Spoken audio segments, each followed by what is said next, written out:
Hao Ren was unlucky because it was raining heavily outside, and if he hadn't lost at rock, paper, scissors, obviously he wouldn't have to go out to buy something for the whole dorm. Suddenly, Hao noticed a flying human silhouette in the sky. Zhen looked surprised at the girl who was falling the ground. In turn, he tried to catch her. A few moments later, she landed directly on Hao, thus knocking him down. And having fallen to the ground, they lay in the pouring rain on the ground. Hao and the unknown girl literally merged in a kiss that both of them didn't expect. At this exciting moment, she opened her eyes and found that Zhen was also looking at her. He continued to stare at her in bewilderment. Hao abruptly jumped up and hurriedly apologized to her for this awkward moment. With a slight twist of his face, he noted that he had swallowed something incomprehensible, after which immediately inquire how she's feeling. Hao caught himself thinking that this girl was quite beautiful. Our hero glared at her. At this time, she let herself up on her feet. Zhen continued to watch her. Then, the girl confidently and rather quickly headed in his direction. She began to demand that Hao immediately give. Our hero, in turn, said that he did not take anything from her, but on the contrary saved. The irrepressible damsel said she never wanted him to save her, much less kiss her. She insulted him in every way possible. Zhen replied that the kiss was accidental, due to which you should not accuse him of such a thing. She wanted to know if he was telling the truth, saying he would investigate. At which point people around them started paying attention, thinking he had forcibly kissed her. Some passerby noticed it was some excuse to flirt with a pretty girl. The girl was saying it was here, pointing to his stomach. People started saying she was already touching it, due to which the surrounding people thought that they were a young couple who were just having fun this way. Hao asked her to stop. The girl kept repeating for him to give it back to her immediately. At this time, Zhen felt some kind of change in himself. He was literally twisted by an unknown pain in his stomach that the girl noticed, who said he needed to return it immediately because he might die. Hao nervously waved her away and asked her to leave him alone at last. Our heroine didn't know what to do to get the unknown object out of him. She looked thoughtfully at Hao and noticed that his fingers had turned green. That naturally noticed and our hero, not understanding what is happening to him, and why his skin began to change color. The crowded people also wondered, not realizing what had suddenly happened to him. Zhen demanded her to stop making a scene as he had a severe stomachache as a result of her rescue. At that moment, an unknown beautiful car pulled up. People didn't understand where it came from. One of the crowd remarked that such a car was worth working even harder for, admiring it in every way. Unknown people, led by a gray-haired man, got out of the car, who came up to the girl, bowed to her, and said that the master had sent for her, calling her Miss Z. Correcting his glasses, he similarly asked Hao to follow them as well. The latter was surprised in return.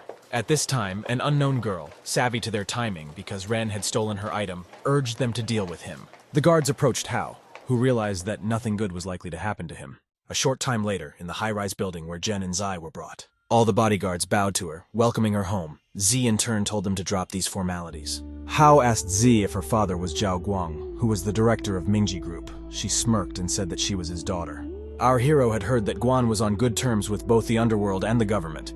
He thought he was finished. They continued to follow the gray-haired gentleman into the spacious elevator. Upon entering, Hao noticed that literally every square meter was guarded. Meanwhile, the gentleman pressed the elevator button, and they all went to the 108th floor together. Stepping out of the elevator, Zhen began to look around. Everywhere was still just as full of guards. Among them, there were many influential people of the seizure world.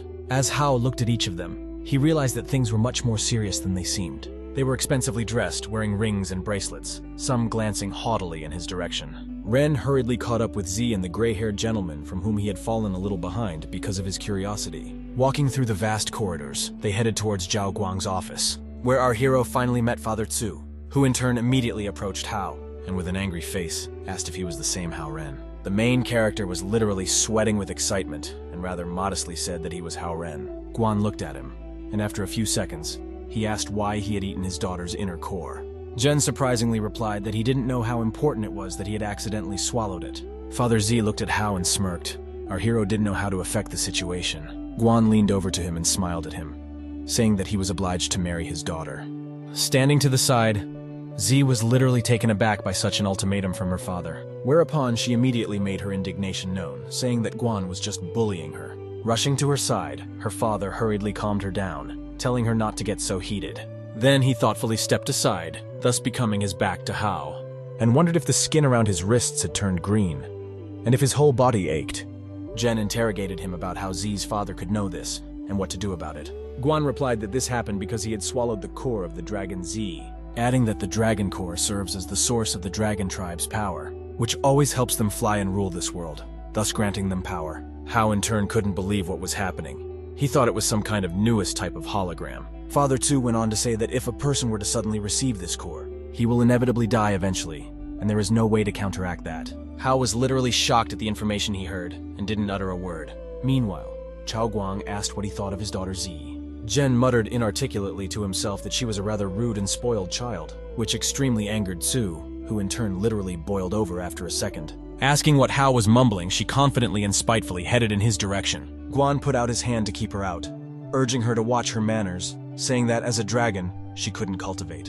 And even more so after losing the dragon core, Zi will not return to her true form, adding that she will die within 5 years. Father literally shed a tear. Hao realized that he did not want to become the cause of death, even for such a spoiled girl. Jen asked if there was any way to get that core out of him and return it to her. Guan sadly replied that his human aura had affected her, and if they moved the core back to Zi, it could get worse. Hao interrogated him. Is there really no other option but to wait for Zi to die? She couldn't understand why he was worried about a man he'd recently met, assuming he wasn't a bad person after all. Jao Guang replied that only their marriage would save her. Ren said that he was only 19 years old and she was a middle school student. Zi's father replied that they were in no hurry to go anywhere, in view of which he could be engaged first, adding that Hao should constantly cultivate their art to strengthen it, and at this point, Jen won't be able to give her half of Zi. Realizing what they were talking about, they literally looked at each other dumbfounded. Jao Guang asked Hao what he thought of all this. Our hero was not happy about the situation. Zi also reciprocated. Father Tu said that he had kept him long enough, and would therefore ask him to take him back. Guan's assistant asked Jen to follow him. He thanked him graciously. The unknown guy was watching from the side, realizing that Hao was Miss Zi's future husband, from which he was extremely angry. He immediately headed after Jen, trying to block his path. Suddenly, Zi stood up for Hao, telling him to stop acting like that and get out of the way. The guy literally sizzled our hero with a look.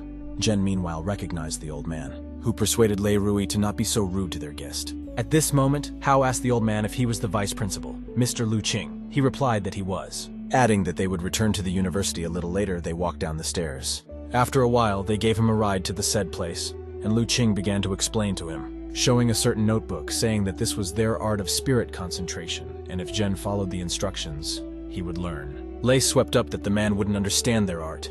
Qing urged him not to talk to Mr. Hao like that. Jen had no way of understanding why Vice Principal Lu seemed so respectful. Lastly, Qing told Hao to cultivate diligently, and he in turn would check on him periodically. Our hero began to familiarize himself with the contents of the notebook, and only managed to read that it was a scroll of spirit concentration. As at this moment, someone placed a hand on his shoulder, thus frightening Jen. They were his acquaintances who said that they had not seen him for a day, and he had already hit on a girl, and became the son-in-law of the deputy director. Hao tried to deny it, but one of them said that the news had already spread throughout the university. In the meantime, Eugia walked past them, and all the guys were paying attention to her, even the ones with girls. Naturally, our hero and his friends also noticed the beautiful Sei. At this moment, one of his acquaintances remarked that Hao had always been a good guy, but now he was cheating on Eugia behind her back. Ren immediately told him to cover his mouth because someone might hear them. His friends swept up that he was too nervous, saying that because of them, he was now in an awkward position in front of Eugia.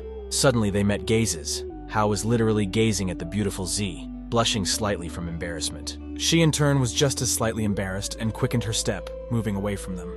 Jen and the guys looked after her, one of them confidently stating that she clearly liked Hao. A few seconds later, he received a new message on his phone from Eugia, in which she wondered what had happened to him, as she had heard that some people had taken him away. Satisfied with himself, Jen realized that she was worried about him, and hurriedly answered her that it was just a little misunderstanding, and not to worry so much. CE replied that he'd been out of sorts lately, and offered him a walk after the lectures. Hao realized he had a chance to explain to her what had happened that day. After a certain time, our hero went to the university, where the bell for class had already rung. Ren calmly waited for the instructor, unlike the rest of the students who had caught sight of Miss Suhan. They started to actively make up and shouted that she was Goddess Su, who in turn just managed to walk into the auditorium with a huge bag in her hands. Miss Han, clearly in a bad mood, headed to her desk, where she adjusted her glasses and gave everyone an angry look. Some students kept shouting for Su to turn her attention to them. She looked at them for a while longer, then said confidently that she wrote down the names of the people who sent her love letters, and whoever does it again will get a bad grade on the exam. Then promptly announced the start of their lesson, writing the topic on the board. Hao's acquaintance said they deserved it because they had no right to break into Miss Han's office. Another said that a bad mark on the final exam is nothing, and the main thing is not to get a rejection. Su called for silence. Hao tells a friend that she is too cold, making it no wonder she still doesn't have a boyfriend. However, Miss Su heard him and replied that his lack of concentration affected his homework. The exposed Jen immediately fell silent, realizing that he might make the situation worse. Hao took out his phone to text a message to the beautiful Z, who was a few meters away from him. Our hero suggested that she have lunch together after all her classes were over. He watched her reaction. Eugia in turn read his letter with admiration, and after a certain time they left the classroom satisfied and went to have lunch together. But just at that moment, Miss Han was called out by Hao, who asked him to come into her office. His friends began to tease him, asking him when he had time to seduce Goddess Su. And only poor Z, realizing that the date would have to be postponed, she held his gaze sadly. Jen had walked to the teacher's office in the meantime, and she immediately inquired as to which side he was on. Hao didn't understand what she was talking about and asked her which side she was talking about. Su suddenly grabbed his hand and demanded that he answer her question. From surprise, Jen was confused and asked what she was doing. Miss Han in turn leaned her palm against his stomach. Finally realizing she wasn't wrong, she hurriedly twisted his arm, then urged him not to pretend and tell the truth where he got the aura of the Eastern Ocean Dragon Tribe from. Hao replied that he accidentally swallowed the dragon core and did nothing. At last, Miss Su released our hero's hand and stepped aside, saying that he would be sure to clarify this point at the Eastern Ocean Dragon Tribe, adding that he was free and could go. Ren began to speculate how Teacher Han could possibly know about all this. Suddenly, he felt Su put her arms around his head and squeeze a little. She told him not to tell anyone about the Dragon Tribe, otherwise she'd have to eliminate him. Hao wondered who she was and why she could afford to eliminate people. Han realized that he really didn't know anything, saying that in fact, she was the inspector, which finally confused our hero because he had just figured out the dragon's core. Meanwhile, the sun had long since set over the horizon, and it was late evening. A tormented Hao returned to his home, where only silence awaited him. He began to study the contents of the notebook Deputy Director Ching had given him again. However, no matter how much Jen cultivated the art all day long, he never managed to understand anything. A few seconds later, his phone beeped with a message. Hao immediately decided to read it because he thought it might have been Z, but it was actually written to him by the Dragon King. Jao Guang asked him to come over for dinner on the weekend, which our hero clearly wasn't thrilled about. A few days later, Hao naturally came to dinner at the Dragon King's house, where they all sat together at the table. Mrs. Hongyu graciously offered him refills. Jen thanked her politely and smiled back, trying his best to match them. Sitting to his left was Z, who was literally chowing down on food, saying it was her favorite dish. Mrs. Hongyu took the plate of meat away from Guan, saying that he shouldn't eat fatty dishes and should take care of himself. Hao asked Hongyu if she had heard anything about the inspector. Zhao Guang asked when he had already met the inspector. Ren replied that it was their teacher from school, and her name was Su Han. Mrs. Hongyu said that they control some kind of dragon issues, and he should stay away from them. A concerned Hao wondered how powerful they were. Guan replied that there were 8 cultivation realms for the dragon tribe, and some inspectors had reached that level, adding that Su Han is so strong that she could defeat 2 Lu Qing at the same time. Hao had no idea that such a young and beautiful girl was stronger than the vice principal. Guan said that Su and the dragon tribe may have long-standing ties. Besides, the inspectors can execute anyone they deem guilty, but assured Hao that he wouldn't let her hurt him. Ren found it suspicious that Zhao cared for him like his family. Father Z said that once Hao became the legitimate representative of the dragon tribe, the inspectors wouldn't bother him anymore. Hongyu in turn asked how his cultivation was, and if he could hide his aura. Jen replied that every time he cultivated, it was as if he could feel something getting stuck and nothing would come out. Realizing that he's failing, yet he's still trying. Hongyu looked at him sadly, after which, in an attempt to calm him down, she said that he should not be too hard on himself, and it was necessary to leave things as they were. Mrs. Hongyu asked Hao to tutor Z for lessons since she was having a little trouble with English, but she flatly refused, saying that someone like him couldn't help her. Jen tried to restrain himself, but he still uttered that she was a little brat. This made Z even more angry, and she immediately got up from the table, stating that he does not need the help of our hero, who also could not stand such behavior. He said nervously that he didn't want to help her with anything himself, especially not with that attitude. Z's parents didn't understand what had gotten into her and wanted to stop her, but she instantly ran to her room. Zhao Guang and Hongyu apologized to Hao, realizing that she had caused trouble. Mrs. Hongyu said that Z can have a temper, but she actually has good intentions. Ren agreed with her. They in turn escorted him to the exit. Hao said goodbye and thanked them for dinner. He was walking down the street and he couldn't calm down, thinking about the situation, thinking she has very bad intentions because she's acting like a little devil. Suddenly checking his pockets, Hao found that his cards and wallet that were in his right pocket were missing. Our hero began to nervously examine his pockets once more, and realized that they were still missing. Ren rushed back to King Zhao's house, thinking he had left them there. Running up to the corner of their house, he found them still standing at the door, and Mrs. Hongyu was asking Guan about Hao. Our hero realized they were talking about him.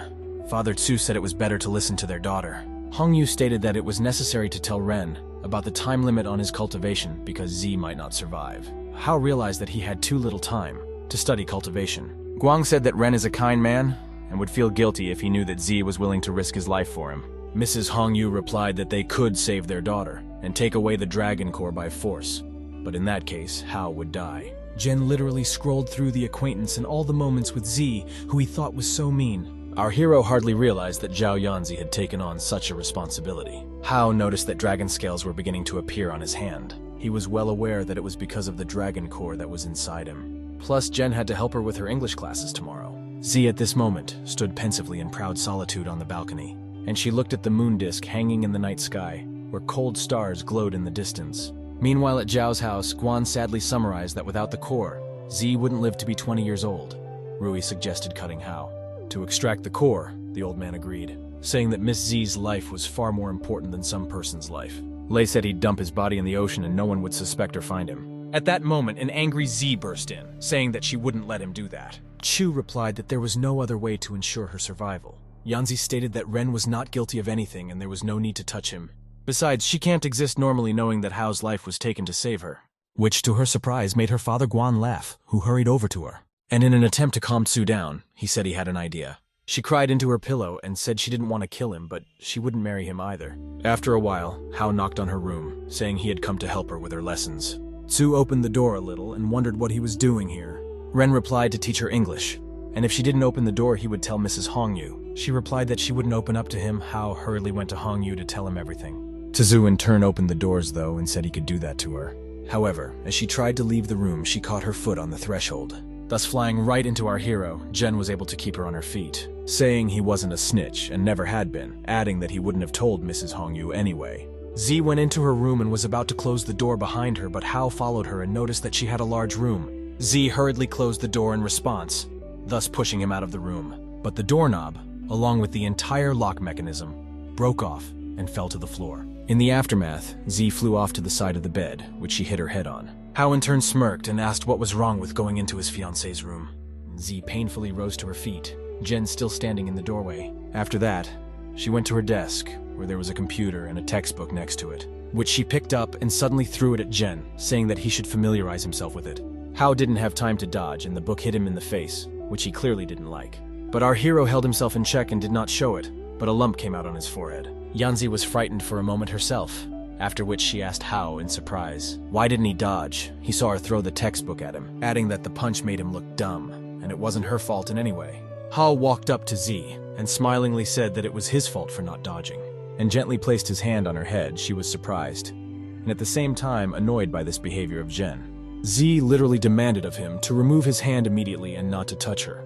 Jen graciously agreed, then said they needed to learn English, which made Z even more annoyed, but managed to keep silent this time. Hao and Z sat down at the table. He was carefully familiarizing himself with the assignment in the textbook, then showed her exactly where she was supposed to change the time and make the edits, which for Tsu was truly a total nightmare, and she still didn't understand well. Regardless, several hours passed, after which Z couldn't stand it. She stated that she didn't understand because it was too complicated for her. Yanzi literally collapsed on the table, saying she'd had enough already. Hao noticed that she was an incorrigible child after all. He decided to make concessions, saying that they would take a break now and play, but then they would continue. Tsu thought he was doing it on purpose, to tell her mom later. Hao in turn said he would play with her together since they were now on the same team. An overjoyed Z agreed to his terms and hurriedly sat down at the computer. She immediately turned on her game and enthusiastically began to play. Yanzi was clearly enthusiastic, from tired to an active child in a moment. She was diligently tapping away at the keyboard buttons and was literally all in the game. Hao watched her video game endeavors intently, however, after a while. In the middle of the screen, a sign popped up for her, signifying the end of the game. Jen called her stupid, which only made the spoiled child angrier. Z indignantly interrogated him to repeat what he said. Hao ignored her and crouched behind her and told her to watch how to play. She got embarrassed. Zai looked at him. Jen was explaining to her how to play, and that it was necessary to organize the defense behind and make some space in front. Then she specifically stated that his tactics wouldn't work to piss him off. Hao stood up from the table, thus giving her the opportunity to finish the game herself. After a few seconds, a joyful Zai loudly shouted that she had won. Jen walked over and saw an inscription in the middle of the screen signifying victory.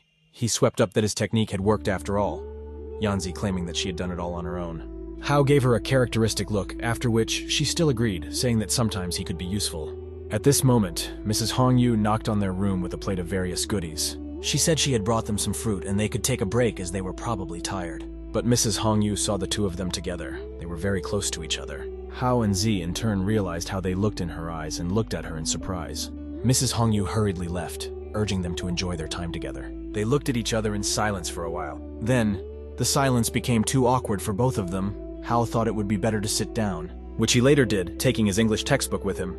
Z was sitting on a chair at her computer and glanced in Jen's direction, who looked out from under the book, realizing that the situation was indeed awkward. After a while, Z asked Hao how his training was going, and whether he works hard at it. She glanced at him, he said sadly, that he still hasn't reached level 1, and he constantly feels like something is missing. Zai thought it was her turn to be his teacher. She said that he should have come for help from a genius like her. An overjoyed Jen inquired if she could teach him everything. Yanzi got up from her chair in a businesslike manner and looked at him haughtily. Then she smiled and said she'd be sure to help him. Z hurriedly explained to him that the concentration list had 3 steps. The first is to interact with heaven and earth, and you need to feel the energy of nature and purify the body at the same time. The second step is to channel energy into the body to strengthen it. The third stage is to release the energy around the body, and only after that, Hao will be able to develop more advanced techniques. He was well aware that these 3 stages were connected and none of them could be missed. Tsu added that all elements reinforce each other. Fire reinforces earth, earth reinforces metal, metal reinforces water. Water strengthens trees, and trees strengthen fire, and water's extreme softness. Concentration of spirit is the cultivation of water. So the key is a balance of softness and hardness. And to contain the hardness, you have to use softness. Z urged him to try it. Hao sat down in the middle of the room in lotus pose and closed his eyes. He imagined a drop of water formed between his palms, and tried to use the softness to hold back the hardness, which you have to admit, he did pretty well. A drop of water snapping off into the depths of the water. In the form of a small molecule, it seemed to freeze in the water after a while. It was as if the drop had plunged into Jen's consciousness, thus awakening a peacefulness in him. Suddenly he opened his eyes, which had blue drops in them, and found that he was in water at an unknown depth. It was as if Hao was going down and there was nothing he could do about it. Moreover, he felt that it was meant to be. Jen couldn't realize what space he was in, but he still felt peaceful, as if merging with the energy flow and waves of nothing but calmness rolled in. The unknown did not frighten him, but rather the opposite. Hao himself was drawn to it, the energy literally emanating from him. At a certain point, he felt his body sweat, and a state of peacefulness began to release him. Jen suddenly opened his eyes and began to look around. He realized that he was in Tsu's room, and the condition finally went away. She said that Hao had made a breakthrough in cultivation, and it was all supposedly due to her excellent teaching. Jen played along, saying that of course it was to her credit. After all, she was a princess after all. A satisfied Z said that this was the end of their first lesson, and hurried him out of her room. Hao graciously agreed, and said he would help her with her English the next day. After that, walked out of her room and headed towards the exit, where he said goodbye to Guan and Hongyu. Being in a good mood, Hao leisurely left the Dragon King's domain. From the balcony, Z shouted to him to keep evolving in the way she had taught him, for with her core, he would succeed. Hao, smiling back, turned around and gave her a thumbs up, hinting that he understood. The next day, Ren went to the university, where he sat down at his desk and began to read the art of cultivation. Everyone around him was murmuring and looking at him. Hao didn't think he would be the object of attention. He didn't understand what was going on, why everyone was acting so strange and looking at him. Meanwhile, Eugia texted him, suggesting that we go for a walk after class. He made a counter-proposal to go out for dinner. Z naturally agreed. Hao thought he would definitely tell her everything this time. A certain female voice told him that he was extremely popular recently. Turning around, he saw Eugia. Jen replied that it was just gossip that had no reason to be trusted. Z smiled innocently in response and began fixing her hair. Then, nervously touching her earrings, it was noticeable how shy she was. Hao in turn remarked that he hadn't noticed how interested she had become in gossip before. Eugia said that she wasn't interested in the various rumors at all, and she just wanted to ask about the walk they had agreed on. Z realized that it sounded like she was asking Hao out on a date.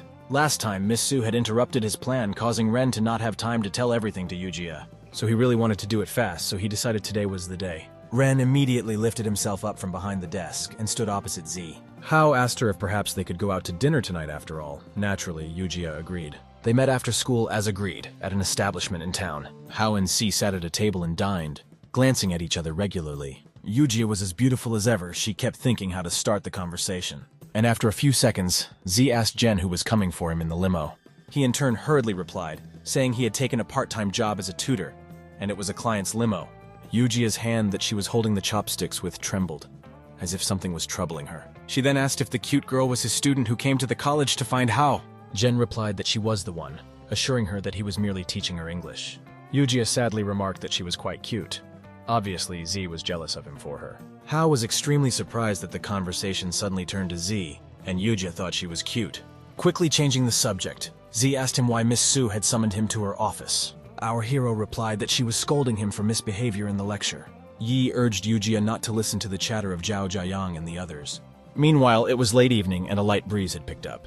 Over their time together, they didn't think about how much time had passed. Eugia asked Hao if it was a joke when his friend said how he felt. Zhen thought it was finally fait accompli and he would tell her everything. They began to reminisce. That day, his friends decided to help Hao express his love for Z. And if she agreed, the entire dorm dinner would be his, saying that he shouldn't miss such a chance because all the guys are running after Eugia in droves. His friend wrapped his arms around him from behind so Ren couldn't get out. He claimed there was nothing between him and Z. The other looked out from behind the column and said that Eugia was here, urging them to be quiet so she wouldn't see them. She was calmly walking down the hallway. Suddenly, Hao's friend ran out from behind a column. He greeted her kindly. Zhen was still just as against their scheme and was trying to get out. Meanwhile, a friend said that Hao has liked her for a long time, causing him to want to be her boyfriend. After which, immediately handed her an envelope that was supposedly from Zhen. Z blushing in response. And naturally, she took it, smiling in anticipation. Eugia leaned the envelope against herself and began to ponder what he could have written to her. But at that moment, Hao jumped out and rushed over to her to explain. From the surprise, Z was confused and couldn't utter a word. She accidentally dropped the envelope from her hands, which fell to the ground. A shy Hao stood in front of her, his friends hurriedly leaving the two of them alone. They looked at each other long and excitedly, not knowing how to start a conversation. Remembering this embarrassing incident, Ren and Eugia continued to eat their dinner. After a short pause, Hao said that his friends were joking around then, never admitting their feelings to her. Z sadly said that it was okay because they always liked to joke around. She asked if there was anything else he wanted to say to her. Eugia herself was mortified. Hao didn't know what to answer. Z decided to ask him herself. Questioning his feelings for her, she twirled her hair nervously waiting for an answer.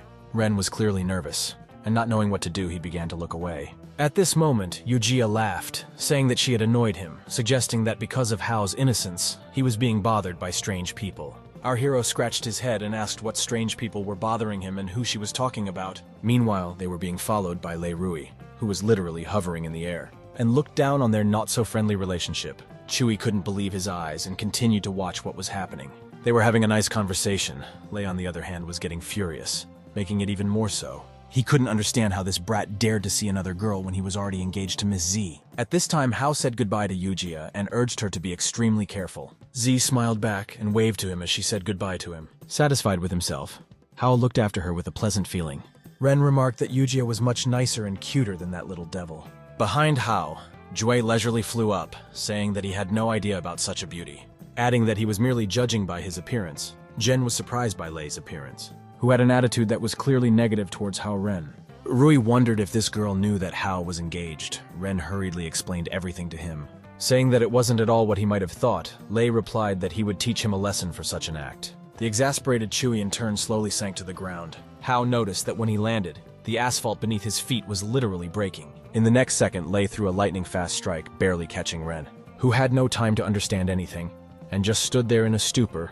Rui said that he had no right to call Miss Z by her name. After which, a surprised Hao slowly turned around towards Lei, noting that it was quite fast. He asked Jue if it was the Dragon Tribe's magic art. Lei, in turn, without responding, began to throw his strongest punches, from which Jen struggled to fight off. Rui surmised he didn't need any arts to deal with him. Then, with a smirk and a haughty glance at him, he once again threw himself towards Hao.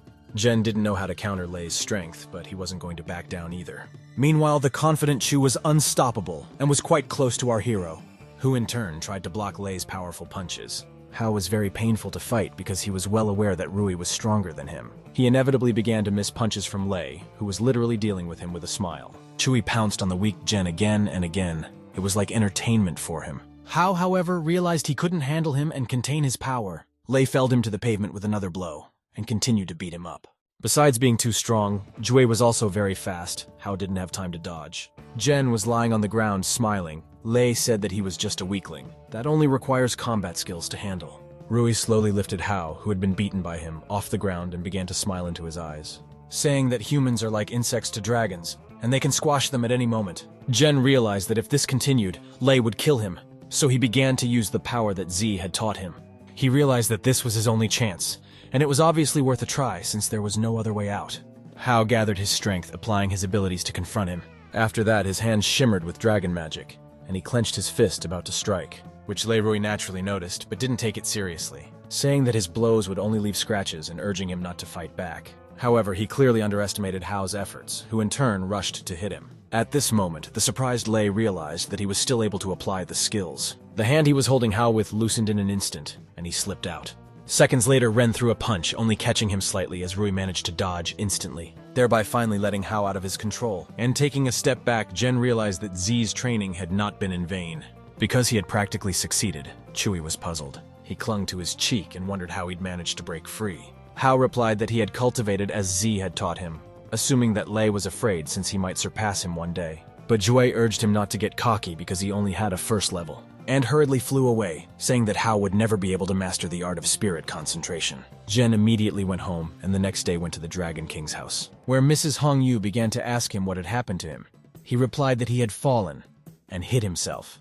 Z said that she knew how difficult it would be for him to cultivate, but she didn't assume how difficult. Mrs. Hongyu urged her to calm down. Hao remarked that it was Z's fault. Then, Hongyu suggested to our hero on the weekend to go with them to the famous Greenstone Mountain. He graciously agreed, but wondered why suddenly Yanzi didn't mind. Who said she wasn't the one who invited him, and not to look at her like that. A few days later, the weekend came, and they all went to Greenstone Mountain together. Hao sincerely admired the beauties on the Greenstone Mountain. Z indignantly replied that he was a redneck.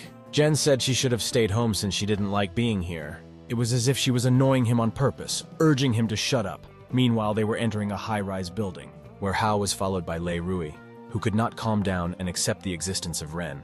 He looked out from around the corner, musing that soon his smile would be gone forever. They walked inside the building, which had an unusually beautiful interior, which Jen admired tirelessly, scrutinizing all the charms. Golden-colored huge columns entranced by their mighty size, a high ceiling in the middle of which was a luxuriously large chandelier, and undoubtedly the most beautiful fountain standing in the middle of the huge hall, under the chandelier. Hao was so engrossed in the sights of the hotel that he lost sight of the entire Zhao family. He thought it would be best to wait in his room until one of them showed up.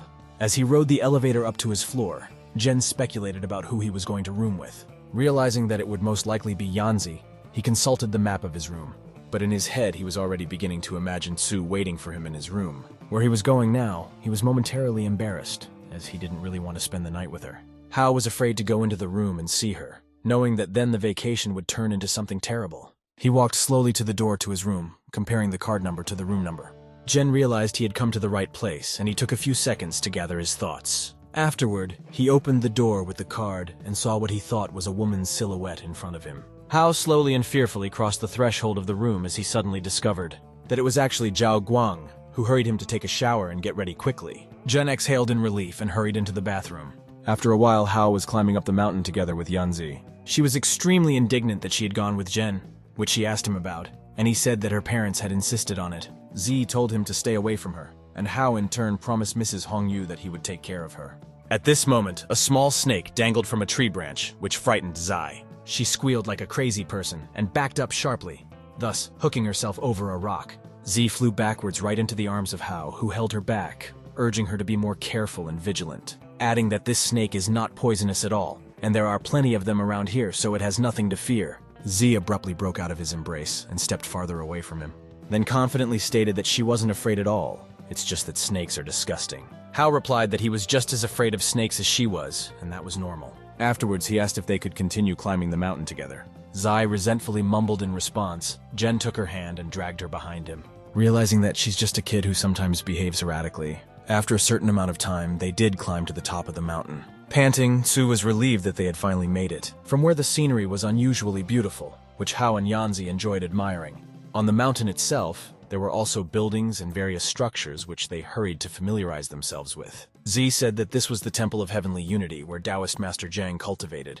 The stone table and the amazing 1,000-year-old trees she offered Hao to look at. Zai dragged his hand. Jen was surprised because she suddenly became so active and changed her mood. Hao assumed it was some kind of trap that Z was planning. Walking over to the monolithic stone, Hao began to read what it said. By abiding in the primordial Tao, one can master the presence. Yanzi noticed that it was Master Zhang who had written it. If the desire is to hide the true self, it will manifest even more. If one weakens oneself, it will strengthen even more. Z swept that it was a way to control water. Hao recalled the stage with water in the cultivation art. She asked him to try the art of spirit concentration now. Jen agreed. Hao closed his eyes and began to cultivate. Behind him walked a man who was staring at his phone, not looking where he was going. As a result, he collided with the unsuspecting Hao. He dropped his phone from his hands, which fell to the ground and subsequently shattered. Then he demanded that Jen pay him for the broken cell phone, saying he wasn't looking where he was going. Jen stood across from the bulky man and inquired what exactly he wanted from him. He replied that Hao should initially pay for his broken phone and then kneel down in front of him and apologize. Tsu decided to intervene in the conversation, saying that he dared not demand it. But as she stepped back, she twisted her foot on a rock sticking out of the ground and sat down, grabbing her leg in pain. For the moment, Hao and the bulky man were distracted by her. Afterward, however, the man told her not to make trouble for herself and just stay out of it, which clearly didn't please Jen, who rushed to defend her in turn, telling him to stay away from Tsu and knocked his hand away, which made the bulky man angry, noting that Hao had decided to play hero for nothing. But Jen was extremely confident and stood with a menacing look in front of him. At this time, Yanzi tried to stop Hao by saying that cultivator, which was about level 2, and he was no match for it. She tried to pull Gianni away by her blouse, but he unhooked her arm and said quite confidently that he could handle it himself, saying she had nothing to worry about and everything would be fine, which Tsu clearly doubted. She looked sadly at Hao, showing with her whole appearance that this was a bad idea. Behind everything that was happening, Lei Rui was watching with a smile on his face, sitting on the roof of one of the buildings, realizing that Hao wouldn't be able to defeat a level 2 cultivator even if he had luck on his side. Gromila meanwhile called Juyu and asked him what exactly he needed to do. Lei replied that it was his duty to crush this guy and not to touch the girl in any way. Naturally, Rui promised him a reward for solving the problem called Hao Ren. The thug said he understood and hung up, telling Hao that he was letting him play hero. Jen replied that there was no need for that, and he could enjoy the advantage by suggesting that the bulky man catch up with him, and started running away from him. The big guy said he was an overconfident little brat, adding that even if he kneels down now and begs for mercy, it won't help him. The thug got off the ground and jumped forward, which Hao noticed and stopped. Thus he flew past Jen and landed on the ground, noting that he's a pretty fast runner, but that doesn't do him any good either. Hao realized that the bulky man was stronger than him, and fighting one-on-one he would not be able to defeat him. Plus Z had an injured leg, and he can't run away because he won't leave Yanzi in trouble. He scrutinized the pillar of dust, looking for the big guy, who soon showed up. Running out of the dusty mist, Hao prepared himself. The angry thug was rushing towards Jen, saying that he was about to get what he deserved. However, he was too slow and our hero easily dodged his blow, and the big man literally flew into the building, which crumbled as a result. From which Jen was shocked, realizing that he could destroy such a large building with just one blow. But the advantage in speed and agility was definitely on Hao's side. The huge boogeyman emerged unharmed from the structure he had broken. He urged Jen to stop running from him and dodging him, and come out to fight like a real man. Hao prodded him in every way possible, saying that the building couldn't move, unlike him, which he succeeded in doing, as the big man fell for his provocations, and tried again to hit Jen, who again dodged. The angry thug began waving his arms again, hoping to catch up with the nimble Hao, but it was all in vain. He wasted his energy, never hitting once. While he was catching his breath, Jen pondered a plan of further action. Because he still needed to be defeated in some way, a thought suddenly occurred to him, to the realization of which he promptly proceeded, running away from him again. Hao offered the boogeyman to catch him. Our hero was running around the evil thug, which put him in a stupor. He wondered why Ren had started running in circles, thinking the man had lost his mind. Hao ignored him in every way possible, and continued to wind circles around the big guy. At a certain point, the dust got too much, and the big guy started saying he couldn't see anything. Jen, in turn, advised him to knock him down with his strongest punch. The cocky, bulky man said he would definitely do that, especially since he had asked him to do it. He immediately rushed into the pillar of dust, intending to knock Hao off his feet. Jen, in turn, prepared to face the extremely stupid boogeyman, who was already halfway to him and was hoping for his quick victory as he underestimated Hao. He literally flew into the smog of dust, unaware of what awaited him there. Jen immediately put his foot out, the bulky man tripping over it safely. With that, turning Hao around, he hurriedly used his abilities, which Z had taught him. Jen maintained a balance of softness and hardness to utilize the way of controlling water. After which, sparking with energy, he stabbed at the back of the big man, who clearly didn't expect this turn of events. He had an extremely frightened expression on his face. After all he saw in front of him was the concrete wall he'd flown into by inertia. Having literally stuck his head into her, he could no longer continue fighting Hao. Lei Rui was disappointed to realize that his plan had failed miserably. A joyful Ren ran up to Z, saying that he was still able to defeat the big man. She remarked that it was because of her method. Lei was sure that Hao wouldn't be able to control the spirit concentration scroll. Ren took the disgruntled Yanzi in his arms. She said she could walk on her own, but Hao insisted, saying she had twisted her leg and it would be better if he carried her. No matter how nasty Z was, she couldn't remain indifferent to his concern for her. Hao continued to carry her on his back. She noticed that he was too weak because he hadn't reached the second level yet, adding that she took the time to take him to the Greenstone Mountain. Suddenly, Hao stopped and asked Z if she wasn't the one who suggested this trip. She immediately asked him to forget about what she had said to him. Jen smiled sweetly back at her. The next day, Hao went to the stadium to run to keep in shape, with Eugia watching from the sidelines. Jen often ran in the stadium to keep in shape, and today was no exception. CE liked to watch him run, for in this way she was close to him. After a while, he finished his training, and Eugia left just like that. Walking through the streets of the city, he continued to study spirit concentration, where the next step was to clear his mind. It was necessary to close one's eyes and breathe with a pure mind. The air passing through the sky awakens the earth. Needing to inhale and hold his breath, at this point, he bumped into someone because he was too engrossed in reading. The unknown guy asked if his name was Hao Ren. He responded positively, asking what he could do for him. A tall guy in a basketball uniform asked him if it was true that Miss Su had called him into her office. Hao replied that it was because he didn't listen to her in class, realizing that he had met another fan of Miss Su. The basketball player remarked that he was lucky, as he was the first student to be in her office, and he was even jealous of him. Jen smiled at him and said that he was in too much of a hurry, because they were already waiting for him. But the guy wouldn't let it go, saying you can't talk to high school students like that. Adding that it was extremely rude of him, he arrogantly looked at Hao, who didn't understand what was wrong. At this moment, Eugia ran up, shouting out his name, Huang Shujie. Panting, he demanded an explanation from him, asking what the problem was. And why is he hitting on Hao? Huang as well as Ren were surprised by her appearance. Shuji inquired who she was and her relationship with him. Eugia immediately replied that she was Hao's classmate.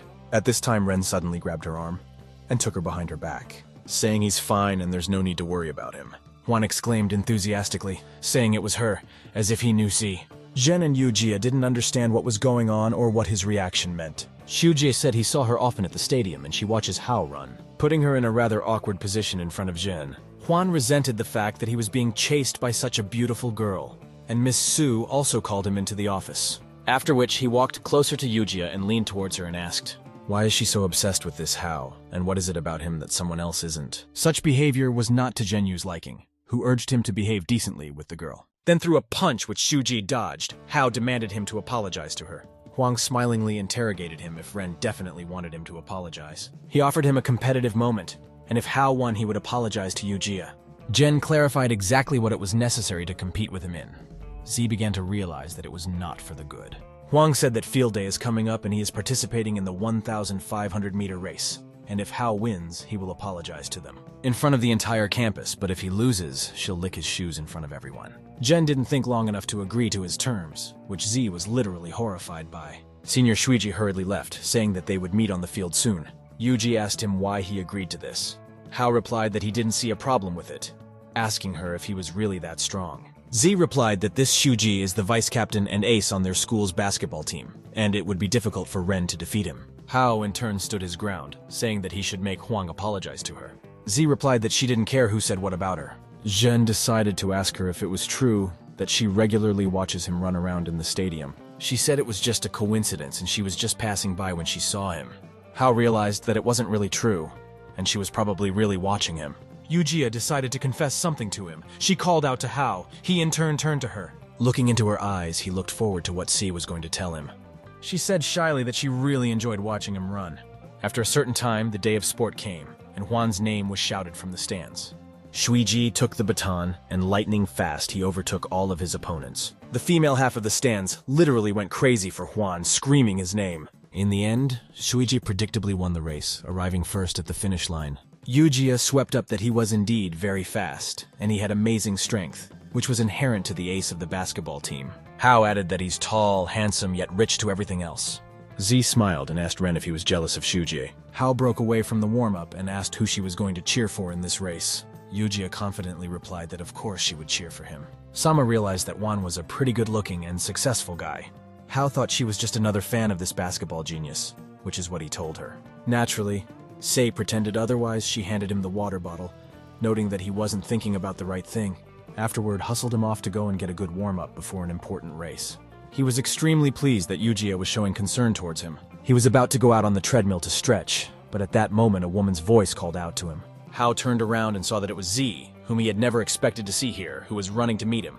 Jen immediately inquired of her what she was doing here. She replied cheerfully that she had come to watch him run, and stroked his head in a friendly way, which was not very pleasing to say, who in turn sped up and headed towards them. Then they got to know each other, and Eugia noticed that she was quite a pretty girl. Yanzi said that Z was prettier than her, assuming she was Hao's girlfriend, which Eugia asked. Z, in turn, replied that she was just his classmate. Yanzi said that she saw Eugia handing Hao Ren a bottle of water. Z immediately replied that she was the head elder. As such, she was taking care of her classmates. Hao felt out of place, realizing that Z was a devil and anything could be expected from her. Jen literally felt a sense of unease. The girls continued to chat sweetly amongst themselves. They exchanged compliments. Z said she was very kind. Z said they must be very close to Hao. Then, Yanzi moved closer to Eugia. Ren realized that she was already up to something not so good. Zai was literally whispering to Z about how Hao actually had one little secret. Eugia was extremely curious to know his secret, because this way she could become even closer to Ren. Hao was covered in sweat, and began to listen to what Su was telling her. It was as if she was playing on his nerves on purpose, and she could see his reaction. Z was in anticipation, and eagerly wanted to know his innermost secret. Little Devil Su said Hao is actually engaged, from which Eugia was simply shocked and couldn't believe it. Jen was not himself, and hurriedly denied the engagement information, telling her not to listen to her nonsense. But Su didn't stop there and decided to stretch the pleasure. She said with a smile on her face that Hao's fiancé was rather uncomplicated. Eugia still couldn't get used to the idea of him having another girl. At that moment, a loudspeaker announced the beginning of the race for 1,500 meters and asked the participants to get ready. Nervous Hao said he should go. Pleased with herself, Z wished him luck. An extremely frustrated Z looked at him sadly and told him to go get ready for the race. A few seconds later, the start of the men's 500-meter race was announced. Huang in turn immediately surged forward, Hao staying behind several contestants. The girls in the stands began to actively support the basketball player. One of them said that she heard him arguing with a certain Hao. The other said confidently that this Zhenyu would never be able to defeat Xu Jie. Meanwhile, Hao slowly but steadily ran on the treadmill, knowing full well that he would have to work hard to overtake Huan, whom he saw ahead of him. Just a short time later, Jen went to overtake one of the competitors. Eugia and Z watched the competition intently amidst the screaming maidens, who were still shouting his name. Yanzi said that Hao wouldn't lose and should just wait a bit. Jen decided to overtake the others from the outside lane because he needed the win. Consequently, he greatly increased his speed and began to go around one by one. The loudspeaker said that Hao was really strong, and from 5th place he moved up to 2nd place. An overjoyed Z shouted out that Ren was in 2nd place already and was getting close to Shuji. Z also smiled but refrained from commenting, just observing what was happening. Hao managed to significantly reduce the distance between him and Huang. Shuji in turn turned around for a second and saw Jen trying his best. At the same moment, the ace from the basketball team sped up even more. What was said over the loudspeaker, Zeus realized that he needed to maximize his distance with Hao. The race was coming to an end, and with just the last turn before the finish line, his friends began to support Jen more actively. Hao realized that Huang was very fast, and there wasn't much time left and needed to increase his speed. Shuji turned around and smilingly told Zhenyu that he'd better think about licking his shoes. Z began to shout from the podium. Realizing that this was the crucial moment, Yuji urged her to be careful, since she leaned over leaning on the railing and could fall. Hao thought it was easier said than done. He was absolutely certain he would win the race, aided by his ability. Jen began to feel the moisture in the air, and turned it into power. He closed his eyes, repeating about the shapeless and the formless, thus creating an invisible image. As a result, used a way to control water and thus control ki. His body instantly became much lighter because every method had something in common. Hao's eyes blazed with blue magic, and he began to move much faster than before. Yanzi noticed that he was engaging spiritual energy, and was making an instantaneous breakthrough. Jen was rapidly getting closer to the basketball genius. He was as if he was lighter than the wind, which in turn Shujie noticed and was puzzled. Huang didn't understand how Hao managed to catch up with him. After all, there were about 100 meters to the finish line. He was determined to win, thinking that Jen still wouldn't be able to overtake him. Hao realized that he still lacked speed and needed to become even lighter, because he needed victory at any cost and he couldn't lose in front of Yuji. Literally a moment later, Ren had already leveled up with the basketball player Shujie. The one in turn was shocked by Hao's speed and tried his best to overtake him. However, Ren was a few centimeters ahead of Huang and reached the finish line first. And finally he crossed the finish line. With a sense of accomplishment, Hao rejoiced like a child at his victory and exhaled in relief. Shuji, on the contrary, was extremely depressed about losing. He said that it couldn't be, and that it was impossible. The stands were flooded with tears from the girls, while Eugia and Z hugged and cheered at Hao's victory. Yanzi hurried Z immediately go and congratulate the winner Jen. Eugia suddenly stopped her. Z didn't understand what was wrong and looked at her in surprise. Z anxiously asked if it was true that Hao was engaged to someone, or if she was lying since he was still a student. Z realized that she cared about the topic, saying that she had no need to worry about it so much, wondering what Sei would do if it turned out to be true.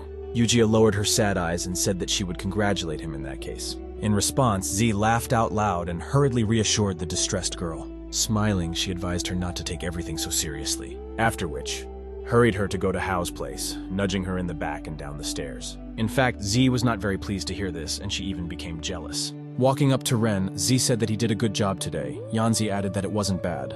Hao took a proper breath and looked at them. Then he remembered about Haon, and asked the girls to wait for him while he went to get the basketball player. After a few seconds, he leisurely walked over to the tired Shuji, who was literally on his knees. Hao said he was obligated to fulfill part of their pact, and immediately apologized to Eugia. She yanked Ren's shirt, trying to stop him. The basketball ace huffed, and rather grudgingly apologized to Z, after which, immediately ran away in an unknown direction. He had a feeling of hatred towards Hao, thinking that this wasn't over and he'd get back at him if he had to. A satisfied Ren turned to Eugia and said that he had kept his promise. Z blushed and thanked Hao, smiling sweetly back at him, which clearly didn't please little Z, who made a characteristic displeased sound. Our hero turned his attention to her. She said that he finally remembered her too. Hao replied that he always remembered her, and hurriedly expressing his gratitude to her. Z, in the posture of a hurt girl, replied that without her, he would not have succeeded. Z said they're having a holiday party soon, and invited Z. She mumbled inaudibly that if she was invited, she would come. Watching everything going on as always was Lei Rui, who understood, which as much as he hated to admit it, he had really underestimated Hao. After all, he had already reached the second level. After a while, it was evening. At one of the bars in town, they all gathered together to celebrate Hao's victory in the race. Whereupon his friend immediately raised a toast and they had a nice conversation and a good time. One of the friends said he knew how fast Ren could run, but didn't think he could beat Huang. Another remarked that it was all because of the power of love, and asked Hao why he was surrounded by such beautiful girls. Puzzled, Eugia and Yanzi pretended not to hear anything. Jen replied rather modestly that he was just very lucky. At that moment, a gang of unknown hooligans broke into the bar. One of them walked closer to Hao and asked if they were the same Jen.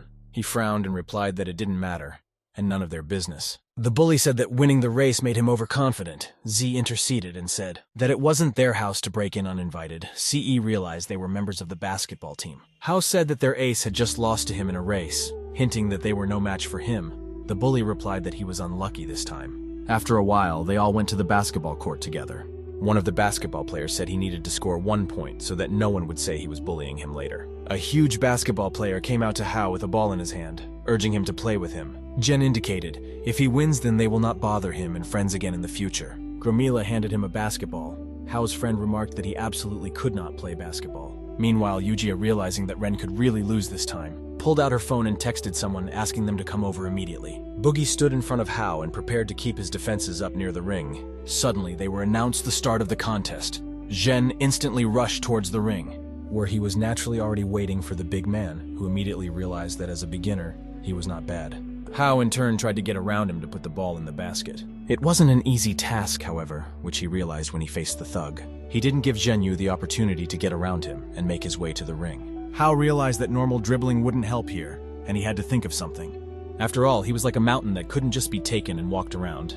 At this point, Hao showed quite convincingly that he was going to throw the ball into the basket. Boogie thought he was relying on luck after he realized he didn't stand a chance, and already prepared to put up a barrier, but our cunning hero rushed to bypass him. But even here, he was met with a catch from a bulky man who wouldn't let him put the ball in the ring, told him not to underestimate him, and hurriedly knocked the ball out of his hands. You have to give credit to the dimensional big man who still managed to clear the ball. Hao in turn used his super ability, realizing that he wouldn't be able to stop him. The ball meanwhile bounced off the ring and flew sideways. The boogeyman thought he had blocked it, after which he reached for the ball, but suddenly Hao jumped high. Having thus regained control of the ball for himself, the bulky man was perplexed. Zhen, with his non-working left hand, tried to put the ball in the basket. What he still managed to do in the end, everyone was shocked. One of them said he jumped back and scored with his weak arm, adding that ordinary people can't do that. At that moment, a basketball flew into him with great speed, which hit him right in his goofy head and ricocheted off to the side. After which he collapsed to the floor. The trainer suddenly appeared and said that he was giving people trouble again. What Jen clearly didn't expect, the coach in turn turned his attention to him. A joyful Eugia ran up to Hao and said that she didn't know how good he was at basketball, adding that he jumped so high like a god. She said they could have fun and she had to go home, so Jen said he'd walk her home since it was getting late. Hao asked why she was angry because he had not disgraced her, but rather won, and Z said that Z would be alone in that case. Ren muttered that they were just friends with Eugia, nothing more. I asked Sue if she was jealous, to which her response didn't take long. She's like a madwoman and fists at him, saying he's talking nonsense, and she's not jealous of him at all. The next day at school, in Miss Sue's office, where she called Hao again. Jen didn't understand what was going on, or why she had summoned him again. Han leaned her palm on his stomach at this moment and said that he had reached the 2nd level, after noting that this was a pretty good result for him. Then it was as if she had generated something. It glowed red in her hand. Miss Sue said she would give him this necklace, which has a special property and it will help him hide his aura. Hao immediately put it around his neck while feeling an incomprehensible feeling. Jen shimmered with magic. Sue explained that this amulet absorbed his excess energy, allowing it to move into his body, adding that it would work for 1 month, and in that time frame, Hao is required to reach the 3rd level. The other inspectors at the sight of him will question him. Also at the 3rd level, his 108 acupuncture points would be revealed when he would make a breakthrough. And people with weak wills can die or get badly hurt. Miss Sue recommended cultivating him until Hao felt it. What Jen immediately began to do, it was as if he had perked up. His energy essence was showing itself in full force. Hao closed his eyes and proceeded to cultivate while absorbing a large amount of energy. Miss Sue has noticed that he's pretty good at it and he knows what to do. Suddenly, he was interrupted by the phone ringing. Hao saw that his neighbor Mr. Zhang was calling him, of which he informed Miss Han and immediately picked up the phone. The neighbor told Hao that his grandmother had fallen and passed out, and he needed to come home immediately. Jen was shocked by this news. He began to remember his beloved grandmother. How, as a child, children had laughed at him and bullied him, and all he could do in response was weep. They shamelessly told him that no one needed him in this world. And Hao was proving to them that the parents would be here soon. They retorted by saying that no parents leave their children for a few years. Then the angry grandmother would come running and disperse the heartless kids. Jen in turn cried about it all the time, and his grandmother tried to calm him down in every possible way. She said she would always be there for him, and wouldn't leave him in trouble no matter what happened. Grandma always tried to cheer up her grandson by cooking something delicious. Once again, she made his favorite fried chicken for dinner. But Hao was cranky, and said he wanted his mom and dad back, not the chicken. In doing so, he banged on the table, causing the food to scatter and the plate to break. In response, his grandmother did not scold him because she understood what he was experiencing, and children should grow up in a wholesome family. He sat crying and watched as she silently picked up the shards of the broken plate, along with the food. The grandmother in turn tried to reassure Hao, saying that his parents would definitely return. Jen calmed down in a moment, and asked again if they were really coming to see him. In response, Grandma angrily said she would beat them if they didn't come home. Hao fell back into despair, sobbing even more as he really wanted to at least see them. He ran the arms of his grandmother, who kept repeating that she would always be with him, even if they didn't come. From these sad memories, Jen had a sudden tremor. He literally vomited blood at this moment. Miss Sue became worried. She said mood swings shouldn't happen that quickly. Hao covered himself with the hand through which the blood was oozing, and replied that he was obliged to save his grandmother. Jen instantly called an ambulance to his home address, which was already on its way, but due to the traffic jam created on the bridge, could not get there. The ambulance driver called Hao, saying that because of the accident on the bridge, he would only be able to get to him in an hour while the road was cleared. Enraged, Zhen thought that the problems were being dumped on him one after another on purpose. He began to hastily consider how to help his grandmother in the shortest possible time. Hao decided not to hesitate and call Mrs. Hongyu because he had no one else to turn to. But as luck would have it, her number didn't answer, being out of range. Then he wrote her a message asking her to help him get to the hospital with his grandmother, explaining the whole situation. After which he rushed to run home to his grandmother's house, but Mrs. Hongyu answered his message, writing that she would pick up his grandmother herself and asked him to go to Eastern City Hospital. After a while, Hao reached the necessary hospital. Literally flying in the door, he demanded to know where the elderly woman who had just been admitted was. He scared the whole ward. The doctor told him what room his grandmother was in. Hao immediately headed there. Nervously swinging the doors open, he called out to his grandmother. But she was lying on the bed unconscious. Jen slowly approached her. Seeing her in such a pitiful state, he let a manly tear fall. Trying his best to ward off bad thoughts, Hao didn't take his eyes off her. On the next bunk lay Z, who asked him not to worry so much, and that I shouldn't have woken her up because she needs to rest now. Half an hour before Hao's grandmother was taken to the hospital, Lei and Yanzi hurriedly drove her in their car to the hospital. Tsu said she must have hit her head when she fell, as she was bleeding from her forehead, and they might not be able to get her there alive in time. Tsu set about using her powers to help her. She brought her palm enveloped in magic to her grandmother's head. Lei said she couldn't use her powers without the dragon core. Tsu replied that she owed it to her to help her now, because every second was worth its weight in gold right now. Suddenly, the wound on Grandma's forehead began to slowly heal. Yanzi heaved a sigh of relief and said that she was healing. But after a few seconds, Z began to be covered in sweat and her eyes began to darken. She eventually lost consciousness. Jui was shocked by what happened and rushed to the hospital. Lei was in the room next to her and sadly said that Miss Z had saved Grandma Hao's life. Adding that she was too weak without a dragon core, Tsu asked him to shut up. But Chui went on to talk about how Miss Z even fainted during her grandmother's healing. Yanzi said her mom was in the kitchen and didn't see his message, and she actually read it. Hao realized that Z had really helped his grandmother and didn't know how to thank her. It wasn't as if Jen couldn't match two different people. One was a little devil and the other turned out to be a savior. Grandma woke up. Hao took her hand and told her that thanks to Tsu, she had survived and was feeling better. She pulled herself up and turning toward Yanzi thanked her, saying that she is very sweet and kind, adding that Tsu will be a wonderful wife. Jen laughed and said she wasn't kind but a little devil, which resulted in a disapproving look from his grandmother. Hao realized that he was clearly not a priority in this situation, and it was better to remain silent. After a while, Hao went in search of little Yanzi. He wandered in thought around the schoolyard where all the students were having carefree fun, saddened to realize that in some ways he has aged a bit.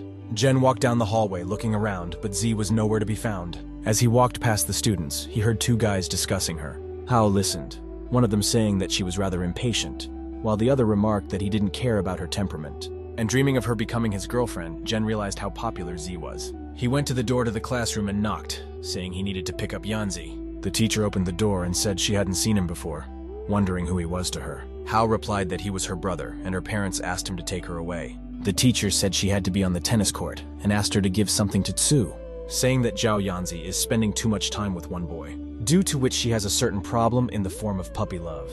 Hao immediately went to the tennis court to look for Z. Remembering the teacher's words about the love letters addressed to Zai and about her seeing a high school student, Jen realized that she might not be happy about his presence, as it would interrupt her time with her boyfriend. But he wanted to say thank you for saving his grandmother.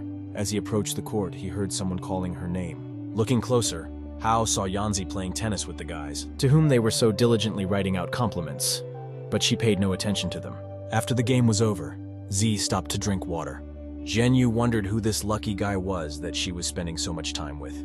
He even became a little jealous. At this point, she was approached by some young guys, one of whom remarked that she was pretty good, and offered her a few more rounds, but Yanzi haughtily replied that she was too busy. The girl standing next to Hao said that all the high school students were hitting on Z, even though she had a boyfriend. Jen saw the guys start to talk her into playing with them one more time, saying that playing tennis can't hurt her in any way, urging her not to be so serious, which extremely displeased our hero, as a result of which Hao moved closer and grabbed one by the arm, saying he just had time to play tennis with them. Tsu wondered what he was doing here. Ren asked Yanzi, giving him literally 10 minutes, after which he would walk her home. The guys agreed to play a few rounds with him. Hao took a stance and urged them to get ready, then tossed a tennis ball in the air.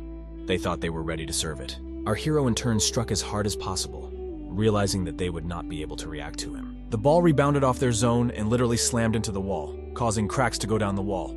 The guys were shocked at its power. They said he was just bullying the weak and that it wasn't fair. Hao replied that in that case, they should admit defeat and never molest Z again. He then smilingly made his way towards her and offered to walk her home. She told him not to get cocky just from helping her. Hao replied that he was just passing by and decided to help her get rid of the molesters. He only annoyed the already angry Yanzi, and she started to throw herself at him, saying that she had the urge to take him to the Dragon Palace. But at the moment, she changed her mind. Ren chased after her, asking her to show him this palace. Z smilingly ran away from him.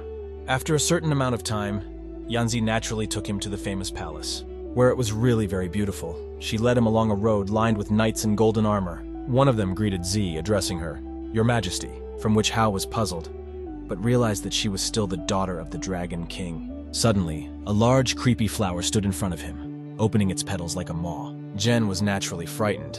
Then a huge beast that looked like a lion with deer antlers and a dragon tail appeared in front of them. He crouched down in front of Yanzi.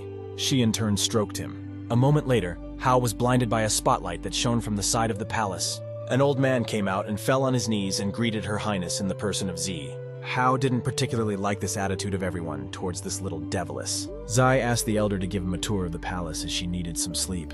He naturally agreed to show all of Hao's charms and asked to follow him. They, after a short interval, found themselves in front of the gate of one of the palaces. Ren asked what kind of building it was. The old man replied that they were in the Ice Palace, which was a prison for lawbreakers. Upon entering the palace, Hao noticed the huge ice boxes that had frozen people inside. The old man swept that no one would be able to get out of the palace. Jen walked over to one of them and touched the icy surface with his hand. Literally seconds later, cracks went down the ice. As a result, the ice capsule shattered into shards. Hao didn't realize what was happening. An unknown fairy-like girl fell out of it. The elder was also shocked by what had happened. He asked Jen how he managed to destroy the ice, assuming his energy was rather unusual. The elder asked him to stay where he was and to keep his eyes on her, while he in turn reports to His Majesty what has happened. The girl asked Hao if he was the one who freed her from the ice capsule. Jen replied that he had gotten it by accident and didn't mean to call her out. She thanked him for keeping her alive and called herself Lu Lilin. At that moment, another fairy girl flew in and asked in surprise how Lilin had managed to get out, saying that no one from the heavenly world must know of her escape. Lu assumed that they must have forgotten about them by now, because it had been a long time. She said that they were maids in the heavenly world, and she was sentenced to 200 years because of infiltrating the human world. They hugged the other fairy, saying they never expected to meet again. Hao hurried them to get out of here quickly as they might be seen. Then they'll imprison her back in the ice capsule, and they may never get another chance like this again. Lilin said he was also in danger because he released a criminal without a warrant. Hao decided to take them to the Dragon King Jao Guang himself and tell them how everything happened. He sat on his fancy throne and glared menacingly at Jen. Hao just started his narration as Guang interrupted him with his unrestrained laughter. Jen was surprised. Zhao said that he forgot to release those fairies since a petition had already come, adding that the son-in-law had done a good job. Our hero clearly didn't expect such a reaction from the Dragon King, and neither did the fairy girls, who nestled into Hao's side and began to thank him profusely, calling him their savior. At this moment, a sleepy Z came out to them, stating that they were being too noisy, causing her to be unable to sleep. Yanzi looked around at everyone with her gaze and turned her attention to Hao, who was literally enveloped in the arms of the fairy girls, which made Tsu furious, stating that Jen had no right to do such a thing in the Dragon Palace. Realizing how things looked from the outside, Hao hurriedly explained everything to Yanzi, which in turn was, to put it mildly, not in the mood. Jen didn't know how, at this moment, to get out of the situation. The elder told him that Z's birthday was next month, so he advised Hao to buy her a present. Jen immediately went to the shopping malls, looking for a suitable gift. He watched the people who seemed to know exactly what they wanted to buy and ran around the stores. Hao also went through a few stalls, but still didn't find anything suitable. Then a thought occurred to him. Since Z has trouble with English, he decided to give her a couple reference books. He began to run his hand over the books, thinking to buy them all to express his sincerity to her. At that moment, he met the gentle hand of a girl who was also picking out books on that shelf. When he turned around, he saw Eugia, who was surprised to see him, and she was also surprised to see him. Smiling and saying it was an incredible coincidence, she fixed her hair as usual. They bought up and hurried out of the store, where they were thanked by a polite saleswoman. Hao and Eugia decided to sit in a cafe for a while and chat over a cup of coffee. He told her he was looking for a birthday present for Z. After all, she was his student, and I wanted to give her something worthwhile. Z asked to see what he had chosen as a gift for her. Hao smiled and proudly displayed his English reference books and asked Eugia's opinion. She was shocked by such a gift, saying it wasn't appropriate. As a result, she immediately took him to a women's store. Where Ren noticed the women trying on bracelets and rings, Z said that the girls liked cute things. Hao started carrying potential gifts to her, to Eugia's approval. The first was a soft toy in the shape of a rabbit. Z said it wasn't what Z needed. Then he brought out an unsightly necklace that also didn't fit as a gift. Jen walked over to the counter with the rings and bracelets and noticed an unusual piece under the display case. It was a beautiful ring, and most importantly, it was in the shape of a little smiling devil. Hao realized it was perfect for a birthday gift, and just her style. Remembering how she constantly wanted to boss him around, but still, she was nice sometimes. Plus, Yanzi helped Zhenyu when needed and saved his grandmother. Satisfied with himself, he twirled the ring he'd chosen in his hands, at which point Z called out to him. He proudly showed her what he had chosen. Eugia's face literally changed. She asked if he really wanted to give her the ring. Jen replied that it was quite nice. Would be a good gift for Z. Z said it was really cute, but it was a gift for a bride or his girlfriend, but not for a student. Hao agreed with her, thinking about the fact that he didn't consider her as a bride since she was still a child. He said he'd give her some kind of stuffed toy. He took the bear in his hands and showed it to Eugia to see what she thought about it. Z in turn remarked that he was worrying too much about it. Hao replied without thinking that Yanzi was his future, and before he finished he realized that he had almost said something that Z couldn't know. but Eugia was already wary and looked extremely worried. Our hero was sweating in a moment, worried that she might have figured it all out. Ren hurriedly rephrased, saying that Yanzi is the future sacrificer of this world, and laughed naively. Eugia found this joke very funny and modestly giggled in response. After a while, they left the store with a large teddy bear. Polite Hao said that he took up Z's time. She kindly replied that it was okay. Eugia had made a point that if he really wanted to thank her, he could go out with her. After a while, he and Eugia stood in a long line. Z ran with a lot of books in her hands and shouted that her Adol lectures were very popular. A surprised Hao never would have thought she had her own Adols, which he told her. Adding that Eugia was always so serious in school and turned out to be a fan too. She's savvy that they are the most famous Chinese scientists in the world, and everyone is following their project they are working on. Hao wondered if her Adols were academics. Z replied that they were academics at a young age. So engrossed in the story of her Adols, Eugia didn't look where she was going at all. And clinging over the threshold, she was falling, but our hero managed to react in time. Hao grabbed her arm, thus preventing her from finally falling to the ground. After which he pulled Eugia towards him. Everything happened so fast that she didn't have time to be frightened. How in a second she was already safe in the form of Zhen's embrace, which in turn pressed her against him, which was extremely pleasing to say. Then they began to quickly pick up the scattered books from the ground. Picking up one of them, Hao began to scrutinize the cover. He looked extremely surprised at the portrait drawn on the book. Eugia hurried him at this moment because the lecture was about to start soon. Zhen, naturally trying to please her, followed her into the hall, where they settled into their seats, and Z listened to the lecture fascinatingly. Hao was of the opposite opinion. Zhen was literally bored as he wasn't really interested, but he realized he had promised her. After a while, they stood together for the autographs of the scholars. Hao gaped at the moment, and Z noticed that he had slept through the entire lecture. And as hard as it was to get those tickets, Zhen decided to sit on a chair waiting for their turn to come up. What Eugia was clearly unhappy about, he realized that he hadn't slept well because of his training, and apologized to her, saying he'd get her an autograph himself. Z noted that he's been sleepy lately. Hao tried his best to calm her down by smiling back, at which time it was his turn. Our hero immediately held out the book for an autograph, asking for permission from Idol Se. The girl was shocked by Zhen's appearance. She looked at him with sad eyes, and could only utter his name. Meanwhile, Eugia ran up to them and said that she was a big fan of theirs, but they paid no attention to her, staring dumbfoundedly at Hao. Z asked him when he had time to meet them and if he knew them. Zhen's face changed in a moment, and turning away from them, he headed in the other direction, saying that he didn't know them. The man picked up on the fact that Hao still couldn't forgive them, which was a problem. Eugia didn't understand at all what was going on, and why suddenly Zhen became so unfriendly. Z stopped him and asked her Adols if she and Hao shared the same ancestors, since they had the same last name. The woman thanked Eugia for attending their lectures and asked if Hao's boyfriend was hers. Z didn't hesitate to answer.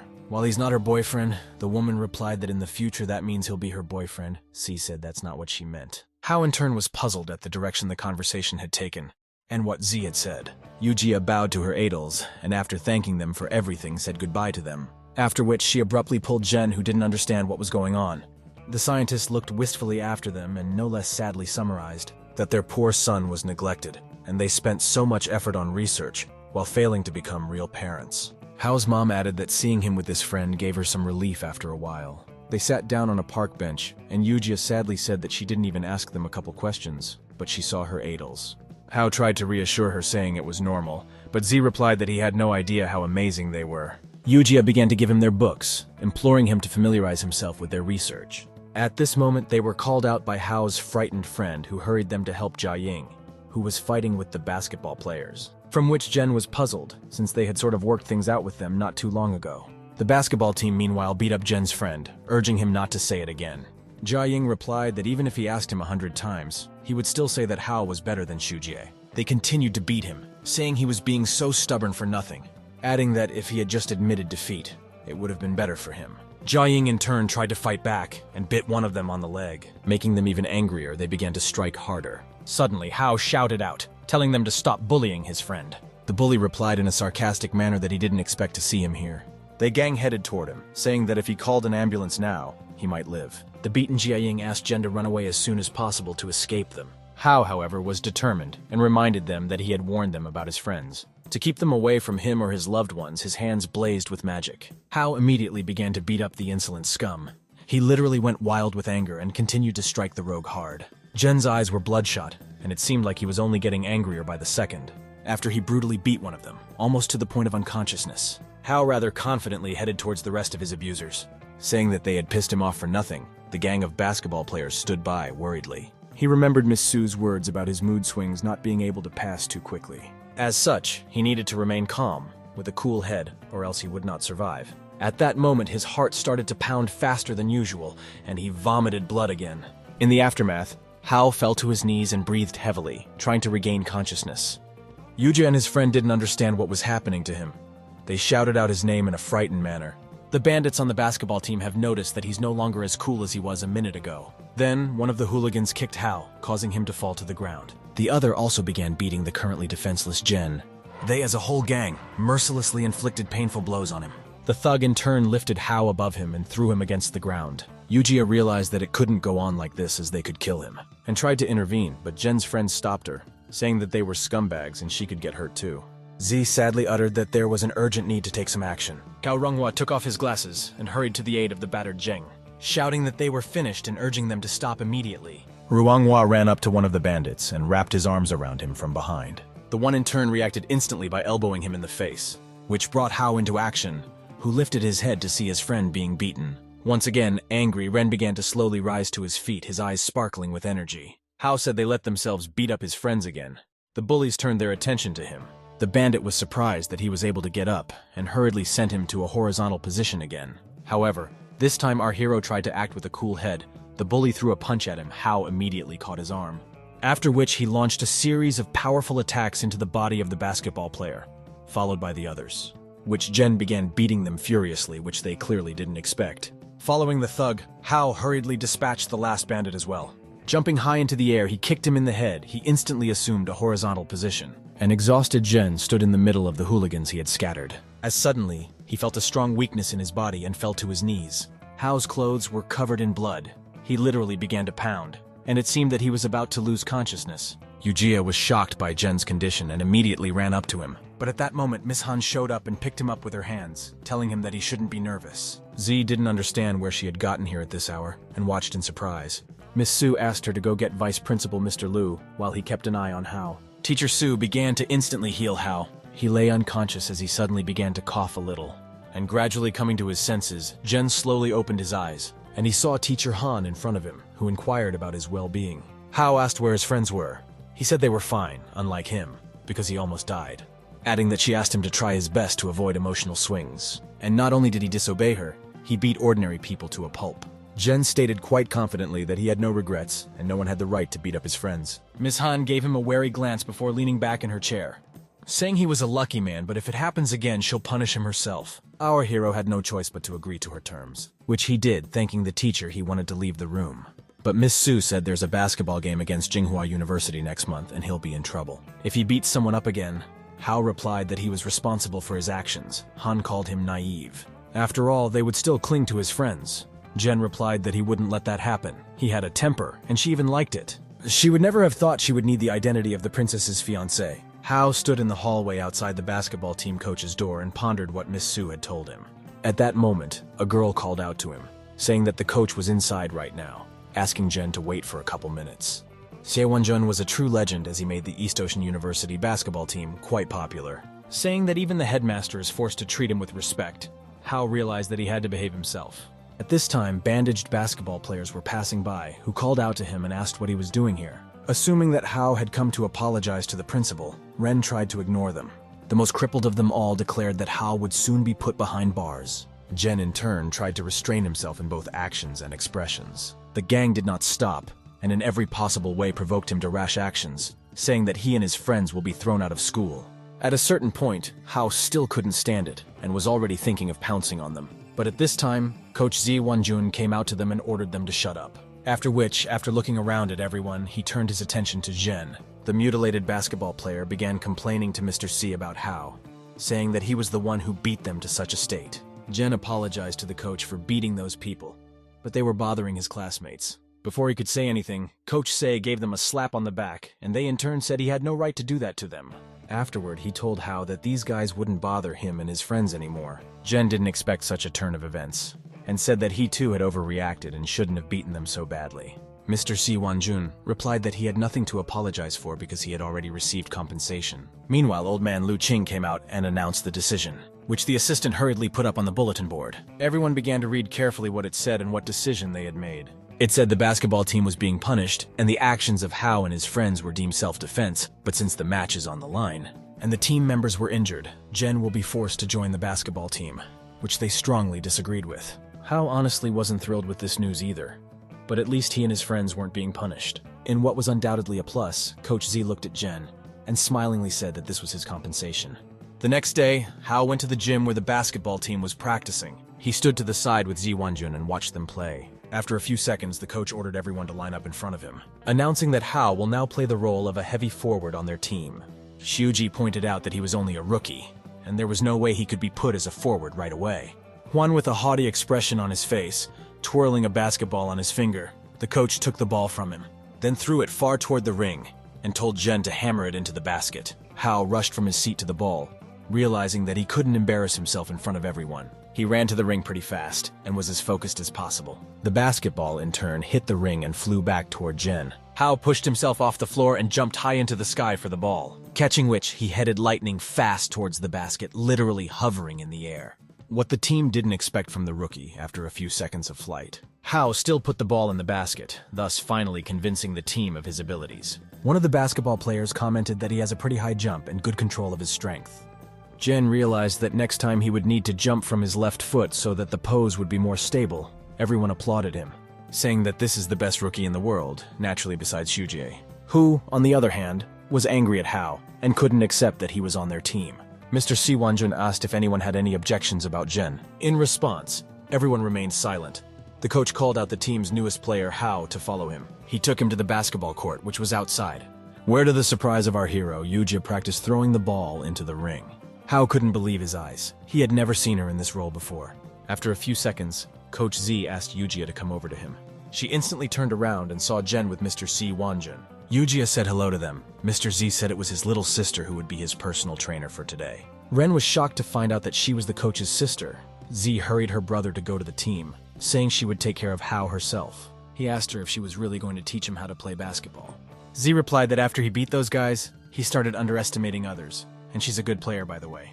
They went to the basketball court and Eugia told him to block her, adding that he should duck low and watch his opponent's movements carefully. Eugia stood in front of Hao and kicked the ball against the ground while looking into his eyes. Jen concentrated on her movements as much as possible, however, after a moment. Z tried to go around him with the ball and ended up hitting Hao, who took a step towards her. Jen, in turn, was extremely surprised that she actually knew how to play basketball. From the outside, it might have looked like they were hugging instead of playing. Hao stood a pillar and stared at her. The game stopped at this moment. Lifting her head and looking at him, Eugia noticed that he was doing completely the wrong thing. And in basketball, this is considered a rules violation, hence the hasty change of assignment. Saying that he wasn't doing very well at the moment, Hao naturally agreed. Eugia showed him the technique of throwing the ball into the ring, noting that he should hold the ball with his left hand and push it with his right wrist. And you have to throw the ball with your fingertips, which she demonstrated to him by putting the ball in the basket. Hao said she did well. Z urged him to stay focused and try to quit on his own. Our hero struck a pose, and from behind his back carelessly threw the ball into the basket. But he missed, with the ball stuck between the ring and the guard.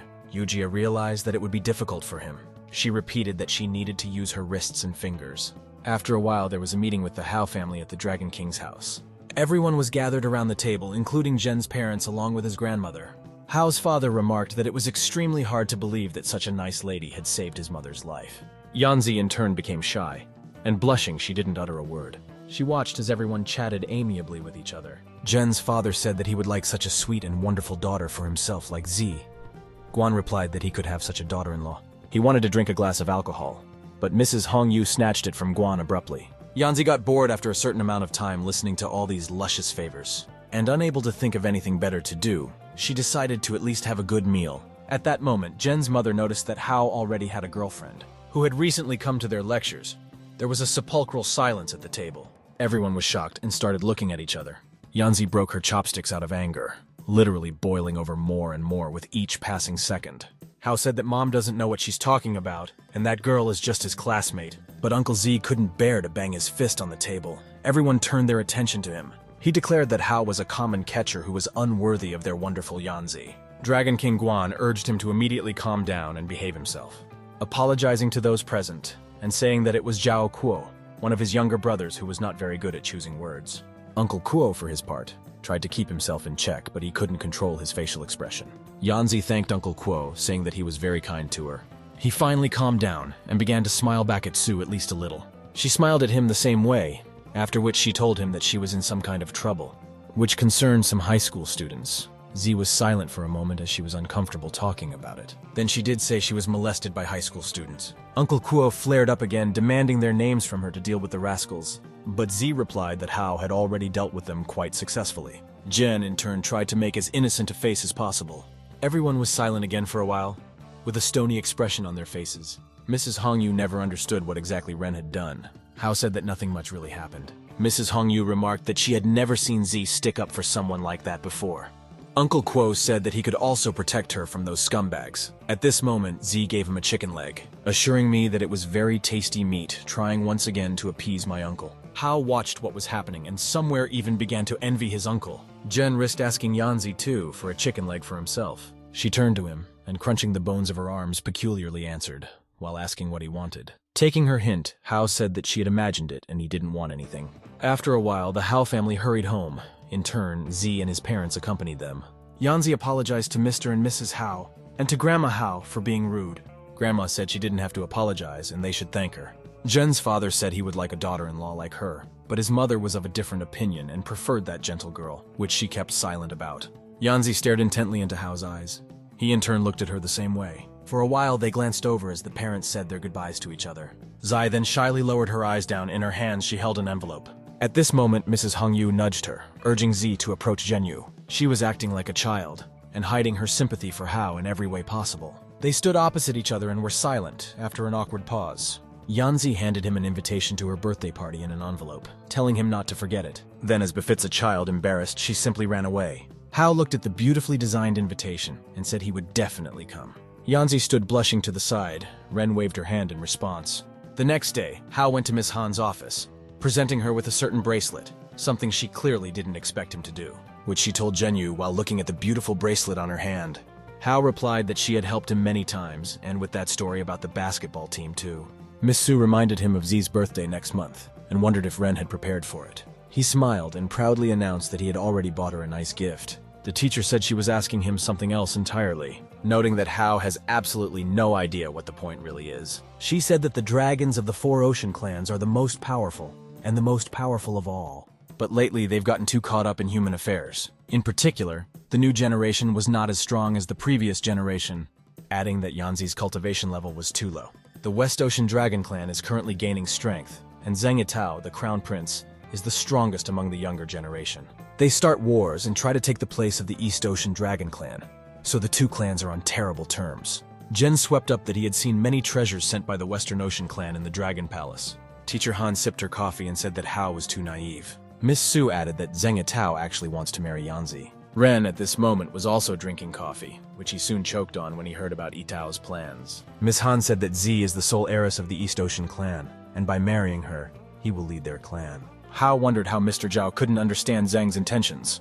Miss Su said there's nothing he can do since Yitao is openly showing interest in Z, the other princes. They don't dare to propose to her, and besides, Eastern dragons are weaker than Western dragons, so they won't be able to conflict with them as well. The teacher complimented.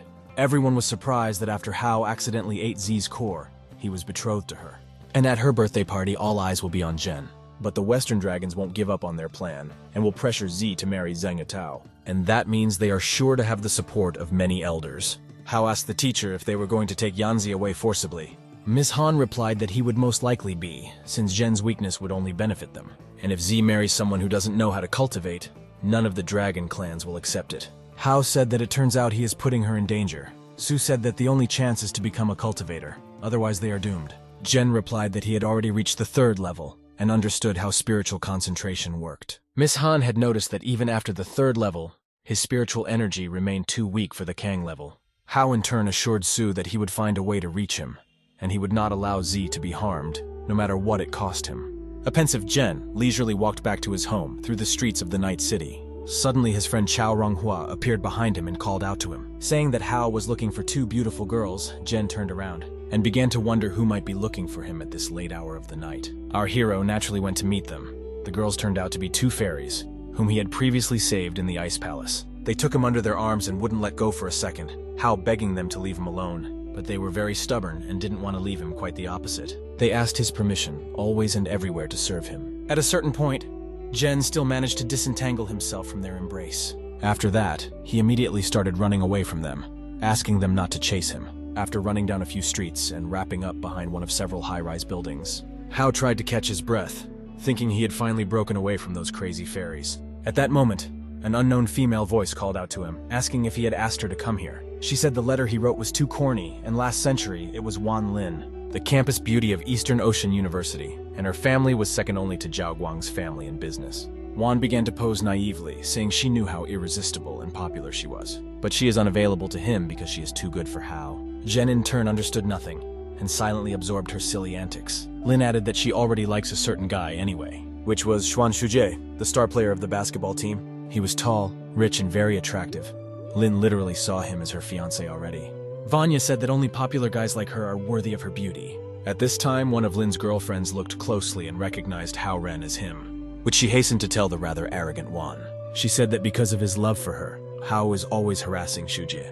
Jen was literally taken aback, for such nonsense even little Z couldn't think of. Hao was giving her the opportunity to finish this one-actor theater, which Lin did. Throwing away the letter from the unknown person, she looked at Jen haughtily, after which she stomped this letter with her heels and walked closer to Hao, saying she wasn't on his level, and he didn't look up to her either. A few seconds later, Hao was called out by an enthusiastic female voice. Turning around, he saw all the same fairy girls pouncing on him at the same moment. They literally piled him on the ground, saying they had finally found him. Then started hugging him and smiling at the already tired of them Hao. Van was shocked to see the two hotties pouncing on him. They in turn continued to rejoice at seeing him, noting that he would not run away now. One of them wondered what was wrong with him because she saw his disgruntled face. Lin and her girlfriend silently watched what was happening. After that, Van still couldn't stand it and asked them the question that had been plaguing her, who they were and what they were doing here. They turned to Lin and looked at her in surprise. Then, as if in unison, they replied that they were Jen's personal maids, and laughed. Hao didn't know what to do with them to influence their decision. The bewildered Van and her friends once again froze in place watching the strange girls. Lin wanted to try to chase them away, but they just ignored her. Hao said he didn't need personal maids, and he was tired of telling them that for the 1000th time. But the irrepressible fairy maidens tearfully begged him to stay with him, saying that they could help him cultivate. The next morning at Hao's house, where there was a bit of a mess, the alarm clock rang loudly, which naturally woke up Jen, and our sleepy hero lazily got out of bed and headed for the bathroom, where two twin girls were taking showers and spoiling each other with water. Hao was dumbfounded by what he saw, and immediately inquired as to what they were doing here. In response, the sisters cheered and pounced on him, a story about cohabiting with beautiful twins 3 days ago. Jen greedily absorbed the knowledge of the light path sword ability. Hao literally began to imagine how he would exterminate evil things with this skill, but one of Lilin's twins said he couldn't use that ability. Frustrated Ren asked why it wasn't suitable for him. They replied that reaching the Kong level was the foundation, all the more so for a novice cultivator, as a result of which he or she is obliged to practice basic cultivation techniques. And besides, whatever he chooses should be a perfect fit for Hao. Lu wondered if he had heard of the physical characteristics. Jen replied that Miss Su had a water metal body type, but he didn't specifically understand the characteristics. The twins swept up that the spiritual concentration technique only expands his meridians and allows him to strengthen his body, so it doesn't matter what his characteristics are, but are necessary to reach Khan's level. Our hero didn't quite know what they were talking about and didn't know where to begin. The girls stated that they have investigated Hao, and his body is a chaotic mixture that consists of 5 elements. The Light Path Sword technique is the best of the 5-element cultivations designed specifically for cultivators who have a 5-element body type in the spirit world. Hao asked if it was good for him. She replied that this type of body consists of a complete set of elements, which is different from a chaotic combination of 5 elements. And the energy of this body, consisting of these 5 elements, is like 5 parallel pillars supporting the power of cultivation. Adding that the best 5-element cultivation techniques evenly reinforce each support, by noting that the energy of the chaotic mixture of these 5 elements is like jumbled colored sand. It cannot be separated. Cultivators usually select the sand that is most abundant among the rest and exclude the rest. Jen listened to the girls carefully and said that he now understood everything. Lilin swept that the water cultivation technique would be the best for him because it would be suitable for attacks as well as defense. Hao asked which 5-element technique was better. The twins replied that his improvement would become more gentle and pretty solid. All 5 elements will improve at the same rate, but it will reach the same level as the others. About 4 times as long, and even in the spirit world, few people practice it, he thought. digesting the information he had received. Jen stated quite confidently that such an option was fine for him, saying that Sue and him have different physics and he could hurt her if he transferred his spiritual energy. But if Hao cultivates all 5 elements equally well, it won't happen. The girls glanced over, then replied that the light path sword technique would most likely be the best option for her. Jen stated that in that case, he would practice that particular technique. The twins bowed to him and said they would obey him. Hao asked them to eliminate these formalities, after which Jen hurriedly headed to his room to immediately start practicing. He realized that cultivating this technique would be extremely slow, but he didn't suspect it to be this slow. And if it continues like this, Hao won't make it through the Kang level in time for Yanzi's birthday. Ren began to fidget and beat the bed with his fists in anger. Suddenly his anger was interrupted by a knock on the door. Walking over to which opened it, being completely out of sorts, Hao again saw the twins on the doorstep. They said that they knew how to help him, because they had found the key to cultivating the light path sword technique. The joyful girls looked at Hao's sour face and hurriedly entered the room. Jen asked in a rather sad voice what they had found that could help. They started scattering things in his closet, saying they needed to get ready first. A few minutes later, the sisters, dressed as if they were teachers, said that class was starting. This got on Jenyu's nerves, and he irritably asked them why they were dressed up like that. The twins apologized to him and told him he could punish them. Hao urged them to start soon. They tried to concentrate on learning again and began to explain things to him. That the Sword of Light Path has 7 levels, from low to high: Tianshu, Tianshuang, Tianquan, Tianyi, Tianquan, Yuheng, Kaiyang, and Yao Guang. And each of them has 9 steps. The main thing is to strengthen and unite the 5 elements at the same time. And the purest 5 elements will become lightning when mixed together. After which, the girls said that they were slightly mistaken, and the light track sword was actually a lightning cultivation. Hao was literally taken aback when he heard about the lightning cultivation. Lily said that everyone knows how cultivators are afraid of celestial, but no one understands why. Lightning is actually a mixture of 5 elements, but ordinary cultivators only have 1 or 2 elements to match them.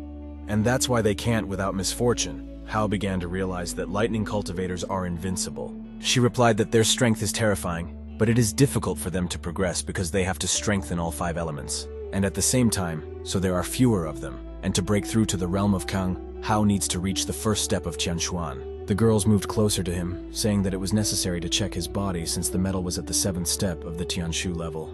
Wood on the 9th step of Tianshu, water on the 3rd step of Tianshuan, fire on the 8th step of Tianshu, earth on the 6th step of Tianshu. Jen practiced the water element technique, so the power of the 5 elements is unbalanced, and one must absorb the other 4 elements.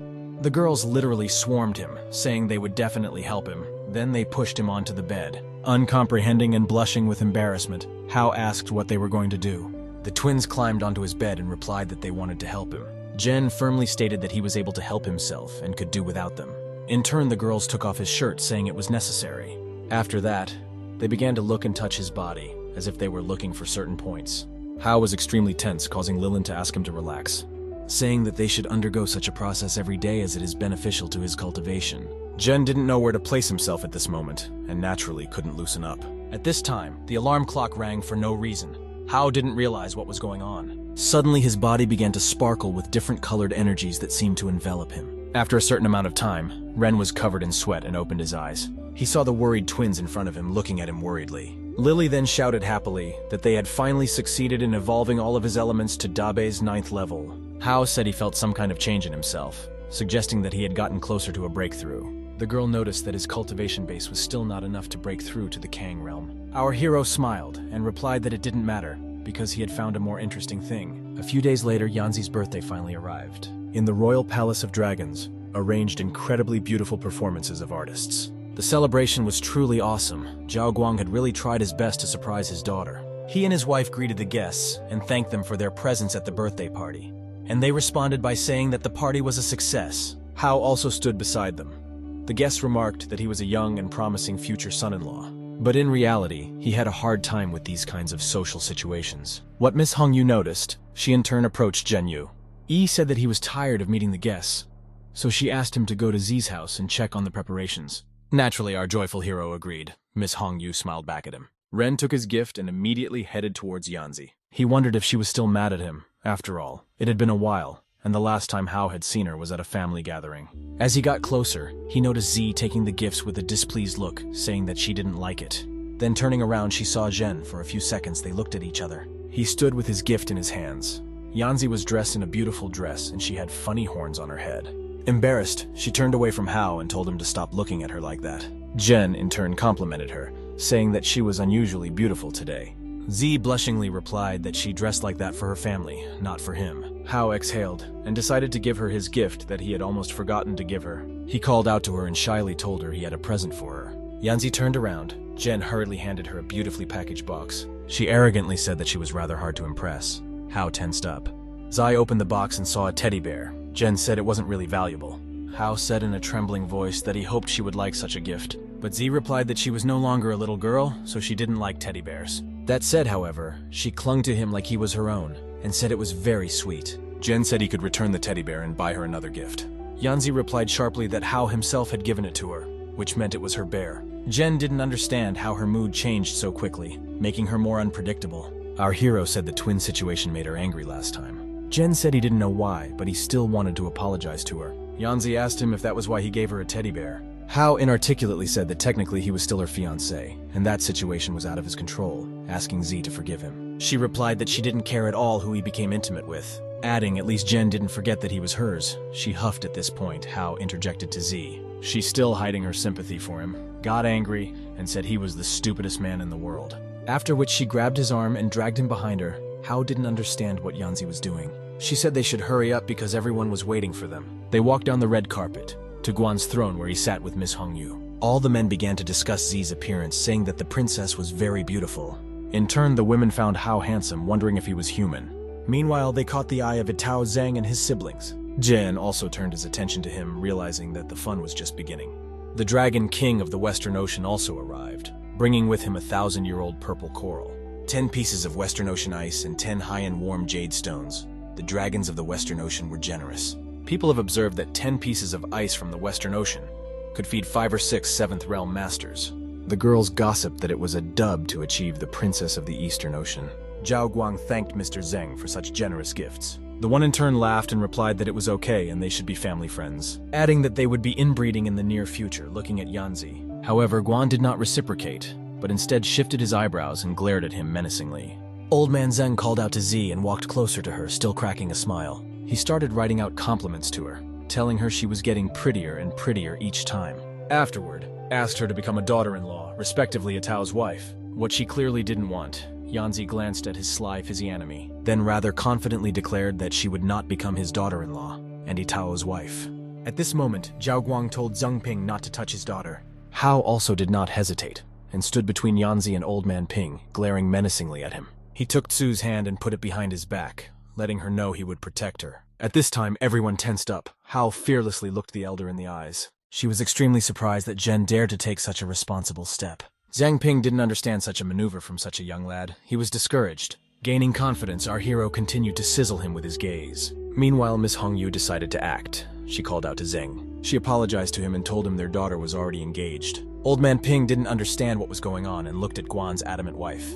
Afterward, inquired how she could be engaged to a man, especially since Yanzi is too good for this young guy. Itao, in turn, was literally dumbfounded by such news. Ping said that his grandson Itao Zheng had reached the 3rd realm a few days ago, adding that he was the youngest cultivator to reach this level, a metallic element. Itao stepped out of the crowd and bowed low, saying that he flattered him, and there was still work to be done. He began to tell me that the Dragon Clan of the Eastern Ocean definitely needed an heir, and it would be wrong to leave the Eastern Ocean to man. Hao, meanwhile, began to boil with anger, and was already clenching his fists. Itao slowly walked up to Yanzi and smilingly looked into her eyes, after which took the teddy bear in her hands that Jen had given her, and with a haughty face inquired if the trash he had presented was his. Yanzi got angry in a moment, and saying that it was none of his business, demanded that the bear be returned to her. Zheng Itao deliberately tossed aside the toy, playing on Princess Z's nerves. He took Yanzi's hand and put the bracelet on her, telling her that magic toys were much better. He then began to hug her, saying that such gifts were more appropriate. Our hero reacted immediately. He stepped closer to Itao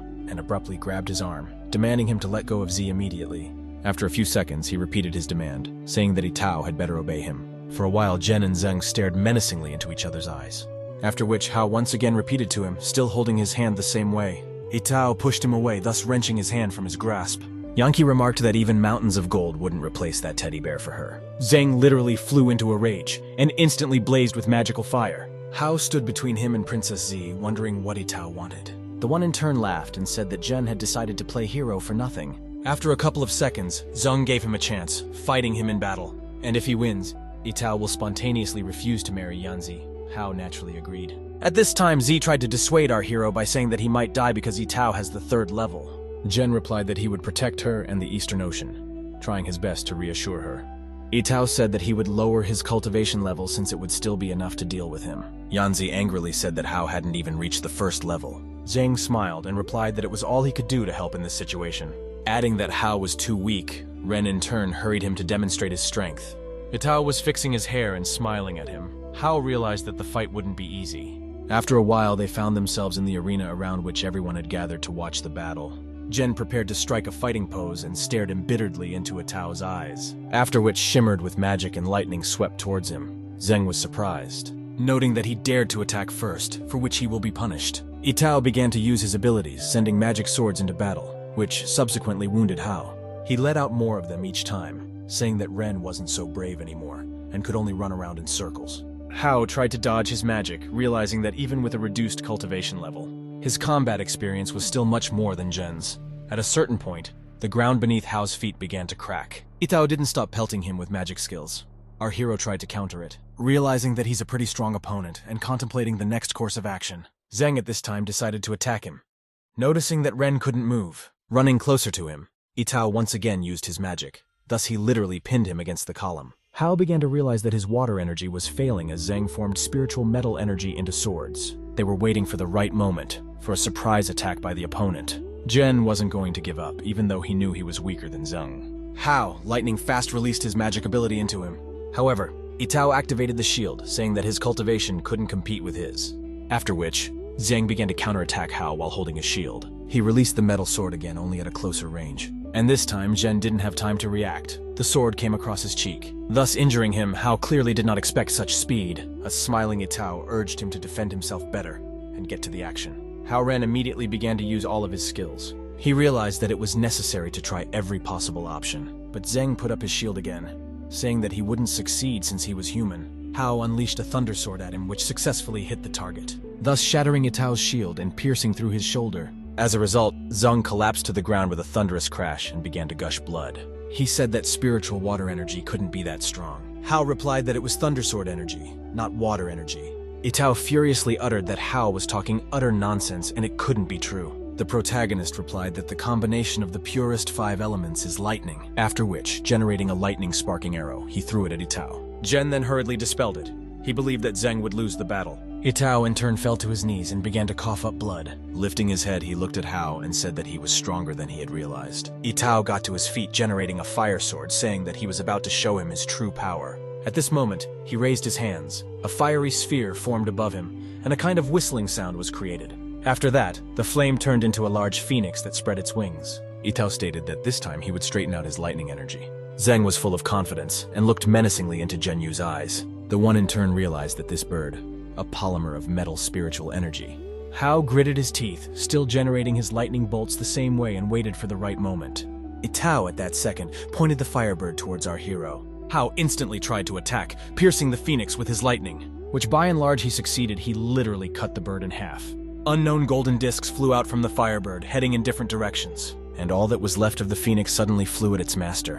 What Yitao Zeng did not expect in any way, having only managed to pay attention. However, he caught some of the fire lightning, after which he smiled at Hao, saying there's nothing he can do to stop an attack like this. After which he immediately released lightning bolts towards Jen, which in turn stabbed into the body of the protagonist, causing significant damage. Hao flew back. He hadn't expected this turn of events, but he couldn't resist.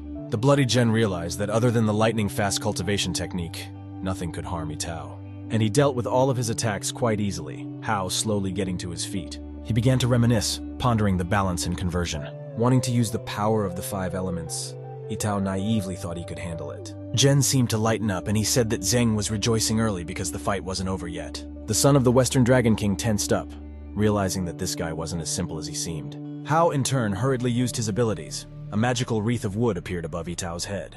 Zeng stated that metal destroys wood, therefore he would not be able to harm it. After which Yitao literally flamed up, saying that he preferred to use it. The next moment, however, he was surprised, and didn't realize what was happening, because the wooden wreath just caught fire and started to tighten up, binding his hands, thus restraining the son of the Western Dragon King in his movements. Jen continued to successfully knit his legs together with the flaming firewood. After a few seconds, he was completely bound, including his head, as a result of which he was covered in flames and began to scream in unbearable pain. Hao stated that different kinds of spiritual energy can transform into each other. The protagonist anticipated his victory and watched Itao's body burn. Who no longer seemed so formidable at this time, Ren began to be overcome by a cough. Spitting out blood onto his palm, he realized he had used up too much energy, and he wanted to finish what he had started as soon as possible, as he could be at a disadvantage again. Hao started throwing magic arrows at Zheng, thus nailing him to the ground, after which he immediately headed in his direction to finish the battle. He grabbed the immobilized Itao, continuing to use his abilities. Hao's hand lit up with blue flames in front of Zheng's face, who realized he was in a losing position. In the aftermath of which there was a big explosion, everyone was shocked at what was happening. Blue flames literally enveloped them in the center of the arena. Jen hoped this was the end. However, the son of the Western Dragon King could not be defeated so easily. The resulting fog of dust dissipated, and Itao appeared in a slightly different image before Hao. He had claws on his hands and feet, as well as horns on his head, and was partially covered in golden scales. It was as if Zheng was gradually transforming into a dragon, his body getting stronger, something that Jen didn't expect. He gave the protagonist a crushing blow, saying that he has some pretty nifty tricks. But in front of the dragon's real power, it's all meaningless, Itao continued beating Hao. Suddenly his huge dragon tail grew. Jen was lying on the ground, after which he hurriedly stood up, paying attention to Zheng's transformation. Itao instantly headed towards the injured Hao, who didn't have time to react. The angered Zheng in turn sensed the advantage and grabbed him by the neck, saying that his dragon skin is as hard as armor that he can't penetrate. Adding that their claws were as sharp as swords, Itao reached his hand out to Zheng, after which smilingly began stabbing him with his claws. Hao could do nothing but gush blood and endure the savage pain. Zheng continued to say that neither are strong by nature. He wrapped his tail around Jen and squeezed hard, thus breaking his ribs. Hao found it extremely difficult to breathe. Itao then tossed him aside to the side of the pillar, saying that humans could never stand up to the likes of him. Z became nervous when she saw Zheng start to dominate Zheng, beating him up. Itao demanded, leaving his dragon palace immediately. He turned away and headed out. However, Hao said that he still hadn't won, while simultaneously releasing his lightning arrows at him. Adding that he never gave up, Itao in turn dodged Zhen's attacks with ease. He stated that in that case Hao would die in front of everyone. Zheng headed towards him again, after which he inhaled sharply with a full chest, his hands glistening with magic. Suddenly, Itao let out a wild dragon roar, causing all the lightning bolts to literally crumble. They dust fell to the ground one by one, never reaching their target. Zheng prevented Zheng from getting close to him in every way possible. However, Hao still tried to inflict damage on him, unleashing another batch of lightning arrows. Saying it wasn't the end, he heroically confronted the mighty Itao. The son of the Western Dragon King, in turn, was confidently heading towards him. Lightning bolts fell at his feet without harming him in any way. Zheng naively thought that Hao couldn't do anything to him. He laughed at his attempts. But a second later he stepped on one of the lightning bolts, which sparked. Itao didn't realize what was happening. He couldn't keep moving towards Zheng, finding a kind of electric circle on the ground formed by the lightning arrows. Hao smiled, looking into his eyes, saying that he only needed to trap him. The ground beneath Zheng's feet lit up with blue flames, a definite star-shaped sign looming. Itao ended up inside a kind of ball that he couldn't break through. He stated that Hao had deliberately confused him to finish forming the sword. Zhen replied that he naturally had to apply a few tricks. After all, he had spent a lot of time for Linlin and Lily to train him in such an ability. Itao wondered what he meant. Z exhaled a sigh of relief at this moment, saying that Hao had scared her a lot. After all, she thought that he would lose the battle to Zheng, but things had changed drastically. The protagonist stated that he had promised to protect her, and so he would do his best to do so. Meanwhile, Zheng Ping swept up that by trapping Itao, he had not won, but merely achieved a draw. Zhao said that the guy had challenged someone who was superior to him, and by immobilizing him, he had already impressed them. At this point, Ren declared that this was just an appetizer and he would now proceed to the main course. Itao wondered what else he could do since he had exhausted his spiritual energy. Hao smiled and replied that he would see for himself. He couldn't wait to use this ability. Zhen immediately began activating his super skill. Everyone watched what was happening. Mr. Zhao paid attention to his spiritual energy. He was surprised. Our hero, in turn, continued to generate blue flames around him. Zheng anxiously asked where he got his spiritual energy from. After all, it was going to run out. Suddenly, Hao constructed a magical blue sword and swung it towards Itao, saying that it was a third realm strike. Zheng was puzzled, realizing that nothing good awaited him. He just watched. Zhen declared that the one was about to experience the true power. Zheng couldn't believe that it was really a third realm strike. Hao immediately unleashed a crushing blow on him. Lightning flashed around him. Zheng Ping became nervous at this moment, shouting out his inconsiderate son's name. It all happened very quickly. The purple magic dragon literally swallowed Itao. In doing so, it also caught Hao, who subsequently flew off to the side. Pin immediately headed to his heir's aid. Running up to Itao, who was unconscious, he began urging him to wake up. Zhao said that he should not interfere in the battle between the two young beings. An exasperated Ping Zheng said that they had lost after all, taking his offspring under his arms. Kuo reminded him of his unfulfilled promise, hinting that this was not the end. Zheng Ping gritted his teeth and said that he was taking back his words about marriage, then hurriedly left with Itao. The exhausted protagonist exhaled a sigh of relief, realizing that it was finally over. He noticed the anxious Yanzi heading towards him. She literally threw her arms around him. Hao hadn't expected such behavior from her. He looked at her worried face in surprise. Z looked at him the same way. After which, she began to beat him softly with her small fists, asking why he had put himself in danger. Hao, smiling and teasing her, said that he was actually in pain. Yanzi noticed his numerous injuries. She felt genuinely sorry for him, because he was really in a deplorable condition and was all battered up. Hao could barely stay on his feet. Z tried to hold him up, examining his injuries that the son of the Western Dragon King had inflicted. She knew he needed help. At this moment, Ren lost consciousness, leaning completely on Yanzi. She, in turn, asked someone to bring her medicine. Mrs. Hongyu noticed that Hao had done a pretty good job and gave him the medicine. Zhao Guang said that he did not expect him to use the Third Realm Strike. Kuo assumed that he had to use some sort of secret spell to exchange life force for spiritual energy. Yanzi wondered what they could do in this situation, asking her uncle to save Jen. The restless Lei Rui was watching from the side. He was also extremely surprised that Hao was able to deal with Itao Zheng. Everyone crowded around Jen, saying that he had better not make any sudden movements. At this moment, sisters Linlin and Lily ran up. He declared that his wounds were too serious and only they could help him. Z asked them to save Hao, who in turn began to lose consciousness again. The sisters moved closer to him, wondering how he was feeling. Jen lay half-fainted, his mind was clouded and his thoughts were confused. Linlin said that he used a spell that was above his level and could even die. Lily noticed that his spiritual energy was out of control and he could shatter all of his meridians. And if they had come a little later, the consequences could have been irreversible. Tzu asked why such a thing happened. Jen tried to get up, but he had no strength. He replied that it was all just a little trick. Linlin muttered that it was extremely risky and dangerous to his life. Yanzi wondered if the fairy was telling the truth. Hao decided to remain silent. Uncle Kuo assumed that he had used a type of forbidden spell. Ren replied that he was able to win, thanks to the secret of the Light Path sword technique that he had realized, adding that this technique allows you to transmute elements, and the transmutation itself can be used to attack.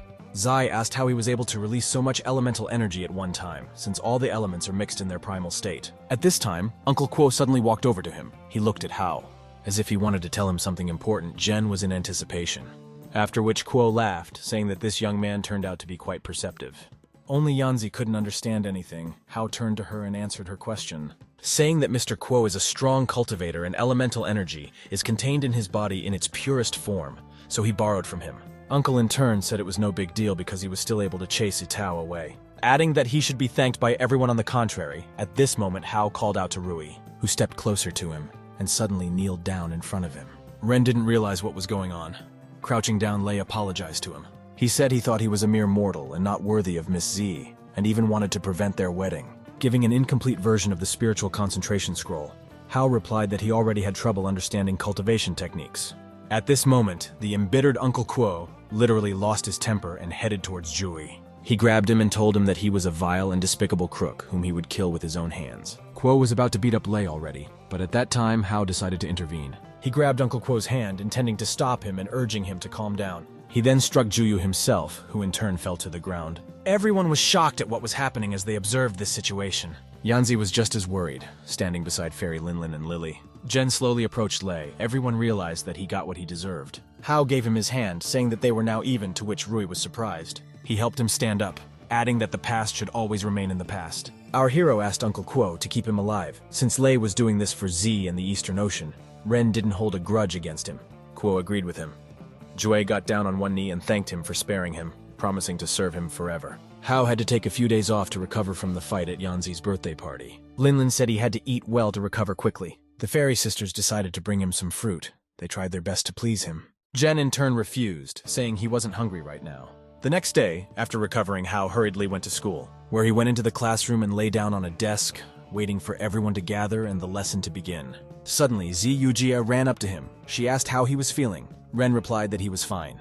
She smiled and said that it was very good because her brother had issued some kind of order, where Hao was cleared to participate in a basketball game against Jihua University next month, which Jen was not very happy about. Z wished him good luck in the match, saying that Jihua are their school's longtime rivals. Our hero said that he is not worried about the match, because he has a wonderful coach in her person.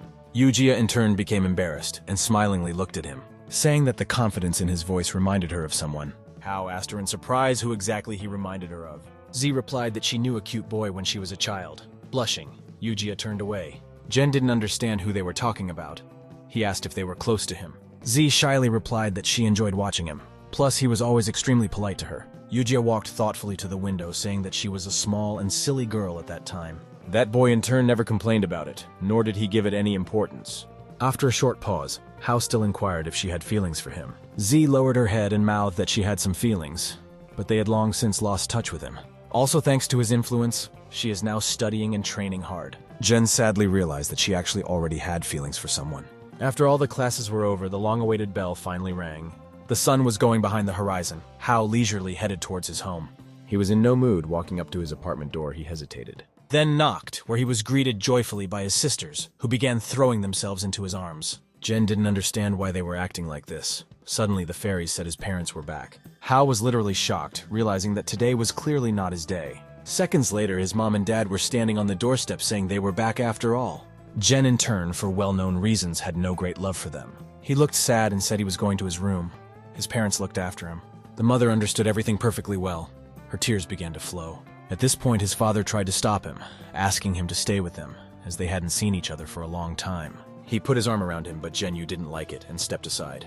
Hao asked how many days they had come for this time, and what they planned to do. His mother sat down with him, saying that they wanted to stay a long time, and they planned to spend more time with him and his grandmother. Father remarked that it was thanks to Mr. Z who helped them with the move. Hao hesitated for a moment before asking which Mr. Z was referring to.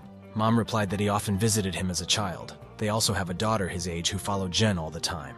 Dad laughed, saying that they were then jokingly talking about their future wedding. Hao Ren replied that he remembered that girl named Radish. The next day at school, the fairies picked on Hao. Lily offered to give him a shoulder massage. Linlin wanted a foot massage. Jen didn't understand what they were doing here, which he immediately asked them about. Lily replied that they are now the granddaughters of Mr. Lu Qin. Linlin added that because of this, they must attend classes as well. The students started whispering about Hao getting two beautiful girls to serve him in class. Another said that the two girls are Mr. Lu's granddaughters. Someone pointed out that Jen already had Eugia, who in turn was just as beautiful in appearance. At this moment, Z walked into the auditorium. She leisurely walked towards Hao. Seeing the given picture, Eugia suddenly stopped. She became jealous. All the students realized that something not very good was about to happen. Some of them even hurriedly left the classroom. Z watched in exasperation as the girls groomed Jen. Stepping closer to them, she nervously slapped the table, the sisters paying attention to her. Z stated that if they are not students or teachers, they are required to leave the classroom. Linlin hurriedly presented her student ID card, saying that they were also studying here. Eugia scrutinized their tickets and said that they were studying in a different department. Linlin asked if there was a rule prohibiting them from being in another faculty's classroom. Z replied that there was no such rule. But they are disrupting the classroom and interfering with other students. Linlin assumed they were probably interfering with her, which in turn infuriated Eugia. She demanded for this buffoonery to stop, saying they can't do whatever they want, even if they are Mr. Lu's granddaughters. Linlin inquired as to why she was so angry with them. Z assumed, sadly saying that she also had feelings for Hao.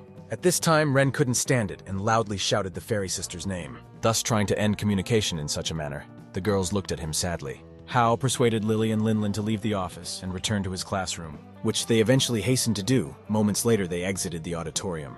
Eugia was distraught. Ren tried to calm her down somehow, but Z said it was class time and they'd talk afterward. Hao was counting the minutes until all the lessons were over so he could explain everything to Eugia. He knew he had to apologize to her for the circus. After that, it was necessary to explain her relationship with the twins. At the moment of his pondering, a sad Z walked over. She called out to Jen. For a while, they looked at each other, not knowing how to start a conversation. The protagonist looked at her. Eugia in turn lowered her eyes. After an awkward pause, they spoke at the same time, to which they were only surprised. Jen, like a true gentleman, suggested that she speak first. Unexpectedly, Z stated that they needed to keep their distance. Hao tried to explain to her that it was his fault, and he should have stopped the sisters in time. He apologized. But Eugia said that's not the point. Lately, there have been rumors amongst classmates that they are dating. Jen denied this information, saying that they are only friends. Z replied that she didn't care about the gossip, but it wasn't fair to him. Adding as she talked about her brother, she suddenly realized that she would hate it if he was intimate with other girls. With her not wanting to let him down anymore, Jen sadly asked her if she was doing this for him. Eugia turned away and said that it was true. She started to remember her childhood, where she used to walk with that boy. Z turned to Jen-Yu and said with a smile that she would forever be his radish. Hao realized everything at this moment. She was actually that girl, who he used to walk with when he was a kid. Jen vaguely began to remember his childhood. He had no idea it would turn out like this and she'd be the radish. A few days later came the very moment when the basketball game was to be played. Hao has been actively practicing on the court, practicing his shots at the basket, as well as the passes under the ring. He was a little nervous before the big event. People slowly began to fill the bleachers in anticipation of the fight. Jen's entire family, along with his grandmother, were present, shouting words of encouragement to him. Hao looked around at all the fans and noticed that Eugia hadn't arrived yet. Jen was a little upset that she wasn't there. He turned his attention to his opponents, after which he thought again about the beautiful Z, with whom they had not been getting along very well lately. Jen still couldn't believe that she actually turned out to be a radish, and he was accordingly her brother, of whom she spoke warmly. The protagonist suddenly remembered her words about how she made a promise, that when she grows up, she'll be his wife. Hao understood perfectly well.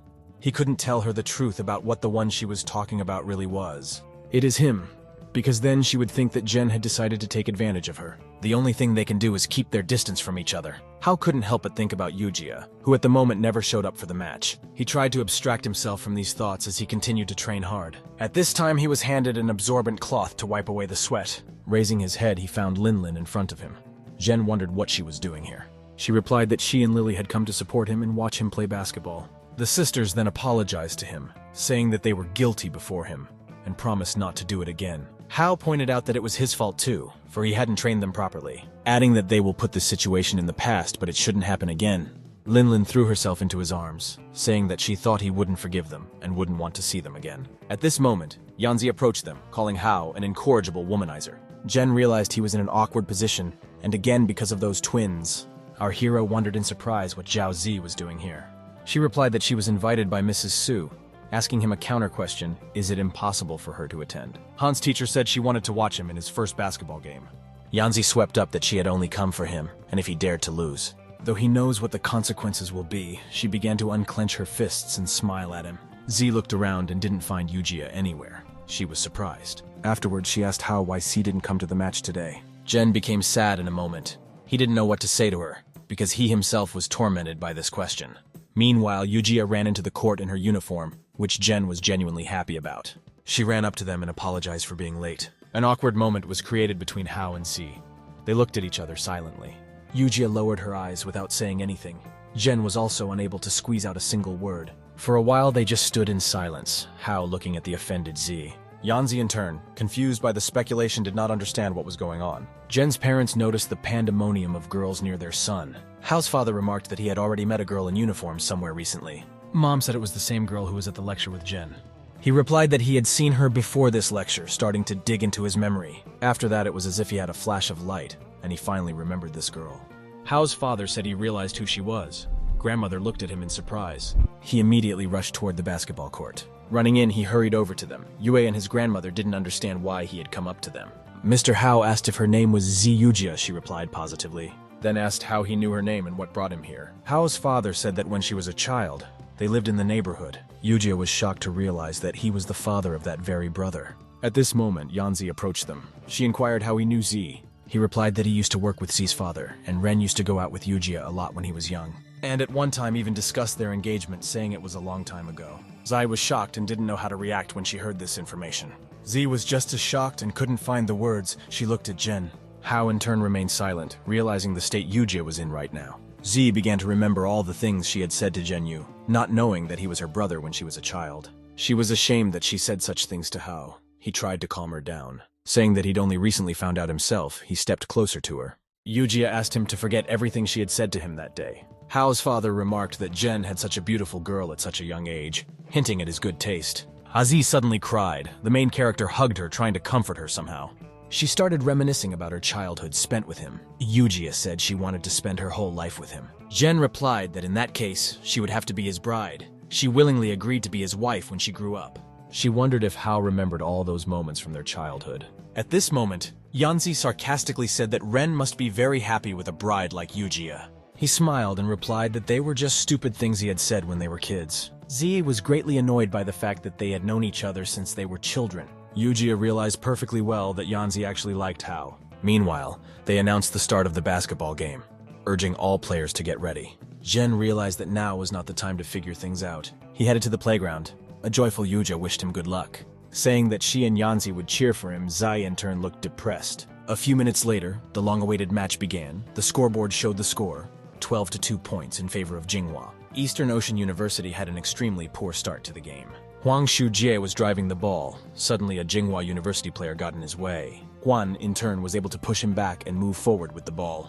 They played an extremely tough game. The Jinghua basketball team has always been known for its impeccable defense. At the same time, very carefully executed their every move containing the attackers. Hao instantly overtook one of the defenders, gaining a good position. He called out to Shuji to give him the ball since he was in a better position. However, Huan ignored him, attempting to pass the player himself. As a result, he failed to do so because the defender took the ball away from him. Shuji was literally furious, not realizing how he had been robbed. Hao had many good opportunities to put the ball in, but no one ever gave him a pass. That in turn bored the coach, who decided to take a timeout. Zhen realized that they were only at the beginning of the period and couldn't be allowed to get any more points. Needing to come up with a solution to this problem, Shujie was furious and spewed out his emotions. Juan said he was a professional and couldn't allow this kind of thing to happen. At that moment, he was grabbed by his shirt by Hao, stating that he was not here for public attention, adding that they badly needed this victory over Jinghua University. Shujie replied that he also wants to win the match and is working for the good of the whole team. What Zhen disagreed with was that they were behind in the score and needed to work cohesively as a team. At this time, hitting them on the head, the coach urged them to calm down and forget about the disagreement. They became quiet in a moment and listened attentively to his admonitions. He then hugged them, saying that they were both talented players that he had personally selected for the team. Saying that they shouldn't let him down meanwhile, Eugia announced the end of the timeout. Saying that Hao would definitely succeed, Yanzi also supported him. Zhen gave a thumbs up, signaling that he had heard their words of encouragement. Teacher Han surprisingly told Z that she had a slightly different attitude before. Without letting her finish, Yanzi replied that it wasn't what she thought it was. Because she just doesn't want Hao to lose, because that way he'll embarrass Eastern Ocean University, whose reputation is closely tied to her father, and if he loses, it'll put not only her father in trouble, but her as well. Teacher Su said that in such a case, one must believe in Zhen, and he would not let them down. Meanwhile, the match continued, with the teams rushing onto the court. Shuijie successfully drove the ball and found himself in front of two Jinghua players. Hao in turn ran in behind the defenders, thus diverting some of the players to himself. Then he did a cheat, showing that he was going to throw the ball into the ring. As the players tried to block him, Huang passed the ball to Hao, telling him that he was obligated to go to the basket. Zhen concentrated as much as possible and jumped high above the Jinghua defenders. Then absolutely calmly threw the ball into the ring. Everyone was shocked. The Jinghua players were just as bewildered, realizing that they had been beaten like boys. Hao was walking to meet Xiuji, and after thanking him for the pass, decided to shake his hand. But the arrogant Huan ignored him and just walked on by, saying he's only working with him for the team to win, urging him not to get excited ahead of time. Zhen in turn was well aware that they had to win. Starting to play like a proper team, they gradually reduced the score. Zhen and Xiuji threw balls into the ring one after another. Jinghua's players couldn't resist them. Hao passed several players and then passed to Huang, who returned the ball to him under the ring. As a result, he put another ball in the basket, at which point the referee blew his whistle, signaling halftime. With a score of 36-31, Eastern Ocean University led the way. Zhen sipped some water, realizing that they still had half a match ahead of them, due to which it was impossible to relax. At this time, the girls' cheerleading squad ran out, calling on the University of the Eastern Ocean to continue its victorious march. Hao turned his attention to them and saw that it was the sisters with Z and Eugia. They said it was a special surprise for him. Zhen clearly didn't expect this from them. Yanzi and Z walked over to a tired-looking Hao. Z said that she didn't feel comfortable dressing like that, but the girls made her, adding that he had no right to lose now. Miss Su, who was sitting on the podium, understood that he would have to work hard to win. Moments later, the match referee signaled the start of the third period. So the second half began, with Han taking the lead and driving the ball. He then passed to Hao, who in turn successfully made his way to the ring. Zhen then coolly put the ball in the basket, but it wasn't enough as Jinghua University still took the lead. On the scoreboard, the score was 40-38 points in favor of Jinghua. Hao drove the ball forward. He was surrounded by the opposing team's defenders. Jen immediately passed to Shuiji. Juan, in turn, did not hesitate at such a crucial moment and ran right up to the ring. Absolutely calmly put the ball in the basket. The stands were literally going crazy. Eastern Ocean University finally tied the game early in the fourth period after trailing for the first 3 quarters. Linlin said the cheerleader worked. Yanzi replied, they only equaled the score, adding that they are bound to win. At this time, a Tsinghua University player drove the ball, then jumped high. The Eastern Ocean University defenders tried to put up a barrier against him. They didn't succeed, however, because he still put the ball in the ring. The score was 56-54 in favor of Tsinghua University. A player from the opposite team swept that they would win. Hao realized it was too early to relax. For a while, the teams exchanged successful offensive possessions, putting the ball in the basket. There was less and less time left and the score was about even on points. Jen did another pass out with Xiuji, then put the ball in the ring. After that, Han also put the ball in the basket for a 1-point lead. There were literally 40 seconds left to the end of the match. The numbers on the scoreboard were burning, 66-67, not in favor of Tsinghua. One of the leaders of the rivalry has suggested that they are really worthy opponents, but Tsinghua will win. To which Hao strongly disagreed, replying that the Eastern Ocean would win. A Tsinghua University player drove the ball. His teammates asked for a pass, but he decided to pass Jen himself and throw the ball to the basket, which he eventually succeeded in doing, thus putting his team a point ahead. Hao, in turn, was unable to block him, which was extremely frustrating. The Tsinghua player looked at him with a smile and said that they would win. Jen was well aware that there were only 20 seconds left, and this was their last chance. Hao and Shuji were extremely serious about winning and were unwilling to lose. Han passed the ball among the Tsinghua players, then gave a pass to Jen, saying that he was obliged not to let the ball go in the final seconds. Hao, in turn, became nervous, realizing the responsibility of the important moment. He received the ball and went to beat the Tsinghua University defenders. However, there were too many of them because they realized that you can't give him opportunities in the final seconds of the match. Jen still managed to find a loophole and skipped past a couple of Tsinghua players. With a glimpse at the scoreboard, he realized there was almost no time left, which meant it was necessary to act quickly, with 2 more opposing players in front of him. Ren saw that Shuji was blocked and there was no way to give him a pass.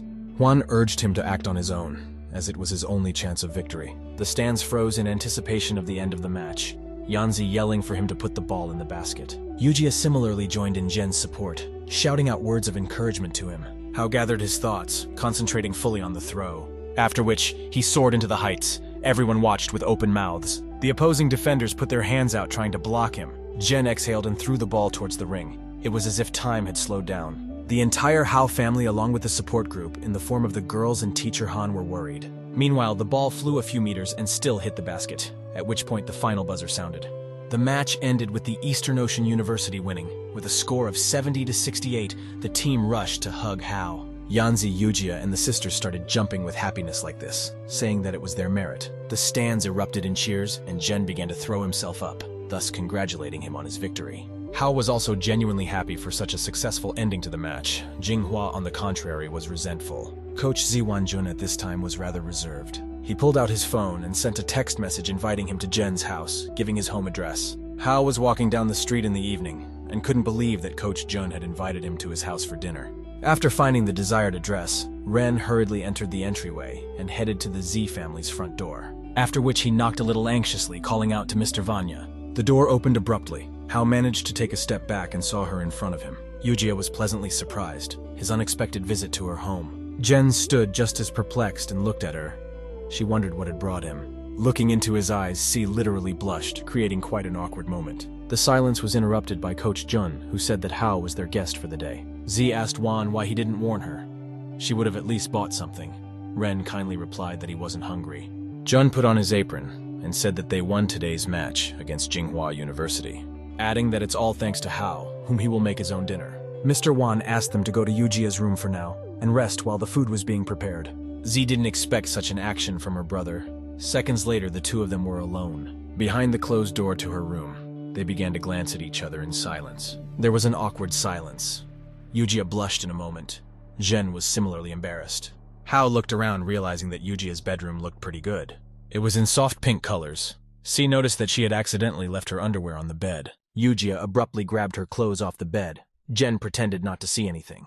Z politely asked him to take a seat while she got him some water. After apologizing to him for the mess in her room, she hurried away. Hao took a seat at her desk and turned his attention to an unknown book. He became extremely curious to see its contents, which he ended up doing. Opening the book on the first page, he saw their photos together with Eugia. Jen wondered if it was her and her pictured in the photo cards. Z walked over and put a glass of water on the table, then replied that she did, adding that when they were children, he had ground shells into powder and made crayons for her. After waiting a short pause, she asked him if he remembered that time. Hao realized that if he answered in the negative, she would be upset. He began to slur his words. Eugia understood everything and said that it wasn't surprising because it had been many years. Jen apologized to her. She replied that there was no need to apologize. After all, it wasn't his fault. Hao said he only remembered a little girl, nicknamed Radish, who followed him wherever he went. He barely remembers the rest, saying they turn out to have so many good memories. Eugia looked away embarrassed and smilingly said that he hadn't changed a bit since then, adding that he was still as honest and kind as before. Jen thought for a moment, then said she was looking at him through rose-colored glasses since he was her brother. Eugia sharply replied that it wasn't like that at all, then calmly said, even if he wasn't her brother, she'd still feel that way. At this moment, their dialogue was interrupted by Jun's voice from behind the door, saying that dinner was ready. She turned away and headed for the exit, saying it was time for them to sit down at the table. Zhenya wondered what she wanted to tell him, implying something important. After a while, they emptied the contents of the table after they had had enough to eat. Hao remarked that Coach Jun was a wonderful cook, something he had never imagined. Mr. Wan replied that he should learn to cook too if he wanted to be with Eugia. Z in turn began to resist, saying he was talking about the wrong thing. Jun pronounced that he knew about her brother Hao, who she had been in love with all these years. She told Jen not to listen to this nonsense, then dragged him along for a walk in the park. Eugia suddenly stopped and shyly thanked Hao. He also slowed down and turned to her, wondering what she was thanking him for. Z stepped closer to him and looked up into the mysterious starry sky. She said she'd been waiting all these long years for her favorite brother, and dreaming of their next meeting. At that moment, something unknown flew through the sky. Eugia uttered. She had no idea that Hao would turn out to be her brother. But she's very happy now. Z said she wants to tell him a secret. Eugia walked up to him closely, Ren in turn covered in sweat from excitement. Z whispered in his ear that if he hadn't turned out to be her brother in time, she might have loved someone else. The next morning, Hao went to school, where he struggled to wait for his last class, at the end of which, Teacher Han asked him to follow her. The students literally freaked out, not understanding why she chose him again. They stared embitteredly at Jen, who in turn hurried after Miss Su. After a few moments, he suddenly found himself in an incomprehensible place. There were no lights and carelessly scattered things all over the room. Bags of trash stood near the table. The unknown apartment was a mess. Empty liquor bottles and sheets of paper were just lying on the floor. Seeing Teacher Han, Hao inquired where En was. She replied that he was at her house. Jen asked why there were no lights in her apartment. Su said that the power went out unexpectedly, which was why she called him, because he specialized in mechanical engineering. And now he has a chance to practice. Hao reached into the panel where the meter was located. Jen smilingly remarked that Miss Su didn't know much about the workings of electricity because it was just a matter of turning on the switch. Hao turned on the light. The teacher replied that she teaches math, not physics, threatening him with a D in the subject. Jen apologized to her, then sat down on the couch and thought about the fact that everything looked kind of suspicious. The protagonist started to get nervous. Meanwhile, Miss Han asked what he would drink, tea or coffee. The teacher was standing in her nightwear. Hao was extremely surprised. He asked her to make him coffee, not understanding when or why she had changed her clothes. Teacher Su made him some coffee, then kindly handed Zheng a cup, sitting down on the couch beside him. They sipped their drinks in silence for a while. Hao still seemed suspicious of it. A little embarrassed and blushing, Ren said that in private, Miss Han is like a different person. Su leaned back on the back of the sofa and replied that it was because she was with him now. Besides, they knew each other's secrets. At this time, Hao looked towards the table and noticed a cockroach that was crawling on the surface. Teacher Han also saw it, causing a shout to rise up. Jen in turn tried to calm down the screaming teacher Su. Then our hero decided to help her clean the apartment. He swept the room, after which he took the trash bags outside to the dumpster. Meanwhile, night had fallen. When Hao returned, he began to wipe the dust, and after a while, the apartment was literally shining clean. Jen suggested that she should clean more often to keep the cockroaches away. Teacher Han thanked him for his help and for today in general. Hao said he had no idea how unfit she was to live on her own. And because she is a cultivator at this moment, Teacher Su generated a kind of fire sword, then promptly threw a punch at him. Hao dodged, asking what happened to her. Miss Han ignored his question and continued to attack him with her sword. Jen activated his abilities and easily fought her off. But that didn't stop her. He thought Teacher Su had lost her mind, because he could find no other logical explanation for her actions. At a certain moment, Miss Han's sword was right in front of Hao's eye. He immediately activated a protective barrier that she couldn't penetrate with her sword. Teacher Su stopped attacking Jen, saying that he was pretty good at defending himself. He could use his spiritual energy to form a barrier, and now the last step to the first realm was left. A surprised Hao wondered if she was just testing his cultivation basics. Teacher Han replied positively, after which she demanded him to fight her. Hao said in surprise that he was no match for her and probably couldn't handle her. Miss Su replied that she would only defend herself, and he had 3 minutes to touch her with his sword, in which case, he would win. Ren said that Teacher Han was looking up to him. After all, touching his sword energy is easy. Teacher Su reminded him that she was the inspector, and if Hao can still defeat her in battle, a special reward awaits him. Jen asked her what special award she was talking about now. Miss Han ignored his question and pulled out her sword and called out to Hao to show what he could do. The protagonist concentrated, actively using his abilities, after which he released several lightning arrows at Teacher Su. She noticed that he had a large amount of spiritual energy, but the strength of his punch was just as important, adding that the normal attacks of the 5 elements can't harm her in any way. Jen pondered after all, if that was really the case, perhaps it made sense to combine the 5 elements. He instantly assumed a characteristic pose, and released an electric ball at her, assuming that she would be able to be damaged by the lightning element. Han swept up. That this zipper element is actually a pretty good idea, but since it's made up of 5 elements, it still won't work against her. Teacher Su easily repelled his attack with her sword. Hao began to ponder how to harm her. Miss Han wondered if he wanted to give up, since there was only a minute left. Jen didn't understand how he could get his hands on her spiritual energy, because the attacks of the 5 elements and lightning couldn't break Su's defense. Suddenly, he tried attacking her with lightning balls again, hoping for a successful result. Teacher Han said that she had already realized his strength level, and it wouldn't be a big deal if he lost. The fog of dust created by his attacks made it impossible for her to detect Hao. Teacher Su scrutinized him carefully in the dissipating smoke. Suddenly, Ren appeared right in front of her and tried to strike her with his magic sword. However, Miss Han had time to react, thus blocking his attack. They clashed their blades together, creating a distinctive sound as they did so, after which Jen took a step backward for his next strike. Hao rather abruptly threw himself towards Teacher Su, trying to attack her, which he did manage to do, leaving a cut on her clothes as a result. The teacher clearly did not expect such a thing from our hero, which was pleasantly surprised. Han said that he had won after all, mastering such martial skills while not reaching the first realm was not bad. Hao walked over to her and replied that he would buy her another beautiful dress. Miss Su turned away and left, saying that it was not necessary. At this moment, the lights suddenly turned off. The teacher froze in place, then looked out the window and said it was irreversibly closing in on him. An anxious and uncomprehending Jen asked what exactly was coming. After a few seconds, he felt a kind of discomfort inside him, after which Hao suddenly fell to the floor, wondering what was happening to him. Miss Han replied that he had used spiritual energy during the battle, thus activating the Dragon Core. As such, he is on the verge of finally making his way to First Reign. Su hooked up with him, saying that a Kong-level heavenly calamity was about to happen, and Zhen Yu would have to open the dragon's lair, adding that she would try to protect him. Hao wondered what den she was talking about, his face turning blue. Han replied that the dragon's lair is a point in the Dragon Core, starting from the Kang stage. Each stage will open a point. The more dots, the more spiritual energy the core assimilates, and Hao would be able to become a dragon after opening 7 dots. Outside the window at this time, thunder rumbled. Zhen asked how he could open a point in the Dragon Core. Su replied that to do so, one must channel the lightning inside one's body to refine it, adding that he must have read about it in the scroll, about the fusion of the 5 elements of the Light Path sword.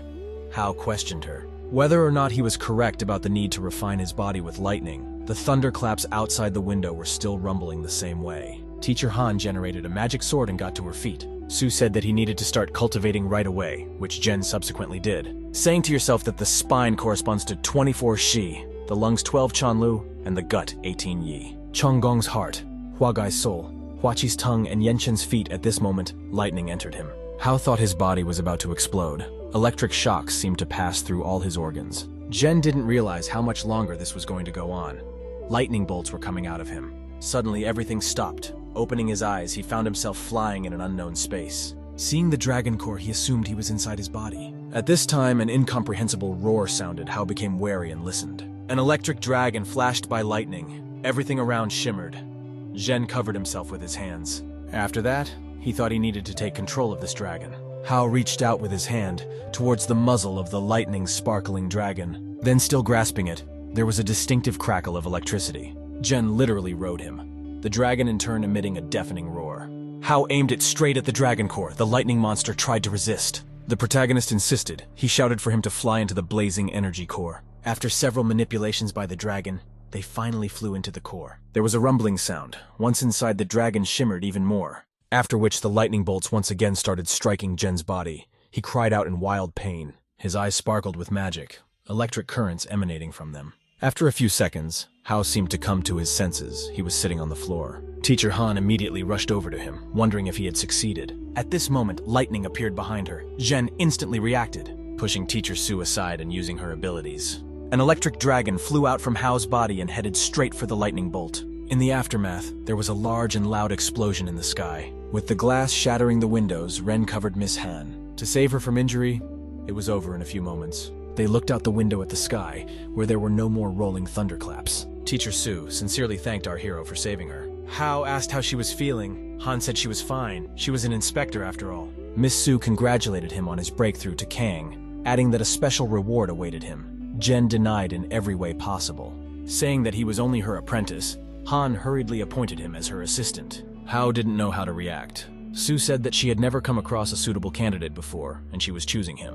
Technically a freelance handyman, and he doesn't need to worship at the Dragon Temple, Jen asked why him. The instructor remarks that she can't see the joy in his eyes, and if he doesn't want to, he can refuse.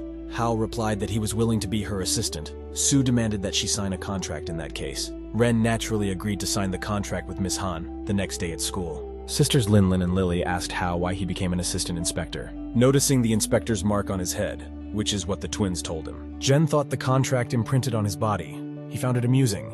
Linlin said that once he became an assistant, he was required to take the exam every year, and if he failed it, he would die. Hao was shocked by such news that he had somehow not been notified by Teacher Han. Jen asked if he could decline the position. Lily replied in the negative. Now he must take the exam until he is a full-fledged inspector, and only then can he leave. Otherwise, Hao would be immediately dealt with if he wished to leave without a reason. Jen understood that free cheese is only in a mousetrap, and Miss Su had specifically chosen it. He had many questions about what the exam was, when the first one would begin, and what his chances of success were. Twin replied that the inspectors choose the essence of the exam and its timing. Lily had noticed that inspectors like to take people by surprise, and the exam could be about anything. And since Hao had only managed to reach Kang's level, his chances of success were extremely slim. Jen was literally shocked, realizing that he had fallen into a death trap. Meanwhile, someone they never expected to see arrived at the university. A beautiful sports car, bright red in color, drove onto the school grounds. Parked outside one of the buildings, all the students began to wonder who it was. A young guy came out of the car, in whom they recognized the famous artist Qin Shaoyang. With red long hair and wearing glasses, he headed to the university. The girls in turn expressed their respect for him, still not understanding why he had come to their school. Hao was watching. He didn't understand why everyone had such a reaction and why he was so popular. Teacher Han said it was Qin Shaoyang, the best artist in Asia with many fans. Adding that this was his identity in the human world, Miss Su sat down in the chair. He is a dragon family inspector in charge of the Heavenly Mountain, being a genius in cultivation as well as an examiner. At the exam Hao would soon be taking, Ren assumed he had come to test him. Teacher Han replied that Shaoyang is basically trying to woo her. Su urged Jen to be careful, for Qin had done away with all the men who surrounded her, and his exam would not be easy. Hao remarked, "This sounded rather frightening," assuming that Shaoyang must have a strong affection for Miss Han. Teacher Su said that Qin had given her 2 tickets to his exhibition that would be held in a couple of days. Smiling, she offered Jen to keep her company, calling him the protector of the girls. Hao clearly didn't like Teacher Han's scheme, but he decided to remain silent. A banner was put up on the school building welcoming Qin Shaoyan. The students assumed he would hold an exhibition at their place. Walking through the university and seeing Qin's paintings, Hao found them amazing. Su said that he is one of the best in the world.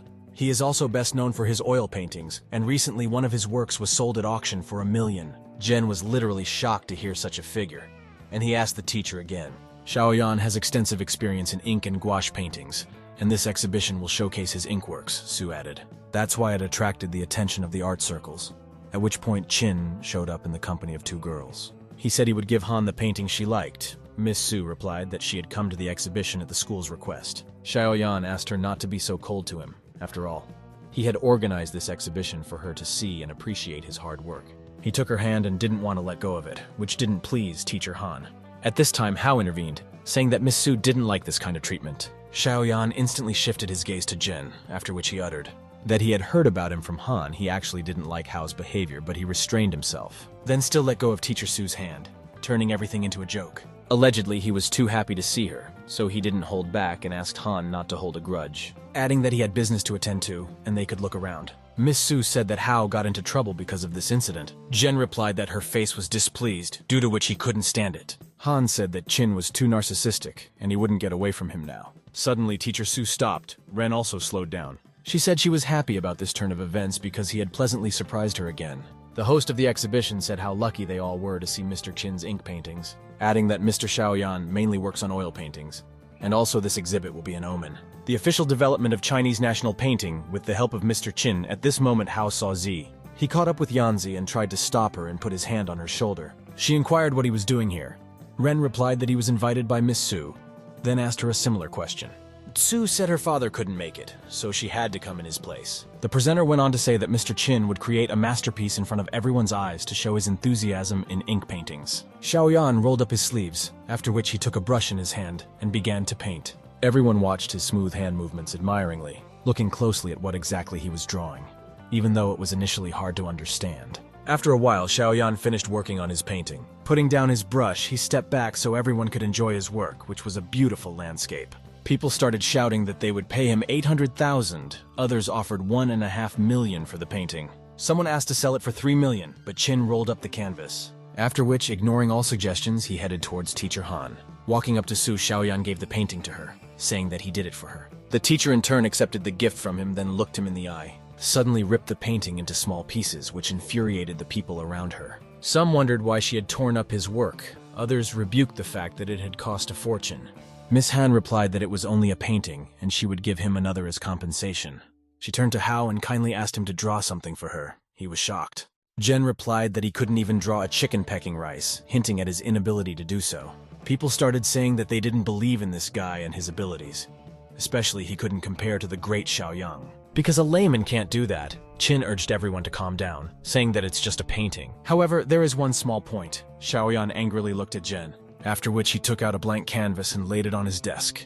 Chin said he wanted to see his drawing skills, maybe he was good at it. Jen was perplexed. He tried in every way possible to reject the idea. Realizing that he had no chance, Hao said he would draw a chicken pecking rice in that case. The teacher encouraged him to relax and do whatever she told him to do, adding that she believes in him and things will definitely work out for Jen. They walked over to the table with the canvas paper. Hao was confused and didn't know what to do. The teacher said to use whichever element she would name, and from 1 to 10, take the right amount of powder. In accordance with the number she named, Zhen queried if she was hinting at drawing with the shadow scroll of the dividing sword light. Teacher Han asked him to calm down and concentrate, then remember the picture he saw. On top of that, he needed to replicate exactly all of Xiaoyan's movements, gestures, and strokes. Ren said he remembered everything. Su urged him to just listen to her carefully. He took the brush in his hand. Miss Han named the metal element. Hao began to run his brush across the canvas. After which, remembering Chin's movements, swung the brush to the side. Then once more, Zhen tried to repeat all the strokes as clearly as possible. A certain image of the land was already being created on paper, and the teacher could see that everything was going quite well. A girl standing in the crowd remarked that there was a lot of power in his strokes. Miss Su uttered water. 5. Hao concentratedly performed all the actions. Drops of ink fell gently onto the canvas. Everyone present froze in anticipation. The teacher then named the element of the tree. 4.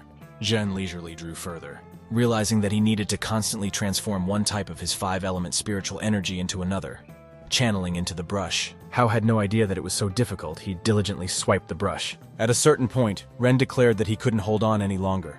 Miss Han replied that she would help him in that case. Su walked up behind him. Literally guiding his hand with the brush onto the paper, Han pronounced the next element, water, 7. Zhen Yu felt embarrassed. He realized how it might have looked from the outside. But they continued to paint together. The people around them were involved in the process. They didn't utter a word so as not to disturb their drawing by watching what was going on. In a few minutes, the painting was complete. It was truly beautiful. Suddenly, Hao dropped the brush from his hand. He was literally exhausted and was falling down without strength. Teacher Han managed to pick him up, thanking him for his hard work. Afterwards, asking Chin if he liked Zhen's painting, she asked him to comment. Looking at the canvas, Xiaoyan realized that he had used a scroll of shadows of the separating sword light, for there was a gulf between the two in drawing, and Teacher Su clearly shared her spiritual energy with him. One old man commented that it was a stunning picture that you couldn't look at without rapture. People among themselves came to a consensus, saying that this work was as good as the one drawn by Mr. Chin. Xiaoyan was furious, but didn't show any signs, agreeing with the old man, adding that this picture was even better than his. Everyone was shocked by this result. They became interested in Hao's identity. At this moment, Miss Han came over to Qing Yu. She handed Zhen's painting to him. Xiaoyan, in turn, nervously snatched it from Su's hands and headed towards the exit. There was no limit to his anger. He thought that he would take revenge on Han and Hao sooner or later. The guy was sitting in a meditative pose. After the exhibition, he decided to concentrate on cultivation. Hao directed his fingers in different directions as the elements of metal, water, and wood. The main character looked sharply to the side. He pointed his hands there, and colored lightning came out of them. Powerful color lightning came out of the guy's hands and pierced a wooden board. Hao happily said that he should practice the great 5-element cultivation technique. He can transform these elements into each other at will. The main character happily said that he canceled his original method and created a new one. He has made some progress. Hao looked with great excitement in front of him into the sky. It began to change. The main character was covered with his hands. He did not understand what was happening around him. Hao waved his arms to the side. A bright flame appeared near his fingers. The guy loudly ordered the fire, and next to his hands he had a flame. Hao became a combat pose and directed his hands back. Around him was whitish smoke. The main character looked around with surprise and noticed that snow had fallen next to him. He could not understand where he was. Hao was surprised due to the fact that he was in another world due to cultivation. The guy saw the mountains of snow next to him. He needed to find a place higher to see where he is. Hao walked through the snow. Traces remained behind him. Very soon he no longer had the strength to go on. Suddenly the ground below the guy glowed brightly. He didn't understand what was happening. A very strong explosion was heard from underground and a bright flame appeared. The main character sharply bounced back. Before him continued to rage a fire. Hao activated a skill called Earth. A large stone fell in front of him. The main character looked down in fear. He sailed on a large stone across the sea of lava. The main character looked to the side in surprise. He had just been with her next to him, and now he was surrounded by lava. He decided that this was all a test. An angry cry of a bird was heard from above. The guy looked up and saw the claws of a white eagle. Hao rushed aside with a burning sword in his hand. He demanded that he be given a rest. A predatory bird flew over a person. The main character flew somersault. Hao looked with great attention and fright on top of himself. He carefully watched the bird. The main character sharply swung a light sword and managed to cut the predatory eagle above his head. Hao, after he struck the bird, noticed how something sprayed on his face. The guy looked at his hand in surprise.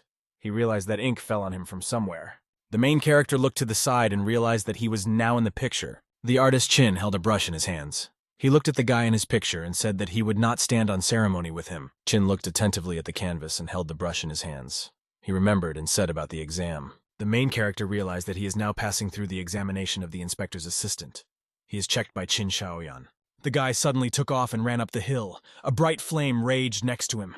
The main character saw how large white predators appeared in front of him and rushed at him. Hao ran to the side in fear. He realized that he was inside Qin Shaoyang's painting and that he could draw anything he wanted. The evil white wolf opened his mouth and rushed to attack the man. Hao waved aside with his sword. He had a feeling as if he had fought with the examiner himself. The guy scaredly realized that the artist could constantly draw new animals. Sooner or later, his power will run out. The main character thought and became worried. He immediately remembered the ink. The guy swung his arms and hit the white Scorpio flying at him. Hao stood and looked at the bodies of monsters in front of him on the ground. He knew that these animals were drawn in ink. The main character took out his luminous brush. He could also draw in this place. Hao swung his brush to the side. He commanded that he was drawing metal. The protagonist brought out in all directions a brush and painted something for himself. The main character painted a huge white eagle. He saw this big bird in the book. The guy jumped on the eagle's back.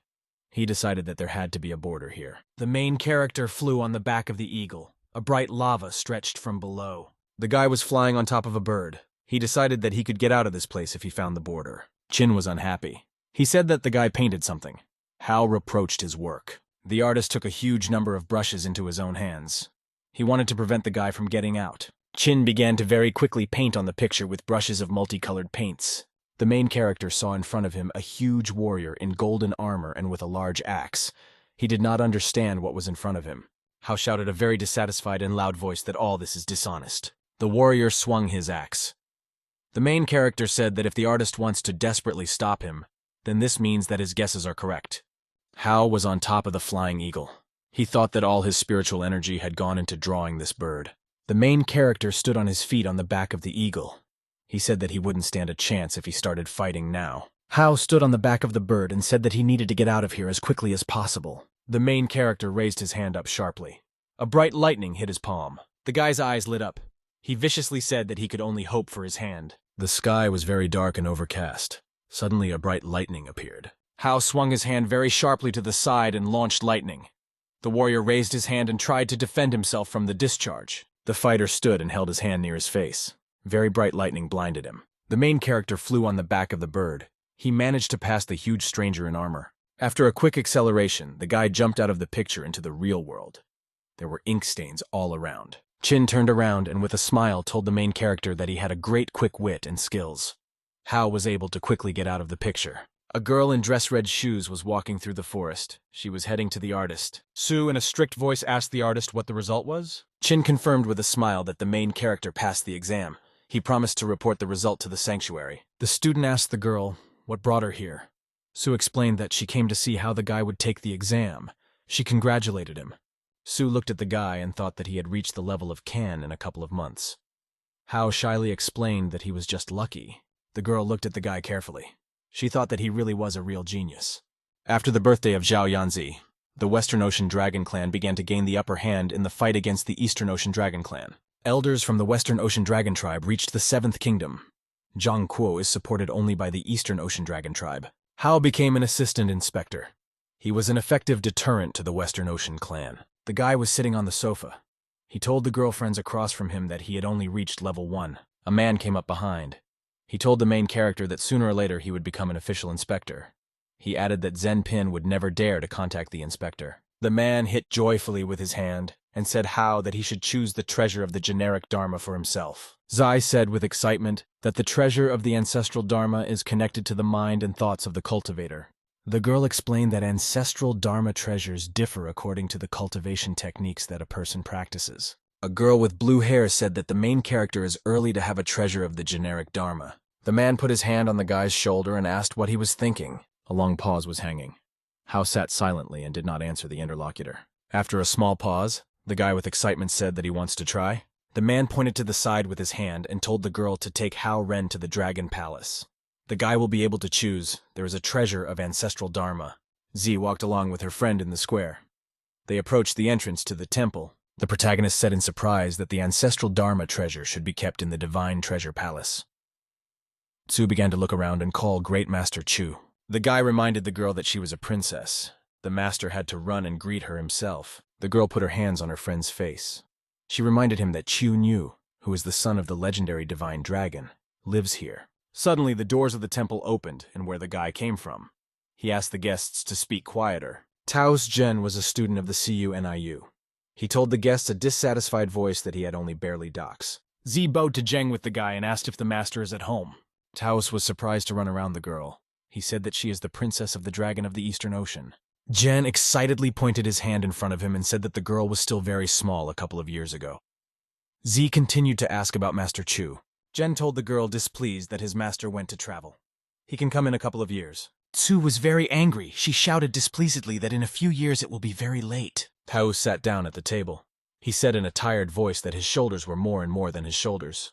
Zai asked the Taoist how he felt. The main character asked Zhen if he liked the massage. Taos answered the main character with a joyful voice that he was good for massage. Zheng turned around and asked the guests with a smile, "Do they want to receive the treasure of ancestral Dharma?" Zai smiled very joyfully to the interlocutor and said that he was completely right. Zheng rose from the chair to his feet. He wanted to say something to the interlocutors. The Taoist said with excitement that no one would be able to find his master until he himself wanted to return. Zheng turned around and cunningly told the interlocutors that he would help them to the treasure of the generic Dharma. Taos took the hand of the protagonist and said that he had rare 5 element body type.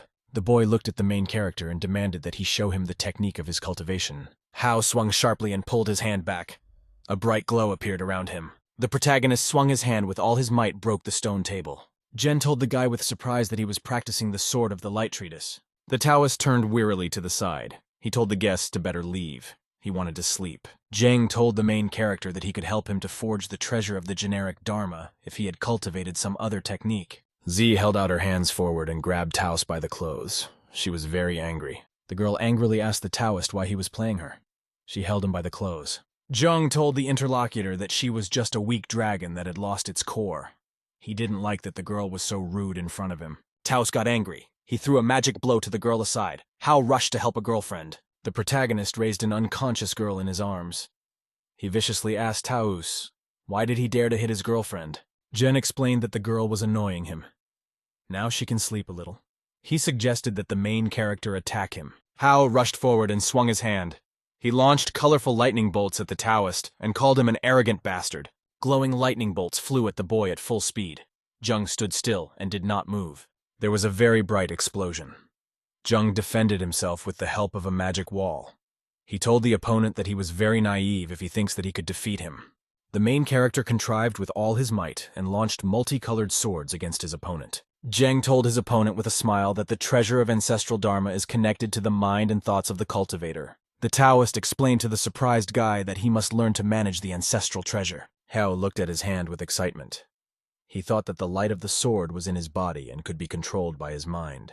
The main character looked in surprise to the side.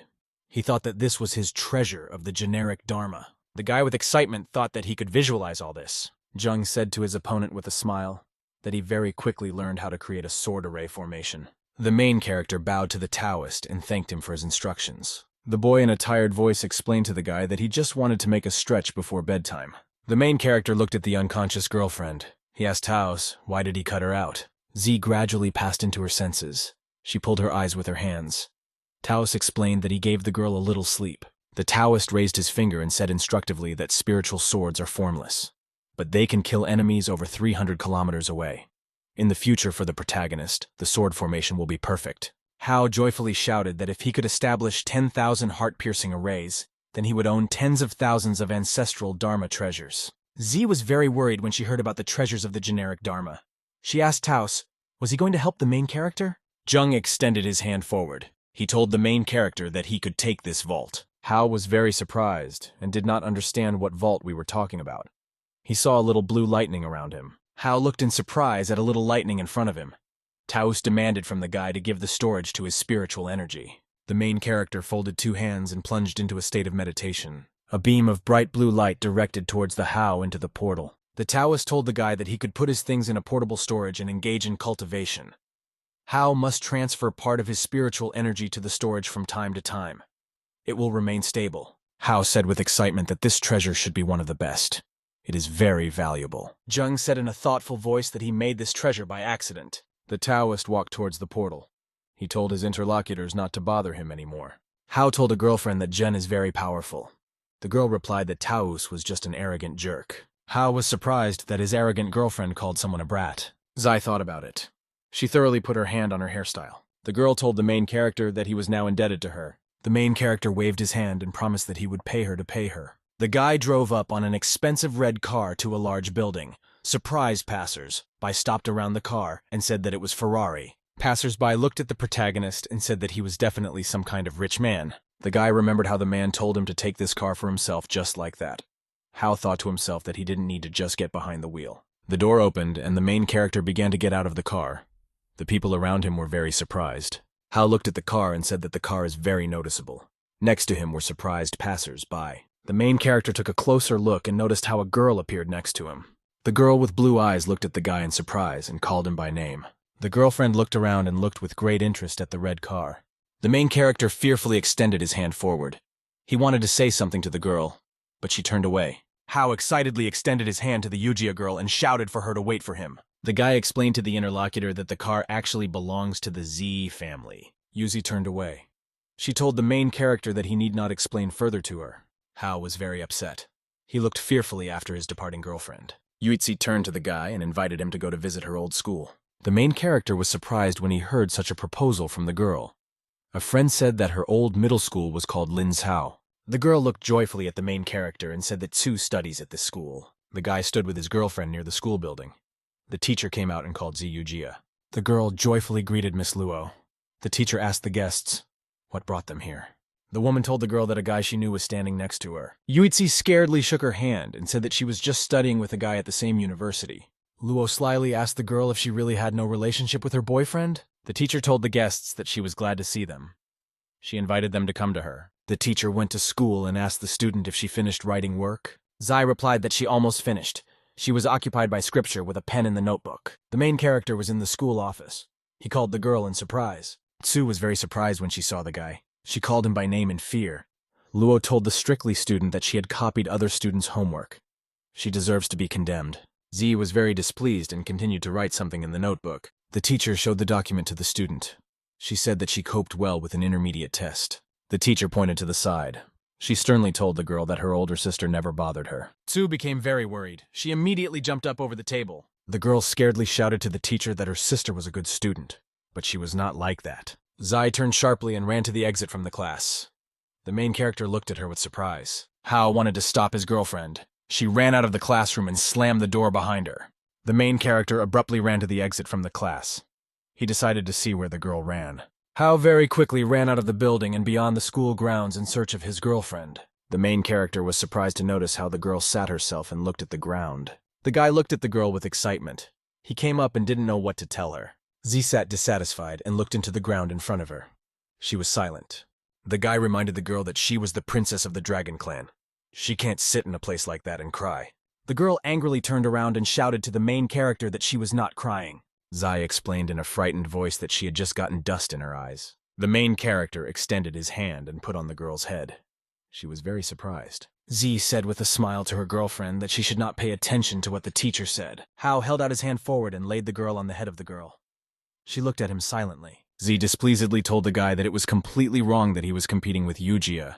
That girl is wonderful in every way. The protagonist told the girlfriend so that he would not feel insignificant. Hao told the dissatisfied girl to always be herself. Z was very angry because of such words. The girl swung and threw the protagonist to the ground with a very powerful blow. Tsu twisted the guy's hand back and shouted that she didn't believe he could say that. Yuichi came up from the side. She slyly asked her friends, did she interfere with them? The main character held out his hand to the side and asked his girlfriend to help him. Yuzi extended his hand to the girl and demanded that she just remain herself. The girl told her interlocutor that she used to be exactly the same as her. Yuichi said that she had low marks. Teachers did not like her. She had no friends. The girl said that she did not even want to go to school. She closed in her bedroom for the whole day. Once in Yuzi's life, there was one incident that very seriously changed her fate. The girl suddenly got a new neighbor. He invited her for a walk. The new neighbor burst into the girl's life like a ray of sunshine. The two of them walked a lot. The guy walked a lot every day with his girlfriend. He helped her with her homework. Young Yuzi spent a lot of time with her friend. Since that time, she has been trying to study a lot. The girl smiled slyly and said that she had reached where she was now. A surprised guy looked at her from the side. Z was full of suspicions. She looked at the main character with great interest. Z grabbed the guy by the clothes and angrily asked, was he really Yuzi's neighbor? The main character began to make excuses. He said that all this was a very long time and they were just friends with a girl. Yuzi was very unpleasantly surprised when she heard from the guy that they were just friends. Zai threw her friend to the ground. She viciously told him that she did not have time for this. The girl turned around and reminded the main character about the meeting for the next weekend. The main character and his girlfriend walked together along a deserted alley. The girl stopped near the door in the building. She walked over and knocked gently. The old woman with a mop came out. She asked who came to her. The girl joyfully introduced herself to the old woman. Grandmother greeted her guest. The hostess joyfully turned to the girl and said that she was very sweet. Eugia started cleaning the house. The old woman told the girl that she did not have to do all this. The girl took the bedspread and hung him to dry. The old woman thanked the guest. The main character on the side joyfully looked at the girl. She seemed very good to him. The hostess suddenly turned to the side and looked very viciously at the guy. The main character was very scared. He held the rag in his hands and jumped to the side. The hostess angrily told the guy that Eugia mentioned him very often. The main character felt a strong aura around him. The old woman looked angrily at the guy and said that Eugia was the best girl he could find. He must take care of her. The frightened protagonist explained to the old woman that he is actually not in a relationship with a girl. Hao turned to his girlfriend and asked her to confirm his words. The girl looked at the mistress and said that they would return in a few days. The old woman turned to the guy and said that since ancient times it was known that everyone should know their limits. The hostess explained to the guy that he should not go too far. Otherwise his life would be in danger. The main character was surprised when he realized that the hostess said all this for him. Hao, along with their companion, walked along the evening street. There was no one around. The main character asked the girl, what kind of woman did they just meet? Yuzi told the guy that they came to see an ordinary old woman. She visits her once a week. The main character led the girl to the door of her apartment. She told him that she was going home. In a whisper, the girl reminded the guy that he said that they were just friends. Hao was very surprised. He turned around displeasedly and looked at the girl. The girlfriend in a modest voice told the guy that they would see him next week. The protagonist was engaged in cultivation alone. He sat on the street and multicolored swords flew above him. Hao was completely absorbed in the process. He controlled the flight of colorful swords above him. Unexpectedly, a very bright lightning struck from above. She hit the flying swords with a flourish. The main character was very amazed. He felt a strong blow to his body. Hao exhausted to the ground. He lost consciousness. Lightning was still knocking in the sky. Suddenly, steps were heard on the side. Some stranger with a mask on her face went to the main character. The stranger with the guy handed the guy a small pill and said that he would eat her as soon as possible. The guy looked up in surprise. He asked the stranger who she was. The woman told her interlocutor that the heavenly trials were not over yet. He advised that Hao use the light-tracked sword scroll. The stranger told the guy that he should learn to control lightning. Hao must do everything possible to use the power of lightning as he wishes. The main character was sitting in a meditative pose. There were glowing swords around him. Lightning suddenly appeared on top. She hit the balcony where the main character was. The woman stood behind. He told the main character that he almost succeeded. Hao was immersed in the process of cultivation. Suddenly, a bright blue ball appeared in the hands of the protagonist. Lightning emanated from him. The main character said with surprise that he felt a connection between heaven and earth. His spiritual energy improved. The guy turned to the side and noticed that the stranger had disappeared. Her aura was a friend for him. Hao joyfully told himself that he learned to control lightning. Uncle Ziquo will pass through a heavenly test after a couple of days. He can help him. The main character approached with a girlfriend to a large, beautiful palace. Hao was very amazed by the beauty of the building. He stood and wondered loudly to himself. The girl asked the guy with displeasure, "Why does he behave like a village?" Hao explained to his girlfriend that everything around was made of white and expensive jade. The friend came up and put her hand on the stone near the bridge. She said that Uncle Quo is the last hope of the Eastern Ocean Dragon Clan. He must survive the heavenly trial. The main character came up from behind and put his hand on his girlfriend's shoulder. He told her that the banquet was starting. Hao took a long look at the girl who left him. Inside the palace, people were sitting at the tables.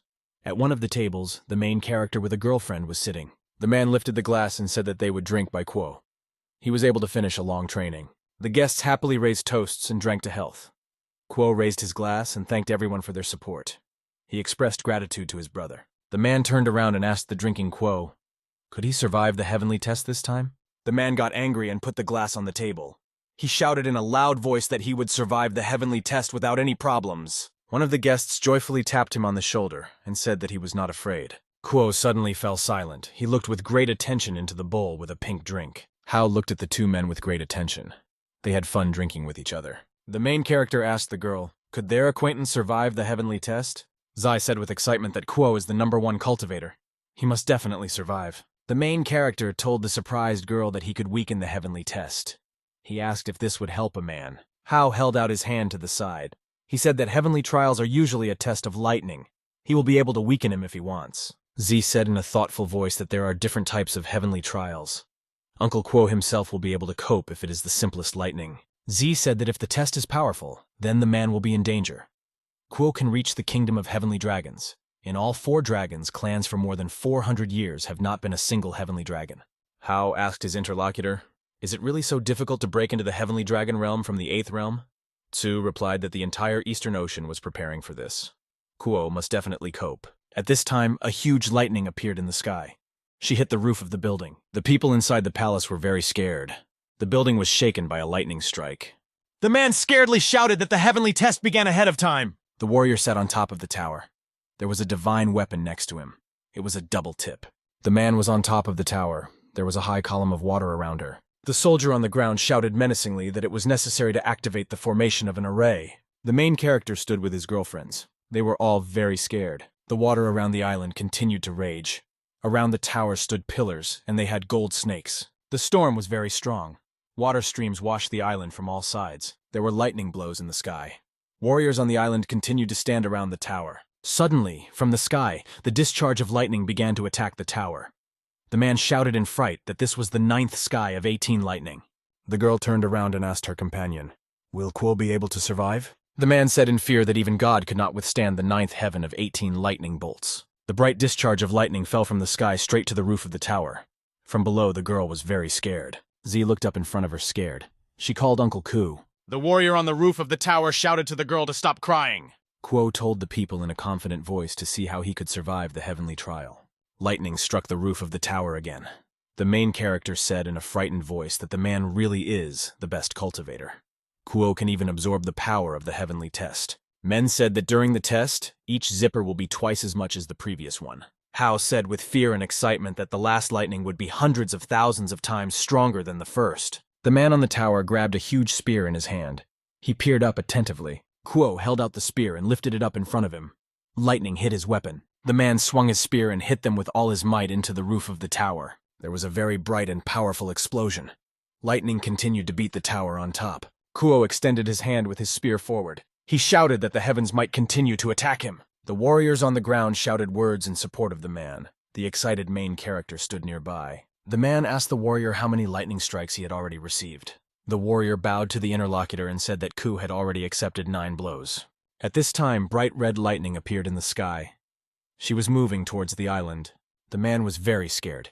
Did he swing his spear to deflect the charge? Kuo, in a frightened voice, told himself that he should survive. A powerful lightning strike from the sky hit the tower. Everything around was shining brightly. The main character and his girlfriend covered their hands to protect themselves from the radiance. The man looked very beaten. Clothing on it was torn. The girl and the man next to her were very scared. The two of them called Uncle Kuo. A bright red cloud appeared in the sky. People were still on the small island. The man commanded that the formation of the heaven and earth array begin. The warriors obediently shouted to the ruler that they would do everything. They were holding flags in their hands. A protective luminous cap appeared on top of the island. The sky became more and more red. Huge lightning bolts from the sky began to fall on the island. Their discharges amazed the warriors. Kuo asked Jao Guang why the array absorbs the blood of their soldiers. Zhao angrily answered the man that he was the hope of the Eastern Ocean. The warriors themselves agreed to sacrifice their lives for him. People joyfully shouted around that they were dying for Mr. Kuo and the Eastern Ocean. Kuo shouted very viciously and loudly that Zhao Guang was a moron. A huge dragon appeared. He shouted that he could not allow the soldiers to die for him. The dragon flew high into the sky. People stood on the ground and watched him. Suddenly, bright lightning went down from heaven and completely struck the dragon. The man in the body of the monster shouted very viciously that he would destroy the heaven. The dragon shouted angrily and went down from the sky in the direction of the earth. The monster put his predatory paws in front of him. A bright red ball lit up between them. There was a very bright glow in the sky. The red ball shone in the hands of the dragon. The man was very surprised due to the fact that the warrior used the nucleus of the dragon. The dragon gave the command forward. He launched a bright red ball from him ahead. Z was very scared. She looked with great excitement after everything that was happening in the sky. The main character shouted excitedly that this is how the cultivator was fighting at the peak of the 8th kingdom. A bright ball continued in the dragon's hand. He said that he won his whole life in battles. The red ball was flying in the air. Very bright lightning shone around him. The man pointed his hands to the side and shouted that he would not end it here. The dragon saw something dangerous and was very scared. A bolt of lightning appeared from the sky and struck the red ball. The man screamed scared and loudly. He received a very strong blow. Kuo fell from a great height to the ground. He could no longer fly in the image of a dragon in the sky. The fighter held out his hand in front of him. He said scared to himself that he was dying. The man on earth was very scared. He began to turn into a large blue dragon. The blue dragon rose into the sky. He lifted the unconscious Kuo onto himself. Zhao descended from the sky. Smoke was coming from his body. He held a Kuo in his hands. The girl screamed in fright that they needed to call the doctors here. Z, with excitement, called her father to her. The man explained that Kuo's heavenly trial was not over yet. He demanded that the girl leave with the others. Z scaredly shouted to the man that she would stay with him and Uncle Kuo. Father hit his daughter's face. The girl was very scared and grabbed her hands by the face. Zhao shouted to his daughter with a dissatisfied voice that she was very selfless. The girl picked up the man under the arms. Zhang said Kuo withstood the last zipper, but failed. The man looked into the sky. There was still a lightning sparkled there. He said that after that the glory of the Eastern Ocean Dragon Clan will fade. The warriors sharply put the weapon forward. They said that they were ready to take a zipper for the Lord of Kuo. The warriors near the tower shouted in unison that they were ready to accept lightning for Lord Kuo and die for the clan. Zhao was surprised. He did not understand why the soldiers were ready to die. The guy told the man that they would fight together until the end. Z told father that they would not leave him or Uncle Kuo. The man shook his head in different directions and replied that none of this would matter. Zhao looked up and turned to heaven next to him. The main character and 2 girls stood. Very bright lightning continued to shine in the skies. They fell onto the protective dome above the island. The man raised his hands above his head. He shouted to the girl to hold on. Hao pointed his hand to the side. He said that the formation of an array of swords began. A very bright lightning strike descended from the sky and struck the protective dome with all its might. A powerful lightning strike struck the protective coating and pierced it. After a lightning strike, the man received a very strong blow. He was wounded. Zhao, after a very powerful wound, put his hand to his mouth. Next to him lay the body of Kuo. Z turned around in fear and looked at her father. She called him. The blow of lightning from heaven struck a man. He screamed very loudly. At this time, Kuo came to his senses. He shouted to the man not to sacrifice himself for him anymore. Kuo had a small trail of blood on the top of the tower. He decided to use it to protect the clan. Gradually, the blood of the warrior flowed down the tower and drove to the ground.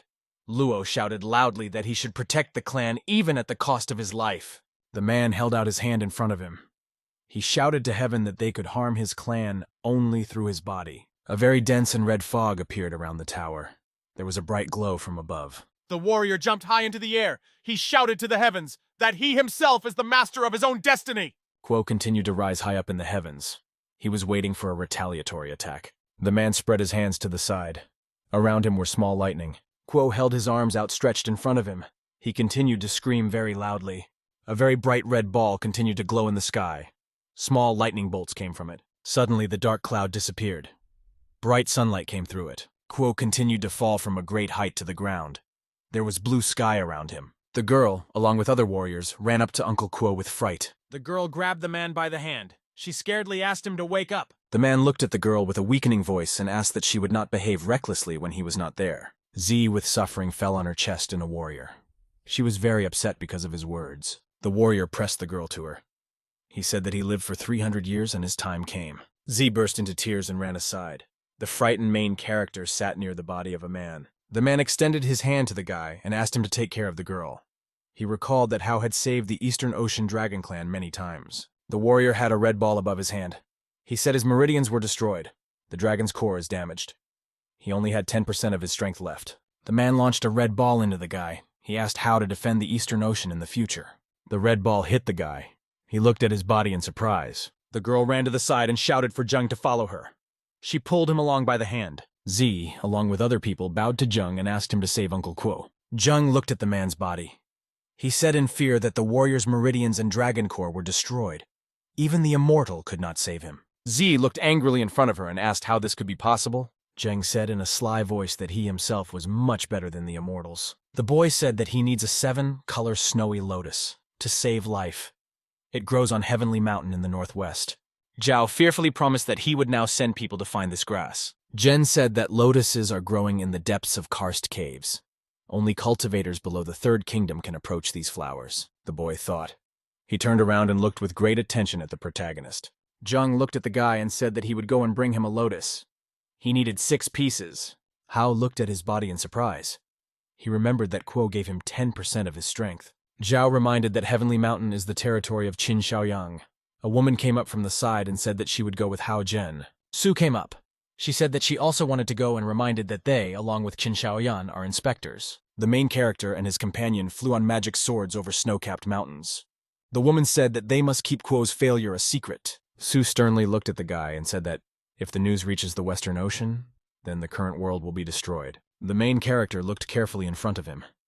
He answered the girl that he understood her. Hao, along with their companion, flew up to a huge purple barrier near the mountain. Around the mountain slope there was a special protection. The purple dome did not miss anything. Su took out a small piece of paper with spells. She said that this is a protective formation of the Heavenly Mountain. This territory belongs to the earthly elemental dragons. The territories near the river belong to the dragons of the water element. Dragons of the elements of earth and wood are hiding in the deep mountains inland. The main character and his companion flew up to a huge and bright portal. Su waved forward in the direction of the portal. She told the main character to follow her. Qin, in a white suit, stood and waited for people on the other side of the portal. The guy greeted the girl. He told her that he hadn't even prepared anything for her. Qin looked at the main character in surprise and called him an assistant inspector. Hao bowed and explained to the interlocutor that they came for a local 7-color snowy lotus. Qin strictly explained to the main character that all this is not some ordinary herbs. The guy said that such herbs grow in the caves of the Snow Mountain. They need hundreds of years to grow. Qin looked sternly at the main character and asked, "How is he going to pay for the herbs?" Qin demanded that the girl marry him. He promised that then, the main character would take as much grass as he wanted. Su suddenly sharply extended her hand with the glowing sword straight to the guy's head. The girl held the weapon in her hands. She viciously asked the guy, "Where are the 7-flowered snowy lotuses?" The artist grabbed a large brush. He didn't like how the girl asked him for help. Chin attacked the girl with the help of painted predators. He explained to her that Heavenly Mountain is his territory. Sue grabbed a luminous sword in her hand. She shouted that she would be easier than a simple one. The girl, with very powerful blows of her sword, was able to quickly hit the predators running towards her. The artist with a smile told the girl that she is very strong. He held a large brush in his hands. Sue continued to fight back from predators. Inside the animals, ink was ink instead of blood.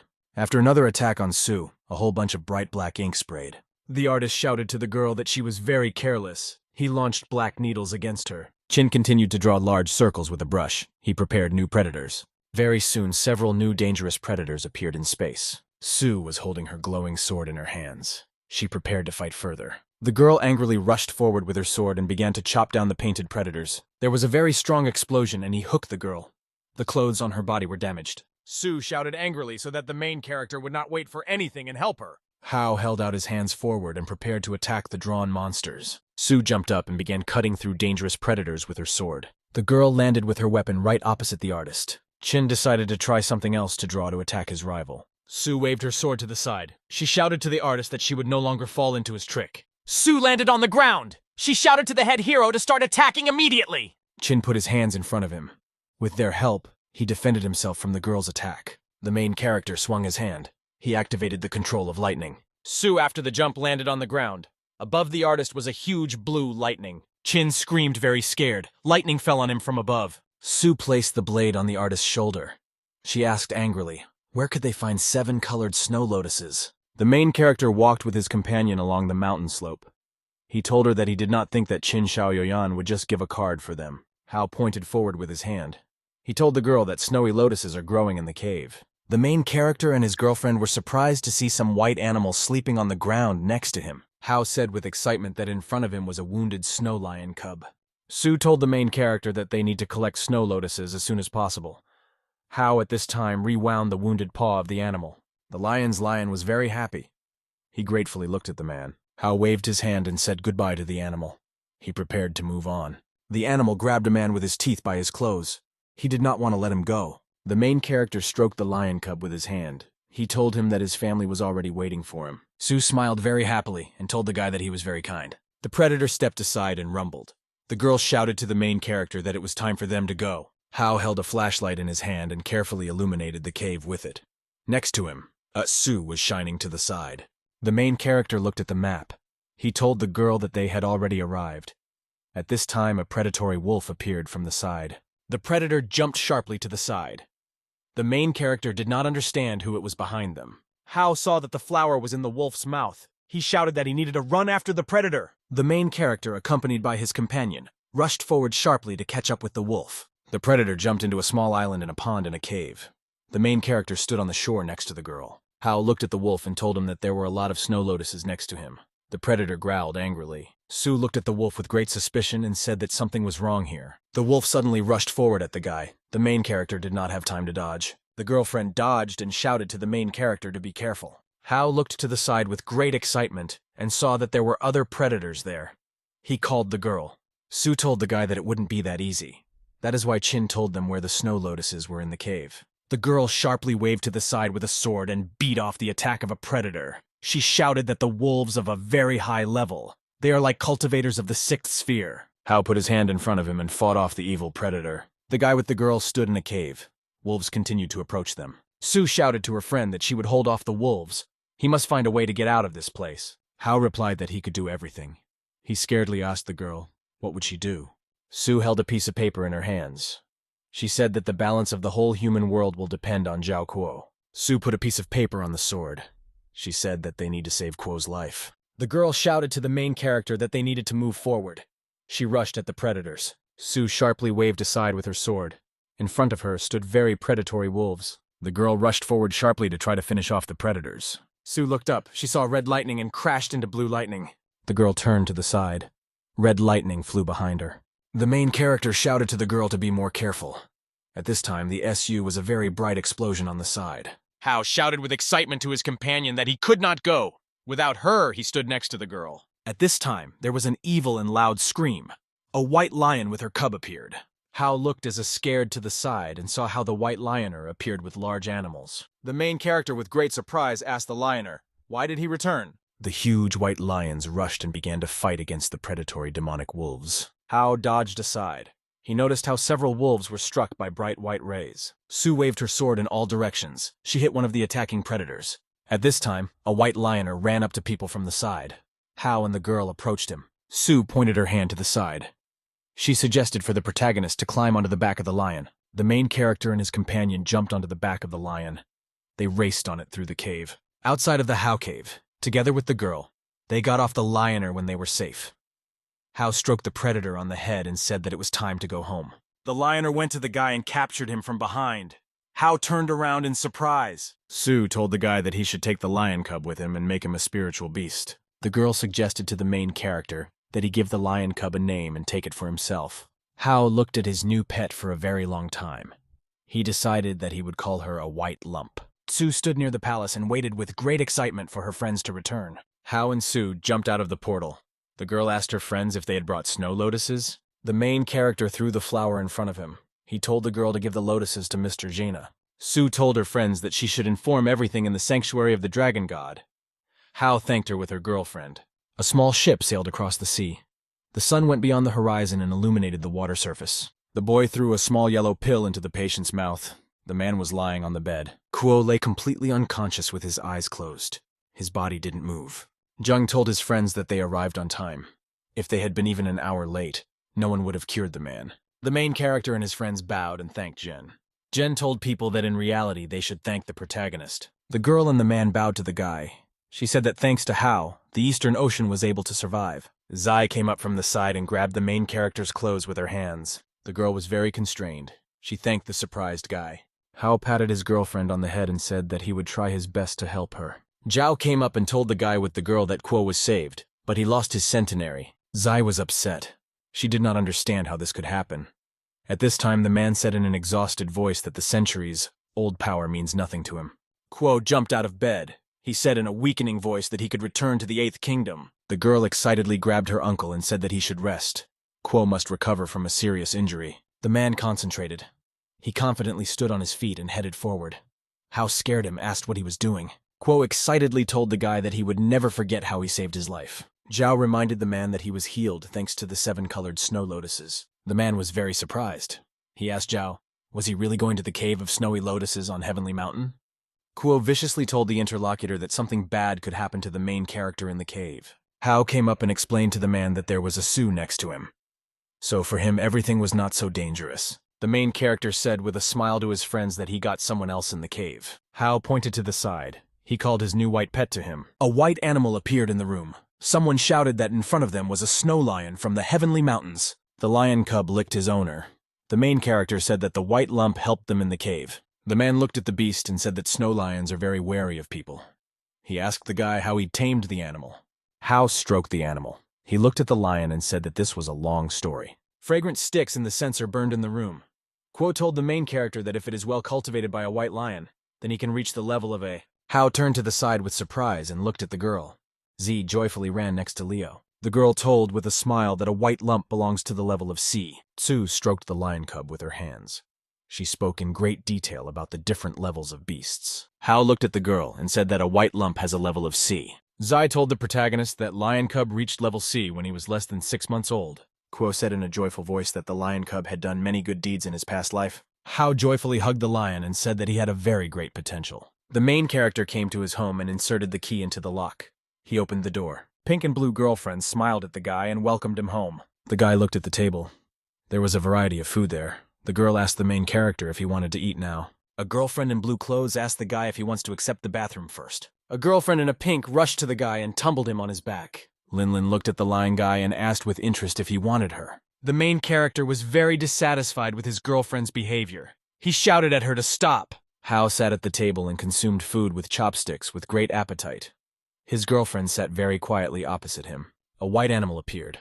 Hao asked his interlocutors if they could cultivate a spiritual beast. The girl said with surprise that there was a snow lion opposite her. Girlfriends were very scared. They sharply rushed back from the white lion. The girl got angry and didn't like that the lion cub rushed to her younger sister. The predator rushed at the girl and began to lick her. She shouted that the lion's lions is none. Vocalized. The girlfriend held out her hand forward. With the help of magic, she turned the lion into a small white dog. The girl grabbed large scissors. She decided to cut a depraved dog a little. Hao shouted to her girlfriend to stop. He recalled that a white lump saved his life. The puppy rushed to the guy. The interlocutor explained to him that the animal has good potential. Spiritual beasts grow mainly by absorbing spiritual energy. The girlfriend explained to the protagonist that feeding the animal with the help of the pill would cost a lot of money. Hao stroked the dog. The girlfriend told the guy that the beast could absorb his spiritual energy. The girl said that you can let the puppy absorb the spiritual energy of heaven and earth. It will be slow but practical. Hao asked his interlocutor how he could allow the puppy to absorb the spiritual energy of heaven and earth. A girlfriend approached the guy and said that he should just walk with his pet. The main character was surprised that he would have to walk the dog with him. The girls were very happy. They bypassed and examined the puppy from all sides. Hao was in a hurry. He grabbed his pet with his hands and ran aside with all his might. The main character raced past the students. He shouted to them on the move that he was late. The guy put the puppy on the ground. He asked why he attracts all the girls around. Main character said in a thoughtful voice that he doesn't understand why girls think the puppy is cute. The pet joyfully barked and showed a gesture to the man that he was very cool. Yuichi ran up from the side. She examined the puppy with great interest. A joyful girl pressed a dog to her. Hao thought that recently he often observed such a picture. A girlfriend held a pet in her arms. She asked the protagonist, did he really not come to the university because of the puppy? Yuzi very strictly told the guy that he should not miss classes. Hao said in a dissatisfied voice that he missed the couples because he had to help the Zhao family. The girl released a puppy from her hands. She asked the guy, was that all the previous days in the House of the Beauty? Hao spread his arms to the sides and told his interlocutor that he could explain everything to her. The puppy was bored and sat on the ground. The main character told the girl what had happened to him in recent days. Hao told the girl that Kuo was sick, and the Zhao family was very busy looking after him. So, he was asked for help. How? I asked the guy if his words were true. The main character looked at the interlocutor and confirmed that he told her the truth. Yuichi told the guy that it would be very difficult for her to smear him, although she is the head man. Yuichi told the guy to come and help them to fix absenteeism. The main character was very surprised when he heard such words from his interlocutor. Near the building of the University of the Eastern Ocean at the entrance at the gate lay a large stone. Hao handed the key to the student. He welcomed him at the University of the Eastern Ocean. Hao waved his hands sharply to the side and showed the guest to go. At this time, some stranger ran up from the side and grabbed the protagonist by the hand. Hao was very surprised. The main character realized that next to him is Zhen in Tao, who was the hereditary prince of the Western Ocean clan. Zheng held the key in his hands. He told the main character that students from the Western Ocean cannot study at the Eastern Ocean University. Student said that he scored the highest in the entrance exams at Western Ocean City University. Zheng leaned over to the main character and said that in the future this university will no longer be able to be called the University of the Eastern Ocean. Hao asked the interlocutor with excitement, what did he just mean? The main character said in a firm voice that Zhao Guo had entered the Heavenly Dragon Realm. The guy in a cunning voice told the main character that he had come here only to study. Zhen viciously looked at the protagonist and recalled that he had humiliated him very much on the birthday of Zhao Yanji. He threatened that Hao would pay for all this many times. The guy turned around and walked to the side. He threatened the main character that very soon he would pay in full. Hao went to Tsi's house after a welcome event ended. The main character and his friends stood near the table. They raised their glasses to drink. The man hugged the protagonist and said that he saved the Eastern Ocean from many disasters. Hao felt very flattered. He took his hand from the man's. The main character smiled at Mr. Zhao and said that he had flattered him. Kuo was sitting on the side.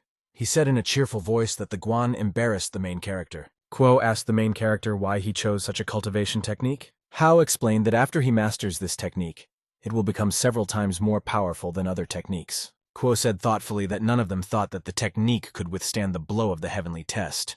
They underestimated it. Zhao informed his interlocutors that they announced that Kuo had made a successful breakthrough and entered the Heavenly Dragon Realm. The 4 oceans will open the palace of the 9 dragons. It will be possible to celebrate the birth of a new heavenly dragon. Hao was very surprised when he heard about the palace of 9 dragons. Z told her friend a displeased voice that he still had not learned basic knowledge about the dragon clans. Z told the guy that 4 oceans are ruled by the palace of 9 dragons together. The palace exists only in the void. It appears when 4 oceans simultaneously activate the information. Tsu said that the palace is opened every 550 years. This time they will open it to celebrate Uncle Kuo's breakthrough. The main character was surprised when he heard from the girl that the Western Ocean proposed it. Hao said thoughtfully that if everyone knew that Mr. Zhao had failed, then the Eastern Ocean would be accused of cheating. The man told the main character that they now need to get to the Palace of 9 Dragons. Each ocean can send 2 people there. Zhao told the head hero that they decided to send him and Z to his palace. The man told the guy that there are many treasures in the palace and they cannot return empty-handed. They all count on him. The main character became worried. He did not know what to answer the man to his proposal. Zai smiled slyly to her friend. She promised him that she would protect him. Hao pointed a finger at the girl and said that he had nothing to fear at all. Zhao said that Zheng came to Eastern Ocean University to find out the current level of cultivation. The man sternly instructed the main character to closely monitor Zhen's movements at the university. Kuo on the side approached the main character and told him to follow him. The main character, accompanied by a man, approached the gates of a small palace. Kuo placed 2 fingers on the side of his head. The main character watched him closely. The man pointed his fingers to the side and yellow lightning bolts flew from them into the tree. The main character said in surprise that the man was cultivating the light treatise sword. Kuo explained to the guy that he had lost all the power that he had in the process of cultivation. Therefore, he started all over again. The cultivation of the scroll for him was the right choice. The man explained to the main character that he brought him here because he wanted to give it to him. Kuo handed the key to the main character. Hao asked what it was. Kuo waved his hand and explained to the guy that he was leaving the city of Eastern Ocean. Hao asked the interlocutor, "Why is he leaving?" The man explained that he is a burden and a time bomb for the Eastern Ocean. Kuo happily told the guy that he could leave the Eastern Ocean and travel. He will increase his strength and avoid contact with people and the 4 oceans. Kuo put his hand on the main character's shoulder. He said that he would be the protector of the Eastern Ocean in his absence. The main character was sitting in the room on the sofa with his girlfriend. Zhao was sitting in a chair opposite them. The man told the young people that the 9-Dragon Palace would be open tomorrow. Hao must provide spiritual energy for the girl. The main character asked a man, how can he do all this? Zhao thought. He decided to explain in detail the main character. Hao sat opposite his girlfriend. He was half naked. The girl next to him felt embarrassed. The man told the embarrassed young people that they must do all this. The main character felt awkward in the body. He held out his hands towards the girl. Hao put his hands on the girl's shoulders and said that he would start now. Tsu blushed. She silently watched as the guy put his hands on her shoulders. An exchange of energies began between the main character and the girl. They sat with their eyes closed. A girlfriend felt a severe pain in the body. She barely restrained her so as not to scream. Tsu grabbed the blanket with her hands. A small scream escaped her. The main character was sitting near the bed. A girlfriend was lying on top of the bedspread. Hao looked at the girl in surprise. He didn't understand how she could fall asleep so quickly. Someone went into the room and sharply ordered the girl to wake up. Z sat and yawned. The girl brought 2 robes into the room.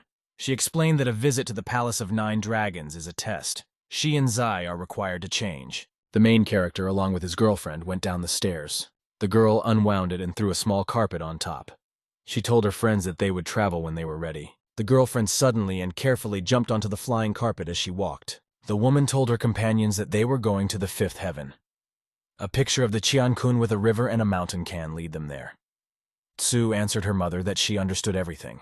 The main character asked the woman, "Why is the palace called the Palace of 9 Dragons?" The interlocutor explained that there are 9 regions in the outer rings of the palace. These are separate palaces of their 9 ancestors. Each palace is in the void. The main character, together with the girl, should find the method to get inside. In different palaces there are different treasures. The woman, accompanied by her companions, flew on the carpet over the mountains. Hao, along with their companions, got off the carpet. They went to the gates of the palace. Zheng looked at the guests.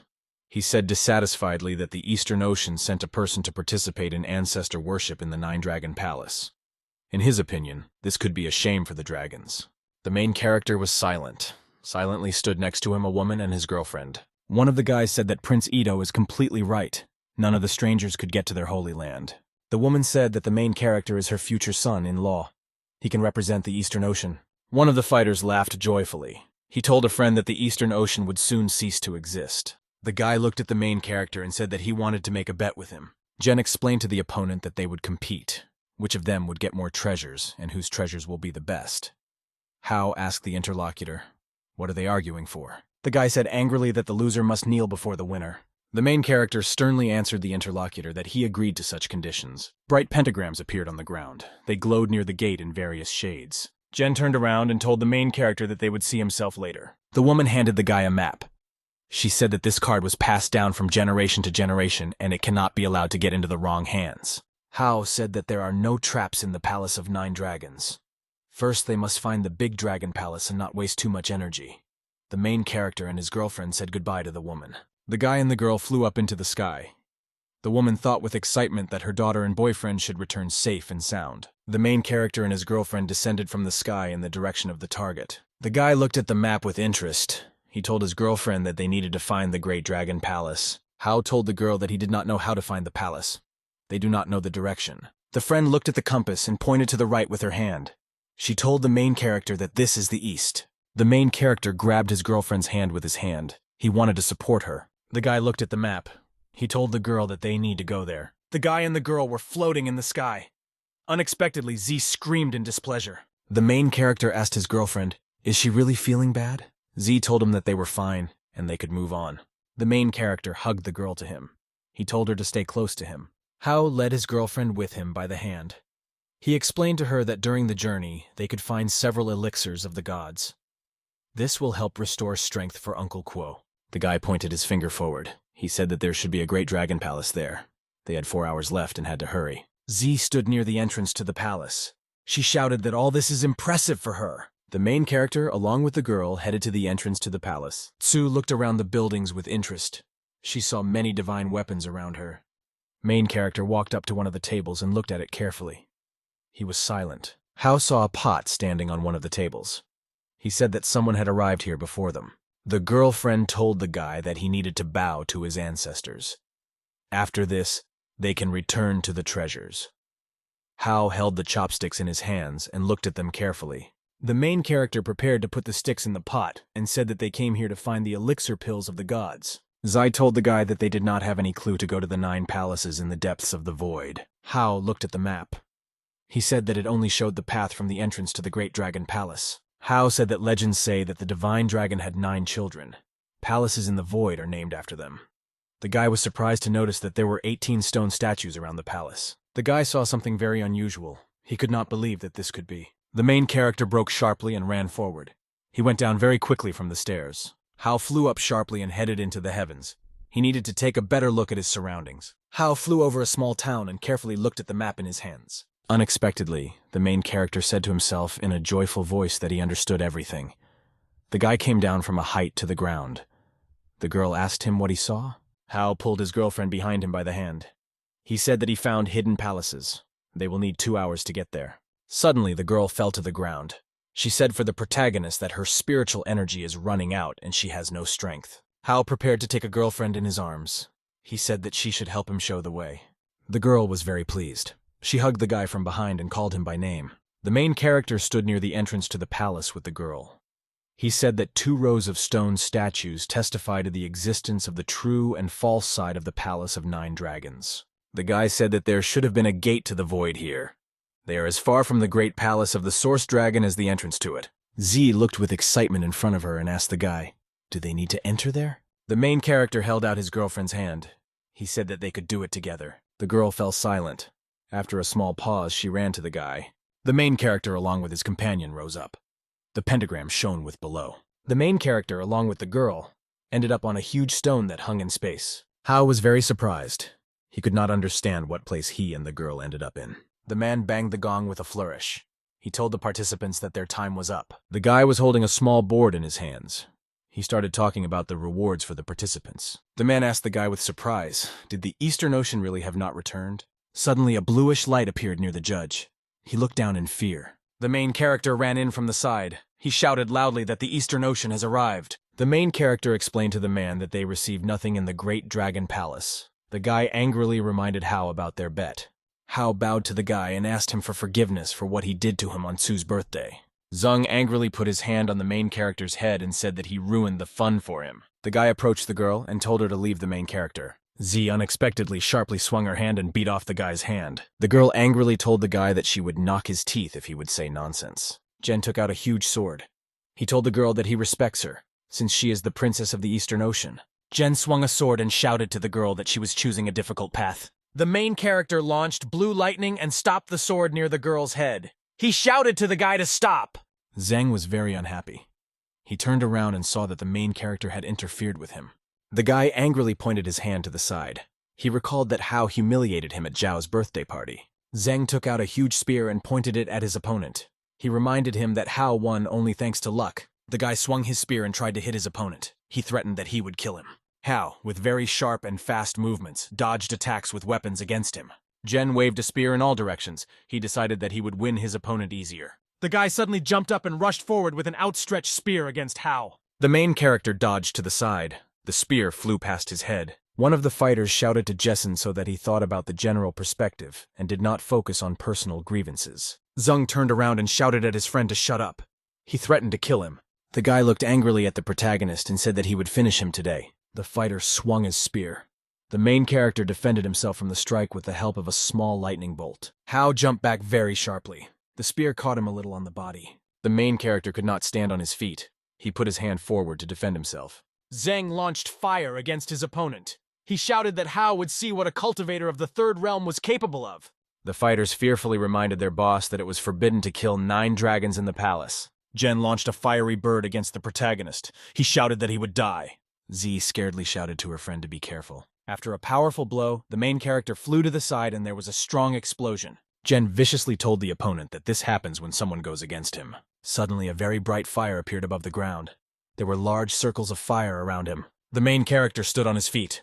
From the sky in front of him, a fiery spear pierced the ground. The main character looked at the spear and ordered something to grab him. Jen frightenedly asked the opponent, "What did he do with the golden spear of the dragon?" Friends grabbed the boss. They shouted to him that they won the competition and reached their goal. One of the friends quickly whispered in Jen's ear that they had a plan. Zheng turned around and said goodbye to the main character that he was lucky today. The main character partingly thanked Prince Itao for the golden spear. The man put his hand on the girl's head. He said that she would not blame herself. The search for treasures directly depends on good luck. The woman was surprised to notice small bubbles in the hands of the protagonist. She told the guy with surprise that each bottle was worth like a great treasure and asked Hao, "Where did he get them?" Hao laughed very cunningly. He looked joyfully at the interlocutor. The main character, along with his girlfriend, flew in space on a large stone. Z was surprised to turn around. She told the guy that they are in prehistoric land. Here, heaven and earth were divided.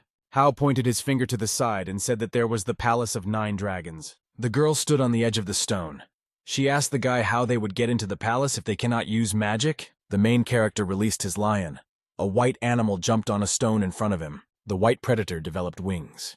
The sun shone very brightly above him. The main character, along with his girlfriend, saddled the white lion and prepared to fly away. Hao flew across the sky with his girlfriend. The girl joyfully said that a white lump is amazing as it can fly. Zai scaredly shouted to the main character that palaces were in front of them. Hao, along with their girlfriend, flew on a large white lion. They looked down in front of them with interest.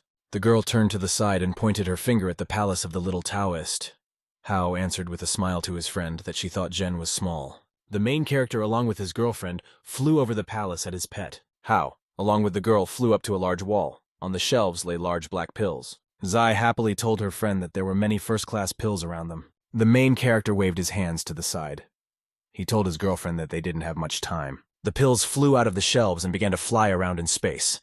Hao waved his hands in all directions. The main character, along with his girlfriend during the flight, caught brown pills. The white Levon landed and landed people. The main character stood near a large heap pilule and said that they had arrived just in time. Suddenly there was a very loud noise and the building began to cowardly. The main character, along with the girl, saw how a golden magic buffalo appeared in front of them.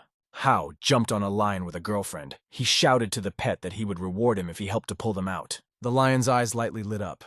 He prepared to help people. Hao, along with a girlfriend, flew on the back of a lion. A golden buffalo remained in the building. Zhao hugged the main character and thanked him. He said that he had found hidden palaces. The woman told the guy that the pills would affect the balance of forces between the 4 dragons' clans. The main character did wisely and hid the pills, and did not use to get fame.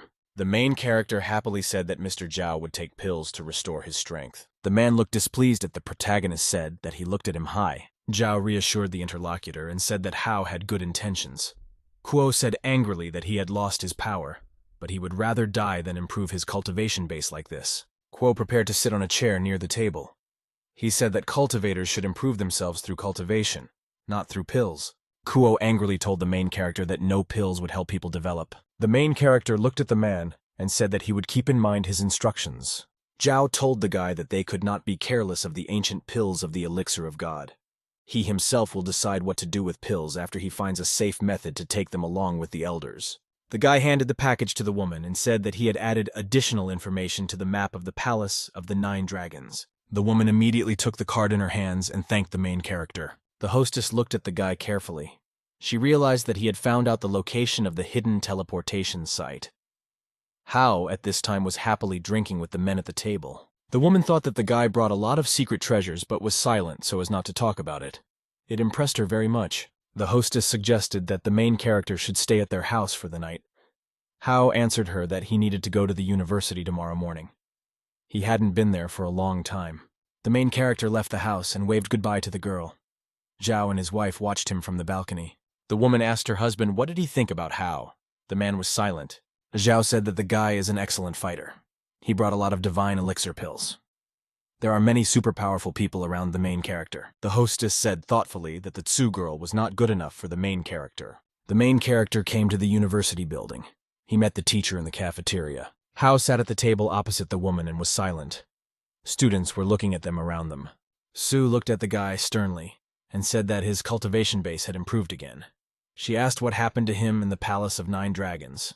Hao waved his hand and answered the woman that he had found something, but he could not talk about it in detail. Tsu displeasedly explained to the guy that she was still not in the Palace of 9 Dragons. Hao looked at the interlocutors and said that they must be planning something. Tsu explained to the guy that she knew how to get to the Palace of 9 Dragons. She needs the guy to show her the way there. They will divide the spoils in half. Hao said with the surprise of the teacher that the palace was opening only 4 dragons clans. Tsu explained to the guy that the palace would remain in the human world for 7 days after its opening. The woman stepped onto the table. She said that very soon the 4 dragon clans would send their people in search of the missing treasure. This is the real goal. Tsu looked at the guy and said that she was giving him 3 days to think about it. It will also be useful for the clan if he gets something. The teacher turned around and headed for the exit. The students silently watched her after. The main character went outside and stood near the entrance to the university. There was no one around. The guy looked high up. He saw a palace floating in the sky. Hao looked around very carefully. At this time, the phone rang in his pocket. Z walked along the street and went to the gates of the school. She looked carefully around. The main character ran up from the side. He happily waved to the surprised girl. Tsu turned to the side with displeasure. She told the guy that she didn't need him to come get her. The main character picked up a backpack from a girl. He said that he was going to her dinner to her. Z turned around and displeased the guy that he was supposed to be ashamed. Hao put his hand to the girl's forehead. He decided to check her temperature. The protagonist asked the girl with excitement, "Was she caught a cold?" The girl sharply pulled her hand away from the guy and shouted to him that she was all right. The guy watched his departing girlfriend with excitement. Tsu walked and swayed from side to side. The main character abruptly ran behind the girl and grabbed her hand by the hand. Hao grabbed the girl by the shoulders. He shouted that she had a strong heat. She cannot be fine. A taxi car arrived. The guy took the girl in his arms and prepared to put her in the salon. The main character was sitting in the back seat of the car and supporting the girl. He gave the driver the address. The taxi arrived at the desired house. The guy picked up the girl and carried her to the entrance. Hao put a girlfriend on the bed. He asked where her pills and offered to go to the hospital. Z explained to the guy in a weakening voice that they never prepare pills at home. Hao thought to himself that a girl, as a dragon, should be immune to the viruses if she had not lost the dragon's core. The main character called the teacher on the phone and said that the girl was sick. He asked his wife to come and help him. Tsu told the guy in a weak voice that she was dizzy. She asked him not to leave. Near the window there was a kettle on the stove. He boiled and steam came out of him. Tsu stood near the bed with the patient. She told the guy that he could come in. The main character scaredly ran into the room. He checked in what condition the girl is. Tsu explained that she fed the patient 2 pills in the execution of the entity, but the fever has not gone away yet. The teacher looked at the guy and said that she did not expect that she was taking care of a girlfriend. The protagonist said that his girlfriend was not sick before. Now she feels bad, and in the future will take care of herself. The guy sat near the bed of a girlfriend for a night. Tsu entered the room in the morning. She told the guy that he looked after the girl for the whole night. Tsu was interested in the protagonist. Did he think that she told him? Hao was soaking a rag in water at this time. He told the woman that he could not answer her now. He will make a decision after he discusses it with Mr. Zhao and the others. The teacher said that the Palace of 9 Dragons had appeared. Again he hangs over the Eastern Ocean City. Hao asked a woman, "How to enter the Palace of 9 Dragons?" Tsu told the guy that many other powerful cultivators have their own ways to temporarily break protective information in the Palace of 9 Dragons and get inside. The main character looked at the woman displeased and asked why she came to him. Tsu spread her hands to the side. She told the guy that she could find someone else if he does not fit her. She just trusts him more. Hao asked the girl if they would go there together. Tsu answered him that sisters twins from the Lu family could go with them. At this time, Z came to her senses and opened her eyes. She felt great weakness in the body. The girl sat up on the bed. She looked in surprise at the guy with the teacher. Hao put his hand to the patient's head. He said that she had already passed heat. Z asked for forgiveness for anxiety. She thanked the teacher. Sue told the girl that she should thank the protagonist.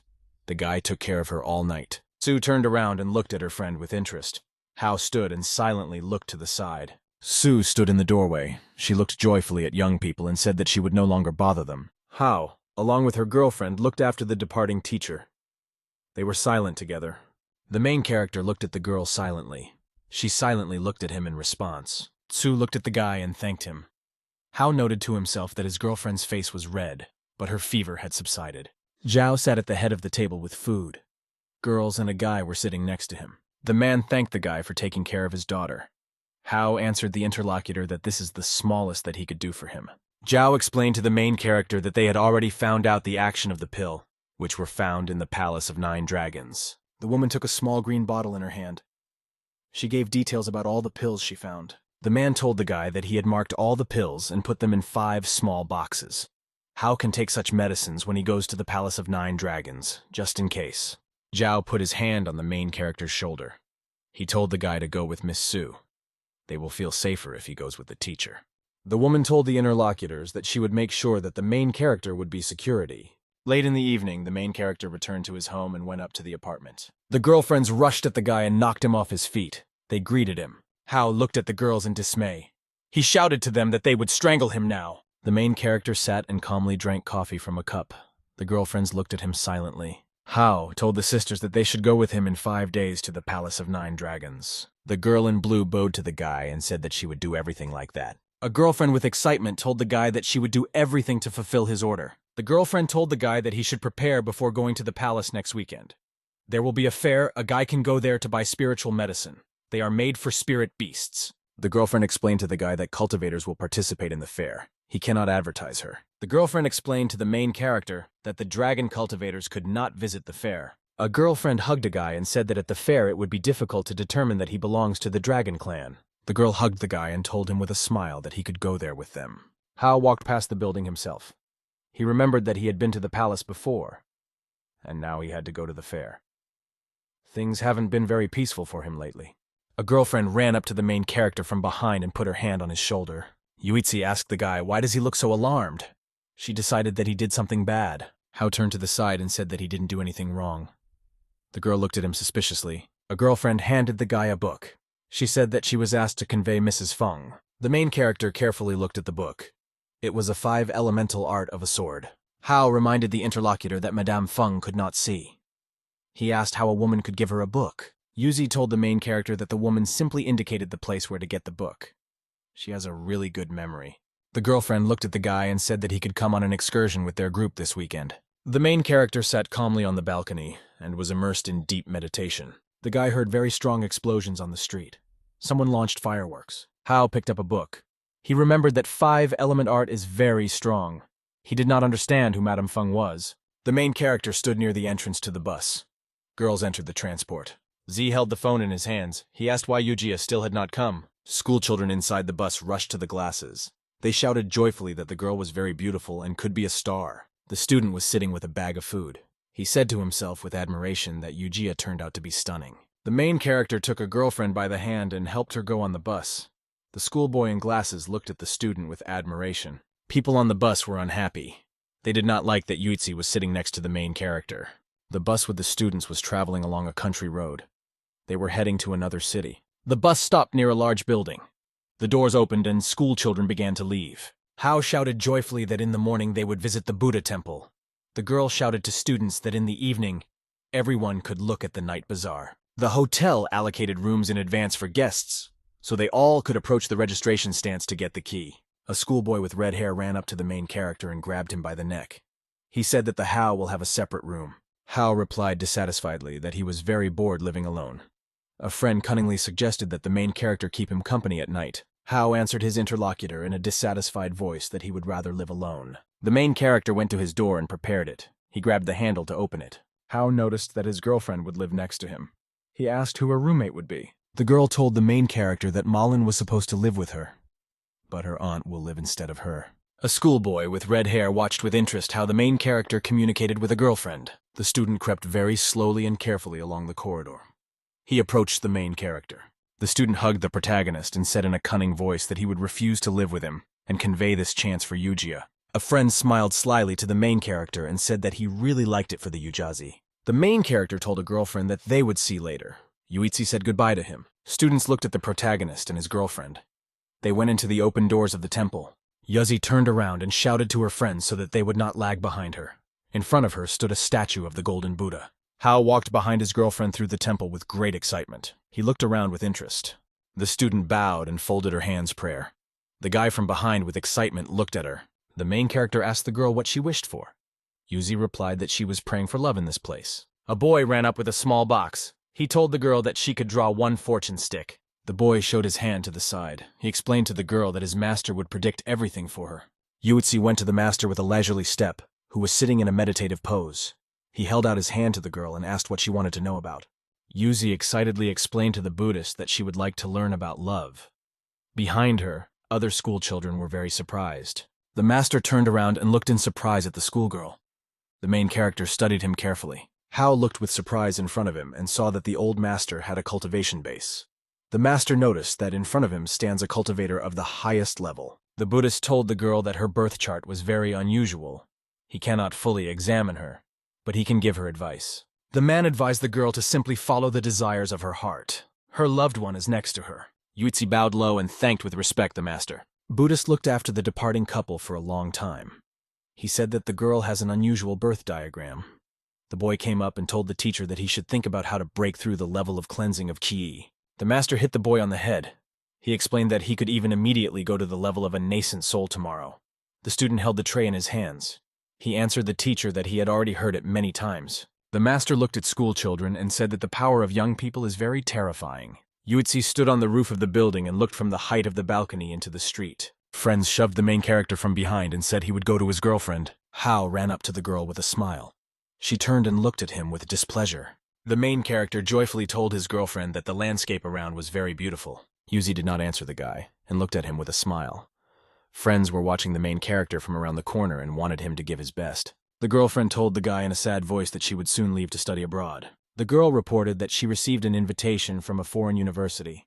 She has offered generous conditions, but she has not yet decided whether she should go. The main character told the girl in an exciting voice that he congratulated her. Friends followed their friend displeasedly around the corner. They did not like that Hao behaved indecisively. The girlfriend smiled at the main character and thanked him. She didn't understand why he didn't just ask her to stay. Yuichi told friends that they needed to return to the hotel and relax a bit. After lunch, they will have free time. School children told the girl that they agree. They were around the building. The main character, together with his girlfriend, returned to the hotel building. The schoolboy invited the main character to go after dinner in karaoke club. He called Eugia with him. Eugia waved her friends with her hand. She said that she was a little tired and wants to relax. The protagonist looked at the outgoing girl with surprise. He did not understand what happened to her. Students joyfully had fun in karaoke club. They sang in microphones of the song. Hao sang into the microphone to support his friends. Someone next to him was ringing tambourines. In the evening, the main character went to his girlfriend's door and knocked on it. Yuzi opened the door and looked at her friend in surprise. She looked tired. The girl brought her hand to her eyes. She wiped her tears on her face. Hao got excited. He asked the girl sternly, "Was she crying?" The schoolgirl waved her hands to the sides and said that she accidentally got the gel in her eyes. Hao fell silent. He looked for a long time and studied his girlfriend with great attention. The main character invited the girl to go together and have a bite to eat somewhere.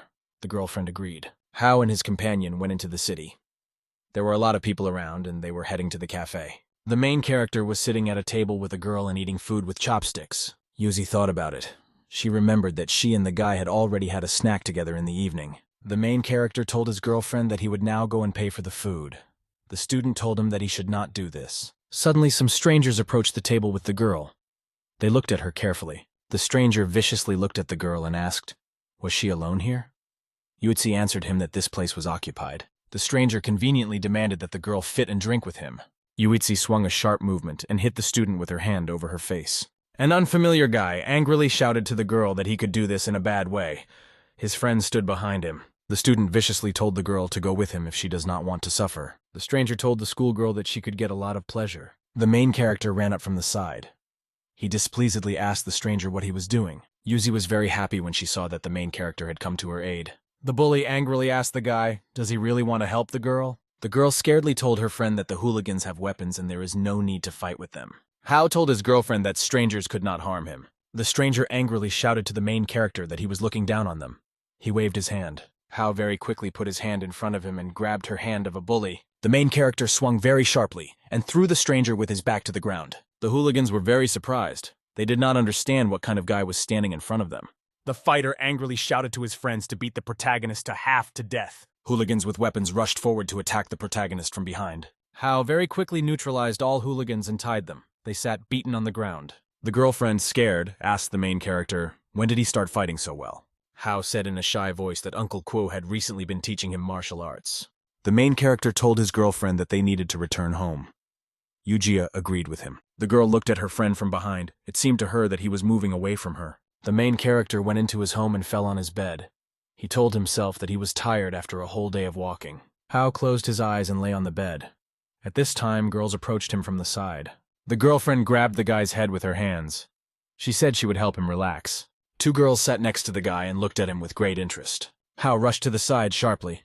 He asked the girl, scared, why are they here? The girlfriend held out her leg forward to the guy and said that they came to him to do it. The main character felt very excited. He told the interlocutors that all this would be somehow indecent. The girlfriend looked sternly at the guy and reminded him that the fair would start soon. Hao was very unpleasantly surprised when he heard from the girl about the fair. The main character turned to the side. He said in a shy voice that he thought the fair would take place tomorrow. The girlfriend handed the guy a cape. She said they did a special treatment on this costume. The clothing will hide the dragon cultivator's aura. The main character stood with his friends in the circle. The pentagram shone from below. They invited him to start. The girls walked along the evening street with the main character. They were at the fifth heaven fair. Hao looked at the girls. He noted that in an instant they went from the first heaven to the fifth.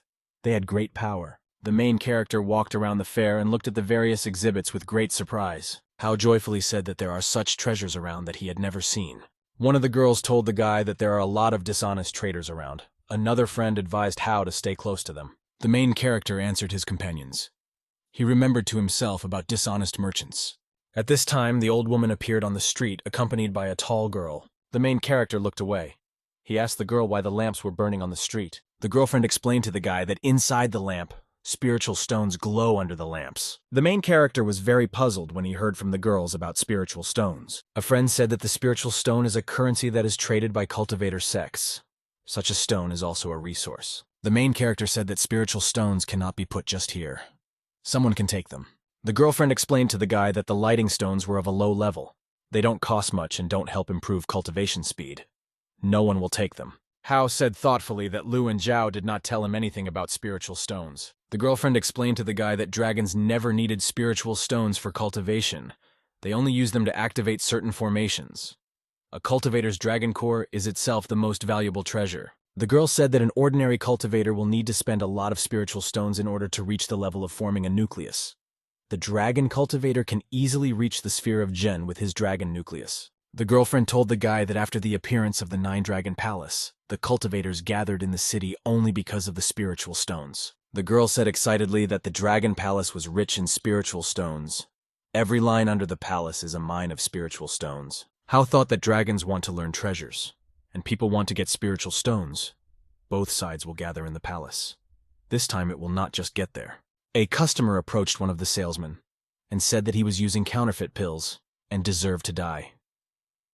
The seller was surprised when he saw a nascent soul-level cultivator in front of him. The girlfriend hugged the protagonist and said that he did not need to worry that he would be deceived. People on the street were surprised to look at the girls with the main character. The main character looked at passers-by and said with a smile that they were now very scared. The client asked the seller, "How much do pills cost to replenish ki?" The man scaredly answered the girl that no one would take money from such a strong cultivator as she. A girlfriend told the girl Linlin to buy an immortal ascending grass for a pet. Linlin looked at the protagonist and said that it would not be so simple depouring the palace. There will be many evil monsters in the palace. An ordinary person cannot just survive. Hao thought that he should take more pills with him.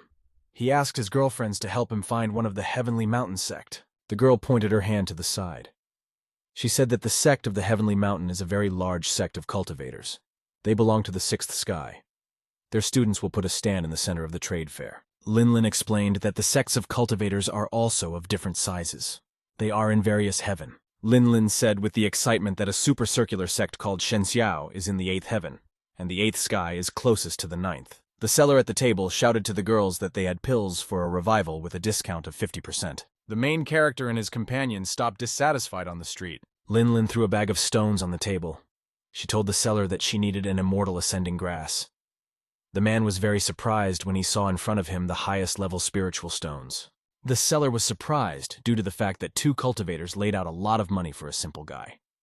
The main character asked the seller if he had a ripened, snowy 7 war lotus. The man was surprised when he realized that he was asked about a 7-color lotus that grows 10,000 years. The seller smiled at the main character and said that they did not have such a lotus. Linlin told the seller in a dissatisfied voice that his stand sucked. The 2 girls lifted the bag off the ground and sent it through the portal. Linlin joyfully said that they finished all preparations for penetration in the Dragon Palace. The old woman told the girl that she could choose what she wants.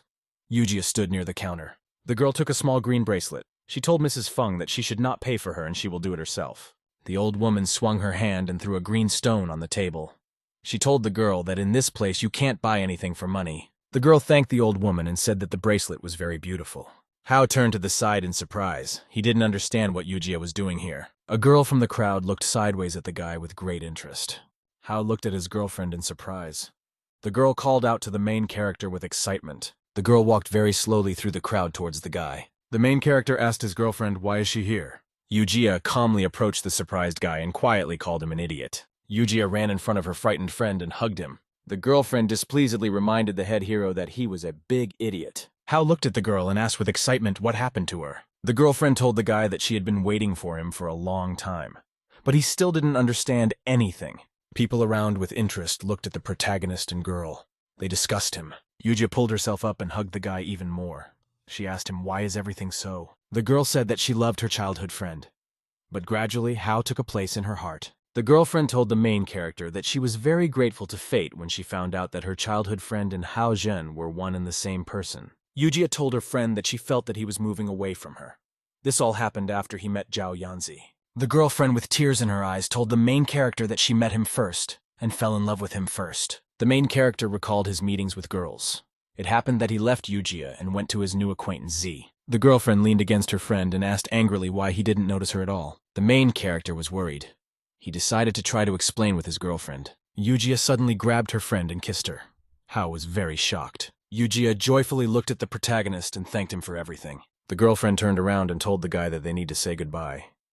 She accepted the offer from the foreign university. The guy frightenedly called his girlfriend and shouted for her to wait. The old woman explained to the main character that the girl would be by herself for a while. The old woman angrily said goodbye to the guy that she would not spare him if he once again breaks the heart of Eugia. After that, the grandmother took off with the girl into the sky. Someone from passers-by shouted that in front of them was a cultivator of the level of immortal transformation. Hao watched with great excitement as his girlfriend flew into the sky. The main character arrived at the hotel and went up to the floor to go into his room. Hao stood near the door. He turned around and asked his girlfriends why they were still not going to return. The girlfriends told the guy a dissatisfied voice that he had kicked them out at a late hour to spend the night on the street. After a short pause, the main character told the girls that they could already come in. The girlfriends ran into the room and joyfully thanked the guy. Hao told the girls that they would sleep together on the bed and he would sleep on the sofa. 2 sisters stood wrapped in a towel. One of them said that they could all sleep on the bed. Hao was sitting on the couch. He shouted to the girls to stop them. The guy stretched out on the couch and thought that Eugia was a very kind and honest girl. He was surprised that she confessed to him love. The protagonist recalled in detail his meetings and communication with Yuizi. The guy looked out the window. He thought that at the right moment he could not answer his girlfriend. The main character recalled with great interest his friend named Tsu. The guy looked out the window with great attention. He did not understand what he should do next. The girl entered the room and asked the main character, what did he think? Hao turned to the side. Hao told the girl that he was a little upset due to the lack of progress in cultivation. Linlin grabbed a friend's hand. She told him that he did not know how to lie at all. Hao looked out the window. A girlfriend told him that if it was about his cultivation, then he would not have done such an expression on his face. The main character looked sadly out the window. He said that he doubted some things. The girl looked at the guy and said that he was kind and did not want to offend anyone. The girlfriend slyly told the guy that if he were cruel, she and her sister would not stay with him. Hao was sitting on the sofa. He asked his girlfriends what should he do now, At this time, a white dog jumped from the side. The girl leaned aside in fear. The girl hugged the dog. She told the guy that he should leave everything as it is if he cannot figure it out. The guy looked at his girlfriends with interest. They fed the dog. Hao didn't understand how he could leave everything as it was. Early morning appeared over the city. The main character was sitting in the hotel dining room. Hao sat in the dining room completely alone. He saw his girlfriend and waved her hand. He told her to go to him. The main character looked at the girl and asked if she had gotten enough sleep. Eugia said that she had a strange dream. In this dream, Miss Feng took her to some kind of magical place. The girlfriend told the shy guy that she met him in a dream. Hao asked the interlocutor, "What was the dream about?" A girlfriend eaten food with sticks and said that the dream was sad. The girl pointed to the green bracelet on her hand. She was surprised by his appearance. The girl held out the bracelet in front of her. She said that in a dream, Miss Fen has bought this jewelry for her. When she woke up in the morning, the bracelet was on her hand. The girl looked with interest at the protagonist and demanded that he answer her. The girlfriend asked the guy, was he in her dream last night? The main character looked sadly in front of him. He told the girl that he met her in a dream. Eugia became very worried. She realized that her dream was real. The girl very clearly remembered how she kissed her friend in her dream. Hao looked at his girlfriend at the table and asked her forgiveness. The girl asked the guy why he was asking for forgiveness. Hao explained that he was sorry for his indecisiveness and dishonesty. The main character looked strictly at the interlocutor and said that he did not want her to leave. Eugia smiled at the guy very happily and said that she agreed with him. The main character walked hand in hand with his girlfriend. People around were looking at them. One of the students shouted joyfully that Hao had really done it. A friend confirmed with tears in his eyes that the headman would now be with the main character. A whole group of students approached the bus. They were carefully and slowly loaded inside. Eugia was sitting on a chair near the window. Students in the cabin joyfully discussed her. A friend with a smile told the main character that he now has a real treasure. He must protect his girlfriend.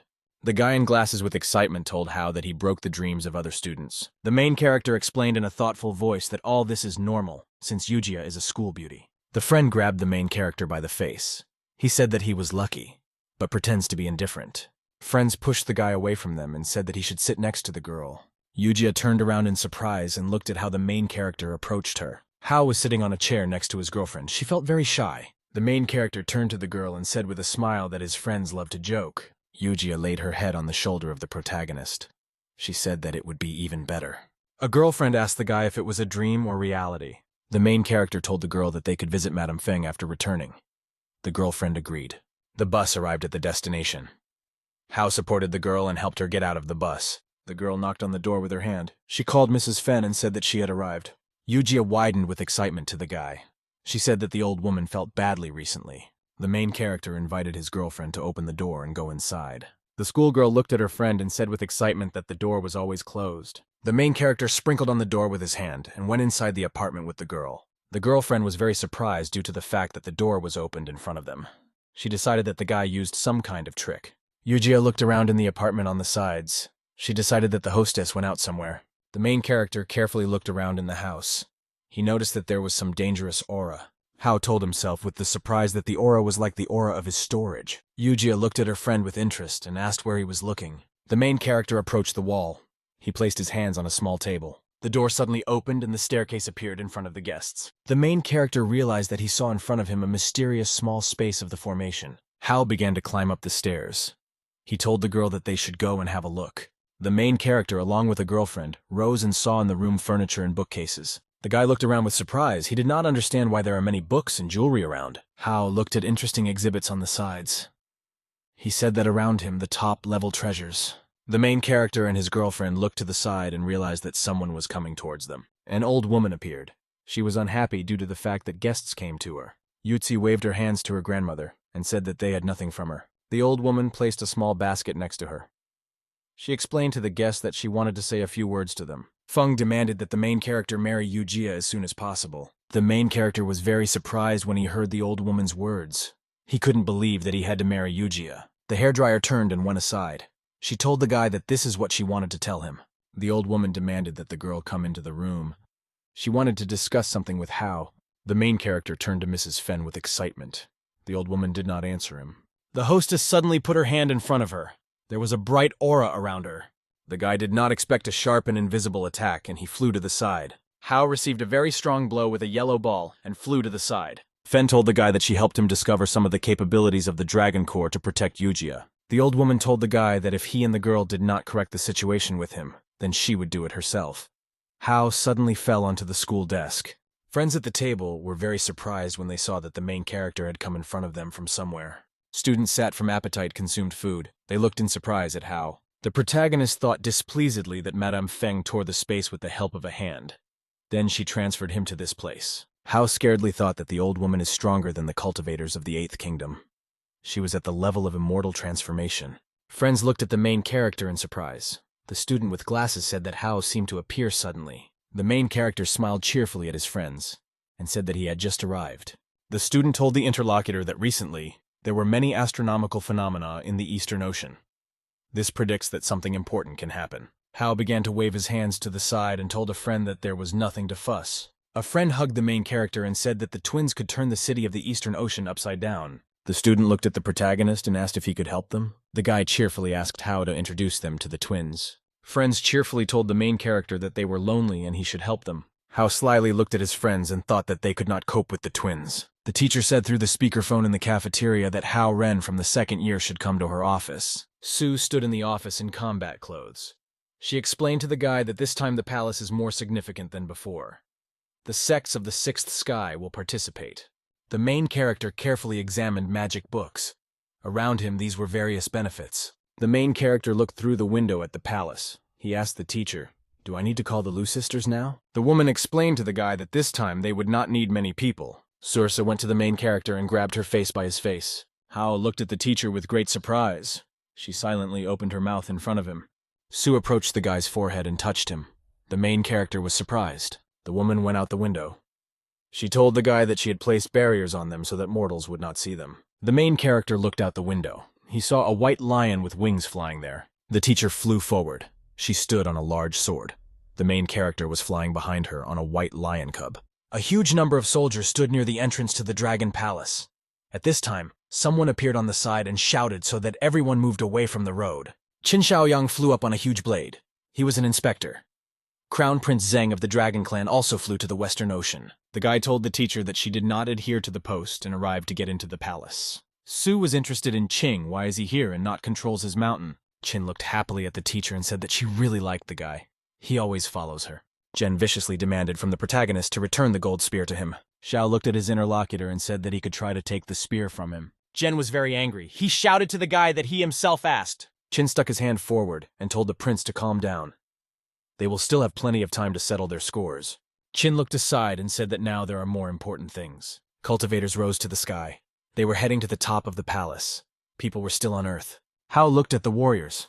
He said that the people from these sects are not of a very high level. Sue explained to the guy that human cultivators and dragon cultivators had established a boundary in the fifth heaven. They do not invade each other's territories. Cultivators stood a whole group. Before them on the ground shone a bright pentagram with a constellation. Cultivators lifted their hands together. They directed their rays to the pentagram. The woman with excitement said that the formation of a large bucket occurs. The main character told the woman that it was time. Sue explained that there is no need to rush. The protective formation in the palace is unstable. When the cultivators will attack all together, a small crack will appear. Then they all go. The warrior turned around and shouted to the cultivators to attack together. The warriors all unanimously extended their arms in front of them and directed the energy from them forward. A huge bunch of blue energy headed from the room and crashed into the door. Energy hit the door of the palace and a passage appeared in them. The woman shouted to the guy that she needed to go forward now. Sue told the protagonist that demonic beasts were everywhere in the palace. They are all level 9. Therefore, Hao must be next to her. The guy answered the woman that he would be with her. To himself, he thought that Miss Sue deceived him again. The doors to the palace began to open little by little. Evil monsters looked out from there. An evil voice was heard from behind the door. The monster was unhappy due to the fact that someone tried to disturb his dream. A huge black demon with burning eyes came out. Small monsters scattered from him. There was a strong explosion. All the cultivators flew away from the gate. The demon with horns angrily shouted to people to get out as soon as possible. The monster swung and slammed its axe into the ground. The main character and the woman jumped to the side. After another very powerful explosion, the cultivators scattered to the sides. Hao scaredly thought to himself that he sees the true form of a new one in front of him. The teacher looked at the main character and shouted for him to run away quickly. Hao was scared. The woman raised her hands up and installed a protective barrier over her. The monster attacked people with all its strength, and its blow hit the woman. The main character called out to Miss Su in fear. The demon sharply swung his arms to the side and began to throw people away from himself. Hao walked with a woman. He supported her with his hand so that she could stand on her feet. The protagonist shouted with excitement to his companion to hold on. At this time, the phone in the protagonist's pocket rang. He reached out and picked up the phone. Zhao asked the main character on the phone if everything was okay with him. Hao shouted to the man in fear that Miss Su was injured. The woman very angrily shouted at the main character to run away. Su slowly opened her eyes. She noticed a frightened girl calling her. The woman was lying on the bed. The girl asked how she felt. Su smiled at her friends and explained that she had a slight injury. She promised that she would recover soon. A girl in a blue outfit appeared on the side. She carried a green bubble in her hands. The guest explained that the meridians were damaged by the SU. Su raised herself on the bed. She realized that she saw her teacher in front of her. The guest poured a green drink into a cup from a jug. She told the patient to stay here for a whole month to recover. The teacher handed the woman a cup and said that the product should be drunk 3 times a day. Su looked at the bowl with great excitement. She noticed how green liquid was bubbled there. After a small pause, Su grabbed the glass in her hands and completely drained it to the bottom. The patient displeasedly told the guest that her medicine tasted terrible. The teacher was unhappy. She stopped and looked strictly at the woman. Su, with a smile, explained the guest that her medical skills are still good. Guest, I walked out the door. The main character asked the Sao, who just came to them. The patient said that her teacher named Sinyu came to them. She is also her adoptive mother. The main character was very surprised. He didn't know that his teacher might have had an adoptive mother. Su sat on the bed. She displeasedly told the guy that all this happened more than 20 years ago. The woman said that when she was small, she went with her parents to the cruise. Suddenly, a tsunami appeared and the ship began to sink. The girl found herself alone in the water. All the ship's passengers died, except for the small Su. She was able to swim to the island and remained alive. She had no hope for a future life. The girl was lying near the fire. The island was deserted and it was impossible to find any food on it. Su opened her eyes and saw a stranger in front of her. That is how she met her teacher. Shinue took the girl in her arms and began to feed her with a spoon to restore her strength. Sinyu took the girl with her to the palace of the dragon of the Eastern Ocean. She taught her to cultivate and raised her. Su raised her hand and looked at the lamp on the ceiling. She said that she grew up in the palace of the dragon of the Eastern Ocean and owed him many. The man laughed joyfully. He said that the Khan was very sweet and even here made Z happier. Zai prepared to go to the exit. She told Miss Su to rest. They will not bother her. The woman shouted goodbye to the guy to stay for a minute. She wanted to tell him something. Su handed the head of the head of the head. She said that he will be an inspector in the city of Eastern Ocean. The main character was very surprised when he heard such words from a woman. Hao prepared to take a keychain in his hands. The woman reminded him that he would be her assistant, and this will be his duty. Su told the guy that human cultivators suffered heavy losses. Therefore, sects of cultivation above the 5th sky will not leave this so simple. Hao should be careful when the jade pendant on the bean becomes red. This means that the guy got the task. Hao will have to come to the woman in the Dragon Palace. Hao hid the keychain inside his clothes. He told the woman that he understood everything. The girl approached the boy and asked what Miss Su was talking to him about. Hao Ren replied that he would not tell. She immediately hugged her father and said that he offends her forever. But the father began to explain to his daughter that this was a secret conversation between Su Han and Hao Ren, and she did not need to know this. Then the girl blushed slightly and threw a despicable look towards the boy. The father said that fortunately this time they were not seriously injured.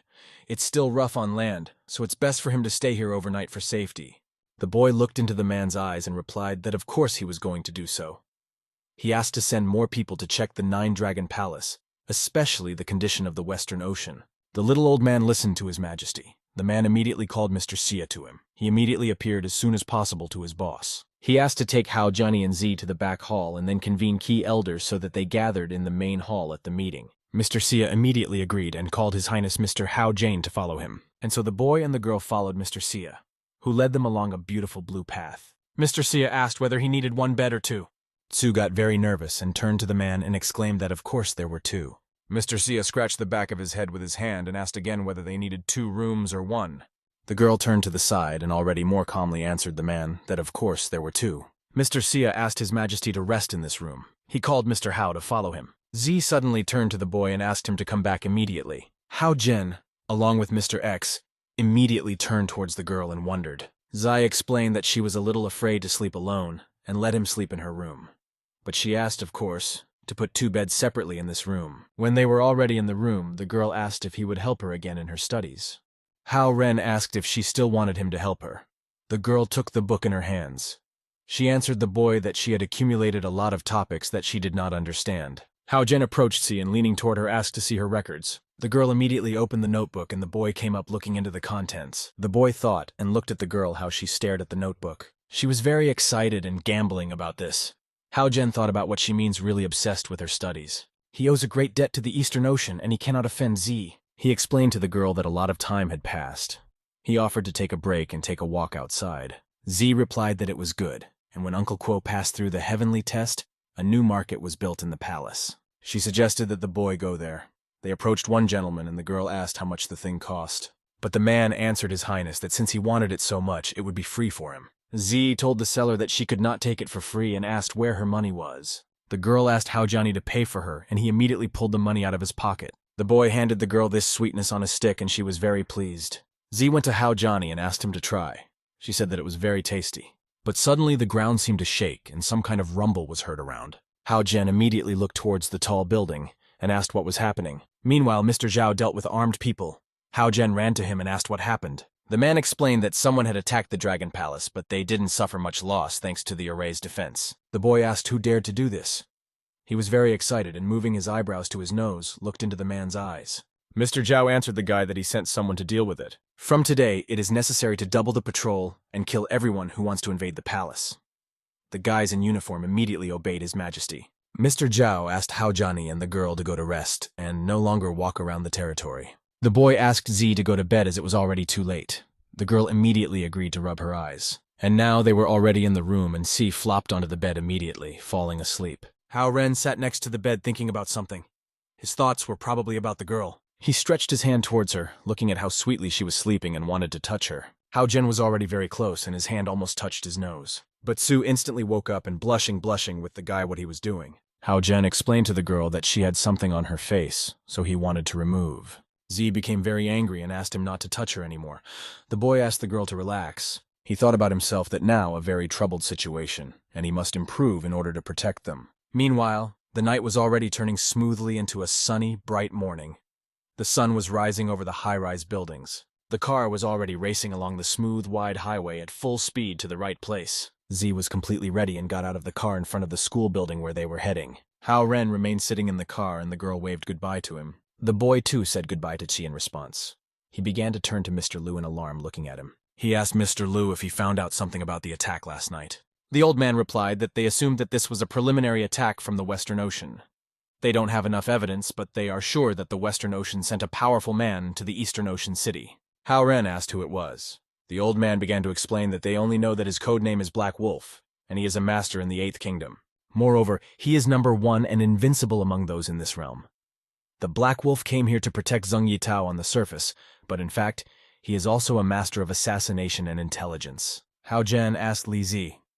Mr. Liu answered the guy that they would not dare to harm the girl, and they arranged many masters in her school. However, he is actually in danger. Zheng Yitao harbored a grudge against him, and now he is studying at the Eastern Ocean University. The Black Wolf most likely came here for him. He must be careful because he is also a key member of the Eastern Ocean Dragon Clan.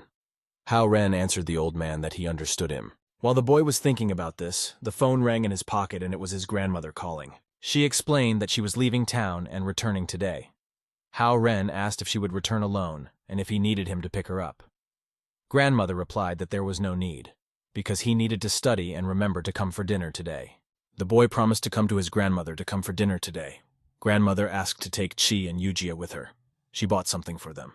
Having said this, the grandmother immediately said goodbye. The boy could not understand why she wanted to see them together.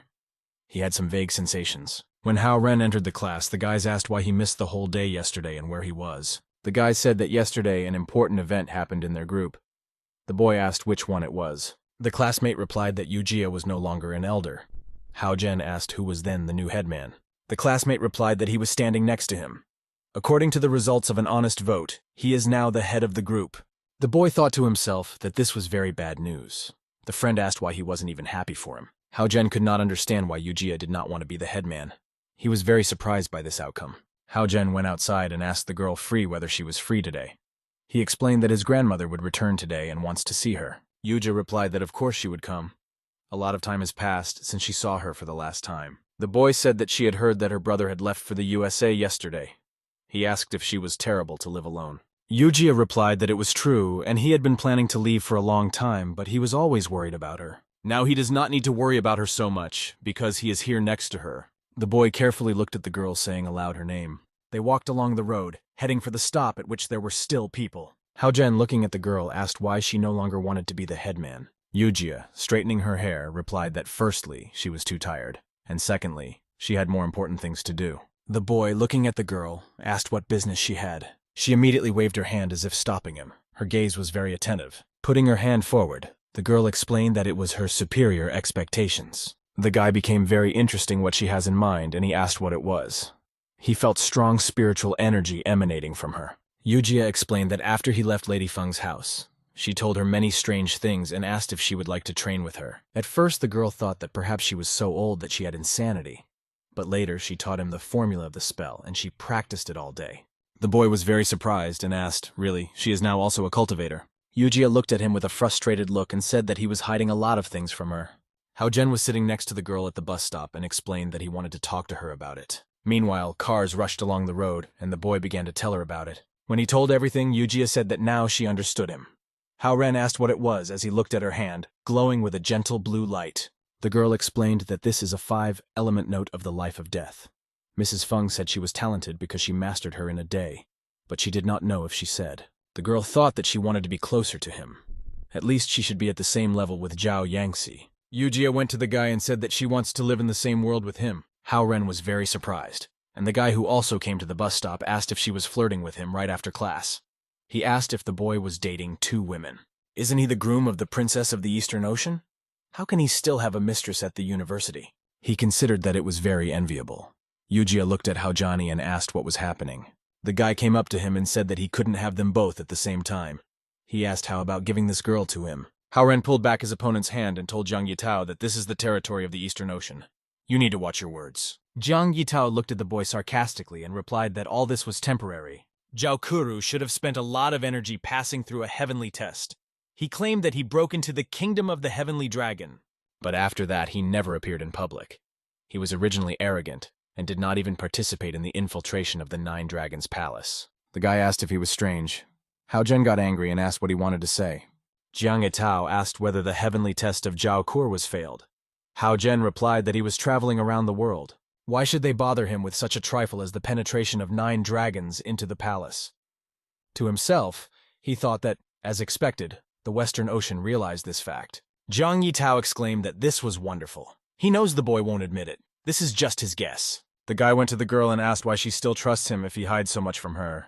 Jiang Yitao approached her and, hugging her waist, asked how to become his woman. Sooner or later, this will become Western Ocean territory. The girl was very close to him, but suddenly she struggled the guy on her cheek and he flew aside. Eugia replied to Jiang Yitao that Hao Ren told her everything about his relationship with the Eastern Ocean and Zhao Yangxi. This is only between them 3 and who he is to arrange these showdowns here. The boy grabbed his cheek with his hand and, very angry, asked how she dared to slap him. He clenched his fist and began to approach the girl. His fist was already near her face when Hao Ren immediately stopped the scoundrel. Jiang Yitao was very surprised. After all, quite recently he was in the 1st sphere, but now he is close to the 3rd sphere. The boy looked into the eyes of this villain and asked never to touch anyone who was next to him. After that, he took the girl's hand and led away from this guy. Jiang Ito, after the guy told the guy that he would die soon, he decided to wait and see. After the guy left, Eugia asked him to say why he called him the groom of the Princess of the Eastern Ocean. Hao Ren began to explain that it was the decision of the Dragon King, but he did not agree. In addition, she also does not like him. She believes that he is too old for her. The engagement will be cancelled after he returns the Dragon Core to her. The girl asked if this was true. She looked out the window and asked the guy would then go to his grandmother. Hao Ren replied that his grandmother asked him to bring him so they should take her. Meanwhile, Z was already standing near the gate of her house waiting for the boy. Hao Ren saw the girl and waved to her. He asked her to come to them. Jiang Yitao watched from the side and clenched his fists and asked what was so good about him. Mr. Black Wolf should help him check Hao Johnny. Someday he will make him pray for mercy on his knees. The Black Wolf immediately listened to the young master. He replied that it was very boring to stay in the Eastern Ocean these days. It was a black wolf from the Western Ocean. He looked with his wolf look and exclaimed that it was time to do something interesting. Hao Ren brought the girls to visit their grandmother and they already began to enter the room. The girls began to take off their shoes and followed the boy. Grandma immediately met the guys and greeted her grandson and girls. Zai ran to her grandmother and hugging her said that she was very missing her. Eugia modestly looked down on the floor and apologized to her grandmother for disturbing her. Zai was very surprised in such a phrase. Grandma asked the girls to pass and sit down at the table. They went into the room and sat on one sofa turning away from each other. They sat very gloomy. Grandmother went to Z and handed her some kind of ribbon with a red ribbon. Then she approached the second girl and also handed her a gift with a ribbon. The girls thanked their grandmother for this. Grandmother replied that they could sit here for a while and she would cook something to eat. Eugia immediately got up and told her grandmother that she was probably tired after the trip. She asked her grandmother to rest and offered to do everything for her. Grandma immediately agreed. Hao Ren always told her that she was a very good cook. We'll try her cooking this time. Z clenched her fist and exclaimed that she also knew how to cook. And now Eugia was already in full swing with a huge, sharp knife, cutting vegetables for the dish. Z also tried to do something, but apparently she was cooking for the first time. Eugia was also skilled at frying the ingredients in a frying pan already. Z was trying to do something. And now the table was already set. Different dishes were on it and the guys were sitting around. Grandma took her plate and began to try one of the dishes, closing her eyes. After she tried it, she exclaimed that it was simply amazing. She told Yujetsi that she was almost like a chef. Z tried and said that it was so-so.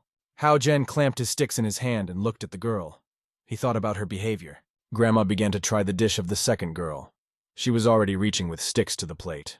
Z told her grandmother that it was burnt and asked if it was terribly spitting out. Grandmother closed her eyes and began to chew her food. She said that it was also very tasty. This is no worse than Eugia's. The grandmother invited the girl to try her dish too. Tsu thanked her grandmother with tears in her eyes and blushed a little with excitement. She also started trying food. And now the guys had already eaten everything and began to collect from the table. Grandmother told Hao Ren that they only had 3 rooms and asked how they should distribute them. The boy was very surprised and asked his grandmother if she still wanted them to stay the night. But before he had time to finish, the girl stepped on his feet from 2 sides. Z already told her parents that she would not return today. Eugia said that now she lives alone and therefore she can be left. She wants to sleep with her grandmother today. Hao Ren and Z can sleep separately in 2 other rooms. But Z also grabbed her grandmother's hand and exclaimed that she wanted to sleep with her. The boy approached the girls and said that they were hurting his grandmother. The grandmother stood between the 2 girls, not knowing what to do. She put her hands on their heads and said that they were both good girls. Ren must have done many good deeds in his past life for him to be lucky enough to meet them. Eugia is slightly older than Z. If she sleeps with her, they will be cramped. Therefore, they will sleep together with Z. Eugia agreed with her grandmother, since she had no other way out, and they ran around the rooms. The night was in full swing, and the stars shone brightly, lighting everything around. A guy with girls stood on the terrace. Eugia and Z were opposite each other. Hao Ren approached them and asked what happened. What are they doing here at such a late hour or they can't sleep? Z told Yuitsi that if she goes to bed too late, then this is bad for her skin. Eugia replied that the same applies to her. She should not wander around the city now. Hao Ren told the girls that since they could not fall asleep, they can take a walk together. And so they headed across the bridge towards the city, and the stars illuminated their path. Hao Ren asked Eugia what effects the 5-element death life note had now. Z asked why he calls her only by name, and this is too much. He can only call her by name. Eugia spoke. Then Lady Feng told her that the note could help her absorb spiritual energy from the world and transform it into a healing and destructive force. Hao Ren thought, because the spiritual energy that she collects very dense, and her density here is stronger than in the 5th sky. The talent of Eugia is not inferior to the talent of Miss Su. Bright purple light began to come from the girl. Her rays approached the guy and he completely lit up with purple light. Tsi gazed at him, exclaimed that he probably made a breakthrough. Hao Ren replied that it was, and it seems that the very spiritual energy collected by Eugia gave him the opportunity to open the last core of the dragon. The girl was very happy and thought that she could help the boy. He squeezed his fist, rejoiced, and headed forward with Eugia. Z stopped behind them in place. She was very upset and thought that perhaps he was constantly pulling him only down. Z told her grandmother that Hao Ren is often at the university, so it is not easy for her to stay at home alone. She asked how about living with her in her house. Grandmother thanked the girl and said that her family cares very much about Hao Ren. She should not come to their home, otherwise she will bring them even more troubles. But the girl replied that she was mistaken, and her mom and dad also really wanted to see her. Grandmother promised to visit them in a few days. Tsu said that in this case, they would wait for her. The car was already racing along the highway. Hao Ren was driving and driving the girls. He glanced at Eugia and couldn't understand what had happened to her. She was unhappy from then on, so she got into the car. Hao Ren said after Tsi to listen to her teachers when she remains at school. Recently, there have been many clashes between the Western Ocean and them. He asked the girl to be careful, and she replied that she understood him. Eugia told the guy that she was jealous of Z. He treats her as his family. Hao Ren replied that he did not like him at all. Eugia said, "This is not so, because she is also a girl. She thinks that Z really likes him, but she just doesn't know how to express her feelings." The boy looked in the mirror and saw a car rushing very quickly in their direction. There was a strong blow, and Hao Ren tried to keep his car. At the back of him was his opponent Zen Yitao. The car hit the other. Hao Ren became very angry, not understanding what was happening. The enemy gave him a contemptuous look. The boy immediately saw him out the window and could not understand what he was doing here at all. Zhang Yitao asked the Black Wolf not to let him go under any circumstances, and they continued to attack. The car was about to block Hao Ren's path. He overtook him and stopped in front. The boy did not expect such a turn of events and covered with streams of sweat. He tried to taxi, but the enemy did not give him peace of mind as he made turns. Hao Ren tried to break away, but he did not succeed, and the car also rode very quickly. They found themselves in a thicket of forest and shining their headlights on each other. Hao Ren suddenly braked. He grabbed the girl and flew out of his car. The cars crashed into each other and an explosion occurred. Hao Ren sat in the clearing opposite the girl and tried to calm her down. Zhang Yitao had already approached them along with the wolf. The Black Wolf was very close and asked the boy if he was ready to die. Both opponents stood opposite Hao Ren and Eugia. The boy hugged the girl. After that, he walked away from her and asked her to immediately run away from here. The Black Wolf asked if she wanted to escape and began to release bright yellow lightning in her direction. Eugia tried to escape, but the enemy cut the trees around her with these lightning bolts. Trees began to fall on her head and she tried to dodge, running away from danger as quickly as possible. One of the trees was almost falling on the girl, but Hao Ren managed to grab her in time, defending her. The Black Wolf said that they were both his prey and they would not be able to slip away from them. Hao Ren replied that he was his goal and asked why he attacked the girl. He was very angry and tried to deal with his opponents. The Black Wolf began to approach him. He turned into a werewolf and became huge and creepy. Zhang Yitao said that it is precisely because the Black Wolf can transform into a werewolf that it is considered the most powerful killer in the Western Ocean. He may be a little unnoticeable, but while he successfully completes his tasks, he will be a good killer. The guy moved his eyebrows to his nose and exclaimed that he had already told him that he would soon die. Meanwhile, the werewolf was already approaching his victims while next to Jason Itao. He was approaching faster and faster, and putting his paw in front of him released a bright purple ray towards Hao Ren. The boy blocked the path with himself so that this beam would not hit the girl directly, but it hit his body, and Eugia opened her eyes and saw that the boy had been wounded. She saw the blood on his back and his torn shirt and called his name.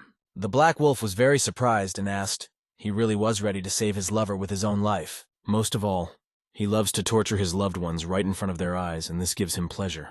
Hao Ren put the block in front of him and fed from his hands. He tried to dodge the evil Black Wolf, but he was very strong and merciless. He exclaimed that he wanted to see how long the boy could protect this girl. Hao Ren answered the wolf that while he was alive, he would not allow him to hurt her anymore. The wolf stood on his nasty paws and asked if he thought he could protect her all the time. He promised that this shot would be directed in her heart and asked how he was going to protect her. Hao Ren asked the Black Wolf and Zen Ito to simply attack him and not touch Eugia. The girl watched what was happening and saw how the boy protected her. He asked her opponents how dare they try to harm her. An old woman appeared in the air. The Black Wolf threw his evil look in her direction and asked where this old karga came from. But the boy replied that this was not his business at all.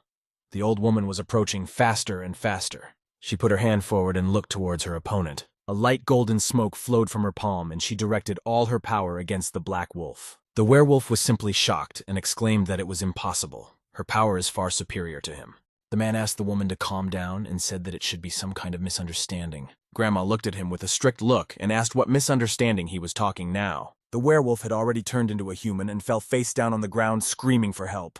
A red bright ball split in the air from which golden bright lightning flickered. The old lady said that in the Dragon God Shrine people often neglect their duties. She was pleased that she figured out these villains and turned into a thick white cloud. The old woman, before disappearing, told the guy that she would leave the rest at their discretion. Eugia ran up to Hao Ren and asked him not to move anymore as he was seriously injured.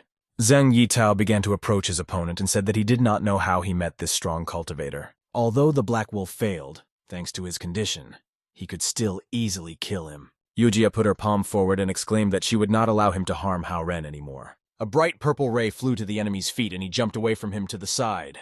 Eugia explained to the boy that Lady Feng had told her that the 5-element life-death note could directly control life and death. She can choose between killing and healing at her discretion. Now she will do everything possible to heal him. Zhang Yitao watched what was happening. He exclaimed that time and time again Hao Ren had escaped death, but this time he must kill him. Eugia asked the guy in order of Li. Hao Jen replied that he was in order and thanked the girl. He asked the rest to leave everything on him. The boy asked Zenito to take scores here. The girl clenched her fist and turning to Hao Jen exclaimed that she would help him. The boy flew into the air and told the girl to cover him from behind. Zheng Yitao threw his spears skyward and shouted that he would finish them both off immediately. His spears turned into huge golden birds that, spreading his wings, flew towards the enemy. Hao Ren was also no slouch and began to use his abilities against the scoundrel. Zheng Yitao said that dragons are the masters of the world, but he is a simple man and always looked down on him, ruining his plans several times. Today he will make him die a painful death. Hao Jen put his hands forward and tried to dodge a powerful blow in the form of golden lightning. He dodged the strongest blow in time and bounced to the side. Eugia also tried to get a reception and told the guy that she would help him. A huge polar bear appeared next to Hao Ren and began to approach the enemy. This bear took him on his back and took to the air. There were 2 huge wings on his back. Jenny Tao exclaimed that he was the hereditary prince of the West Ocean Dragon clan. He prepared to attack and said that he was going to kill him. At any cost, he wants to destroy it right now, and a huge dragon appeared next to him. Hao Ren was already approaching his opponent on his flying bear. 2 strongest lightning met, and a huge explosion occurred.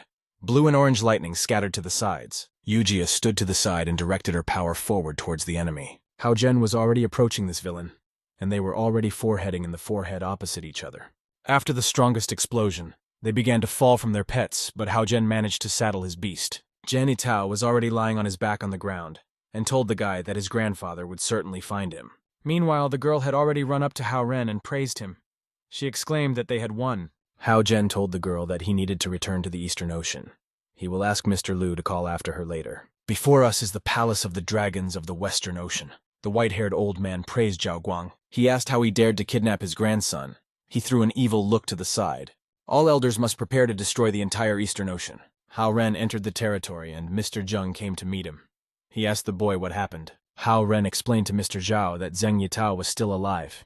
He brought him on his shoulders and asked him to heal him now. The man was sitting at the table opposite the boy, and when they finished speaking, he said that he understood the whole situation. Judging by the disposition of Zhen Pin, he will not let him go.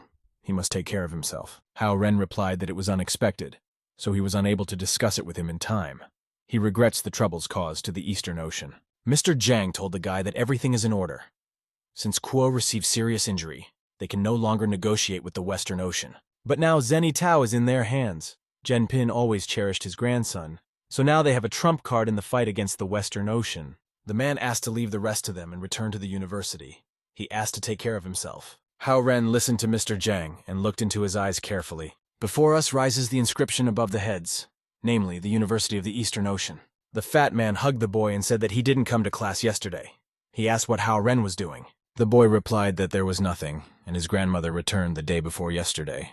He spent some time with her. The guy said that he was still deceiving him. They saw Eugia and him staying together in the evening. The fat man hugged his comrade and asked if they did it last night. Hao Jen pulled his hand and asked to stop carrying nonsense. His grandmother told him that Eugia wanted to see, and he just took her with him. The girl sat at her desk and blushed and looked at her friend. The fat man smiled maliciously and exclaimed that she means she was already familiar with his family. He immediately congratulated the guy, but Hao Jen asked him not to gossip, but rather prepare for a couple. Eugia, when the boy approached her, asked if he was feeling better already. Hao Ren smiled back and said that he was already fine. In the following days, you need to pay more attention to your own safety. These days, it's better for her to live with Madame Feng. While the guys were at the university, black cars were racing along the road. They drove up to a huge, tall, high-rise building parked at her foot. People in costumes and long cloaks were released from cars. The gray-haired old man was at the head. One of the security guys asked what happened. He asked if they were some bandits. Near the building, people also stood and were very surprised to look at these people. The girl said that they look very strange. One of the guards exclaimed that they could not enter without a preliminary record. But the old man looked at him with an angry look and asked him to get out if they didn't want to die. Mr. Zhao was sitting at the table in the office. He was holding a bowl in his hands with a cup of coffee on it. An evil old man burst into his office and called him a scoundrel. He asked Jao Guang to return his grandson to him and hand over Hao Ren. The man rose from his chair and told Mr. Zhen that they had not seen each other for a long time. He asked why the old man came here. Zheng asked the man not to play dumb. If he doesn't do as he said, he will destroy the entire Eastern Ocean. Mr. Zhao looked at him with an angry look. They stood opposite each other with their eyebrows close to their noses. The old man was relentless, and with a deft movement of his hand, he broke the table in front of him. He was very angry and asked where his grandson was approaching his opponent. Jao Guang asked Mr. Zheng not to be angry. He replied that they took good care of Prince Tao, and he asked someone to bring him here. A grandson appeared in the office and called his grandfather. Zheng hugged the guy and said that everything was fine and he was here. Grandfather asked if they treated him badly. Yitao replied that Hao Ren had attacked him basely, which caused him to lose half of his cultivation base, and he dropped to the first stage. The old man called Jao Guang a scoundrel and asked him to give Hao Ren to him, or the Western Ocean would be at arm's length from the Eastern Ocean from now on. Zhao turned to Prince Tao and said that Hao Zhen wound him only because of self-defense. On the contrary, he provoked a guy several times, and now he invents something to falsely accusing him of attacking him. He considered it very funny. Hao Zhen's bridegroom is daughter, and if they want to harm him, the entire Eastern Ocean will fight them to death. Zheng replied that Jao Guang wanted to start a war between the two oceans just because of one person, and he would regret it. The man responded by saying that he would only regret it if he betrayed his friend, as well as one of his people, for the sake of short-term stability. He ordered the guards to escort the guests out. The man said that now people from the sanctuary of the god dragon are not taking their eyes off them. They cannot start the war hastily. Genitao said they could make Hao Johnny come here. Meanwhile, the grandmother told the girls that her grandson was lucky to have so many good girls next to him. When they are with him, she doesn't have to worry about him being lonely after she leaves him. One of the girls said that's not it. She still needs to prepare to become a great-grandmother. She is confident that her grandmother will live to a ripe old age. The woman called the girls very nice and said that she really hopes so. One of them heard the door and exclaimed that it must be Hao Ren. She ran to open the door as quickly as possible and hoped to meet the boy. But when the door opened in front of her stood two bald-headed men and looked viciously at her. One of them squeezed his mouth with his hand and began to attract to himself. He pulled her out of the door, dragging her out. The second girl asked her grandmother why she was so. She left her grandmother alone and asked her to sit. The girl went to see where her friend disappeared. She slowly approached the door, and her gaze was very frightened. In front of her stood a woman whom she asked where she was and where her sister was. The man replied that he was Zheng Qiao from the Western Ocean Dragon Clan. He is here in order to invite Mr. Hao Jane to the Western Ocean. He asked her sister Li opened her now. The guy explained that she was sleeping now and asked her not to worry. Zheng Qiao saw his grandmother and asked if she wanted to go with them. The girl covered her grandmother with her chest and said that she would not allow them to take her. But Zheng Qiao smiled sarcastically and, closing his eyes, asked if she thought she was capable of such a thing. A girl appeared in the room and exclaimed that she was also here. Zheng Qiao said that they were not dragons or people, but came from heaven. It looks like he made a few mistakes and underestimated them. The girl asked not to touch Hao Jane and his family. The guy explained that they were just about to invite Mr. Hao to the Western Ocean. Since they do not cooperate with them, they can only take cruel measures. The guy began to attack the girl, but the second was behind him and tried to help her. Zheng Qiao said that they can do something, but they are much weaker than him. The guy, with one movement of his hand, pushed the girls in different directions, and they flew off. The girl thought that she didn't know that there was such a strong cultivator in the Western Ocean. She cannot understand his cultivation at all. No matter how much she tried to hit this guy, he dodged all the time. Zheng Qiao said, smiling, that the warm-up time was already over. He cast an evil, contemptuous look at the girls and stopped two of them at once. He wrapped them in a bright blue stream of his power and began to lift the girls up, and then lowered them to the floor as if tying them up. The grandmother watched everything from the sidelines in horror, not knowing what to do in this case. Zheng Qiao asked his mother if she could go with them. Grandmother replied that she would go with them if he no longer touched them. Meanwhile, the boy had already entered the room and told his grandmother that he was home. The guy covered his grandmother's mouth with his hand in anticipation that Hao Zhen would go into the room. Before he could enter, he saw two bald-headed men lying on the threshold. He couldn't understand why there were cultivators from the Dragon Clan here. The boy immediately worried about his grandmother. He rushed towards the room and found himself in the room as quickly as possible. Grandma was lying tied up on the sofa. When Zheng Qiao came in, he said that he must be Hao Ren. He heard that he often mocked their prince before. The boy exclaimed, looking at the enemy, that his grandmother had nothing to do with it, and asked him to let her go. Zheng Qiao replied that they had been looking for him for a long time. Therefore, he asks to go with them to the Western Ocean because the Dragon King wants to see him. Hao Zhen squeezed his fist and asked first to remove the spell from his grandmother. The guy replied that he would never do that. They would take it with them in case he ran away along the road. The boy exclaimed that in this case he would not go with him. But Zheng Qiao did not let up. He said that it was rumored that he had defeated many masters above his level and even escaped from the Black Wolf. But he is different from them, and is almost as strong as Zhao Kuo at the highest stage of the 8th realm. He is inferior to him only by 300 years. He destroyed half the base of the Prince of Ito, so today he will do the same with him. The enemy directed all his forces against the guy. Hao Ren gave the team to wake up his white lump, and then his huge beast in the form of a snow white lion appeared next to him and began to attack the dragon, but the blue slurry began to climb right near the feet of Hao Johnny. He did not expect such a turn of events. Bright blue lightning began to envelop him more and more. The enemy exclaimed, approaching with an attack to him that he wants to see what a boy could. Hao Ren again called his lump in the hope of his strength and protection. A huge snow-white lion began to approach the evil blue dragon. Hao Ren prepared to repel the attack from the enemy and stood on one knee. The snow-white lion approached the blue dragon. Zheng Qiao clenched his fist and approached the boy. He hit him with all his might on the body, and Hao Ren flew far back. He hit his back on iron rods that bent from his back. The boy clenched his teeth and grabbed the curved piece of iron with one hand to stay on his feet. Zheng Qiao continued to say that he was as strong as Zhao Guang. Hao Ren realized that the battle of the forehead in the forehead did not work, and he should come up with how to pull his grandmother out of here. The girls, meanwhile, were tied up and watched what was happening with dull eyes. Hao Ren began to approach his opponent and tried to strike him with powerful blows. The girls freed themselves from the shackles and approached the guy. They asked him to be careful. Hao Ren told the girls Linlin and Lily to save his grandmother, and he himself continued to fight against the strongest enemy. Linlin told her friend that she would help Hao Jane, and Lily asked to go to take a spell from her grandmother. While she went to remove the spell, Linlin had already come running to help her friend. Zheng Qiao told the boy that, to be honest, he admires him, that he fights with him one-on-one and holds on for so long. But it's time to end this. He again squeezed his strongest fist and hit him on the enemy's body that there was urine. Hao Ren bent from this strongest blow and fell on one knee on the asphalt. Zheng Qiao immediately headed towards the girl and also tried to attack her. The guy approached Hao Ren and said that now he would definitely take away part of his power. The boy asked Lily finishly. The girl replied that the spell was removed. Now his grandmother is completely fine and freed from powerful shackles. A powerful explosion occurred and a window flew out of a huge high-rise building with a roar, falling down. It was an incredible blow from two strongest opponents who fought among themselves. The hole in the wall was very huge, and Zheng Qiao only watched the disappearing guys. Linlin asked the boy where they were going now. Hao Ren explained that at first they would return to the Eastern Ocean. In front of us rises a huge, beautiful dragon palace in the form of a sea kingdom. The guy threw a despicable look towards the door, and said that he asked them not to interfere with his sleep if they had nothing urgent. He asked why they came here. The boy replied that there really is something urgent. Grandma is fine, but they took too much of her spiritual energy, so she had blood stagnation. She was very scared, and she will be in order after replenishing energy.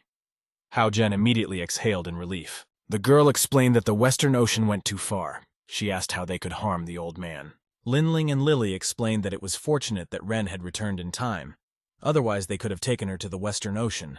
The girl told Hao Ren that she was very sorry that they dragged his grandmother into this. The boy replied that this was not their fault. In fact, they, on the contrary, helped them a lot. The man who was not far from them exclaimed that there was bad news. The Western Ocean Dragon King broke the barrier and entered with Prince Itao and the 16 elders. Zhao was very surprised and angry. He asked to carry out his order and gather all the elders of the Dragon Palace so that they would be ready for battle. The guys lined up in two columns opposite each other. Zhao turned to Zheng Ping. He said that the man came with a large group of people, despite the rules of the Sanctuary of the God Dragon, and asked if he wanted to start a war. Zhen Pin replied that Hao Ren has destroyed the cultivation of his grandson. He came to his office with explanations, but he kicked him out. He did such things again and again, and he decided to put an end to this matter. The old man asked where Zhao Guo was now. Why did he not return after such a sensational incident? Zhao replied that he had gone traveling around the world, and this is not his business at all. He laughed and said that he knew. From the point of view of his personality, if he really broke into the kingdom of the heavenly dragon, he would have been alarmed by the whole world. If he is not mistaken, he would certainly fail the heavenly test. They published fake news in case their enemies took advantage of the situation. He is the dragons of the Western Ocean, obeyed them because they were afraid of Zhao Guo. But now when he failed the heavenly test and his cultivation was badly damaged, there is nothing to be afraid of. Zheng Ping asked Jao Guang to let him take Hao Ren and then they would leave.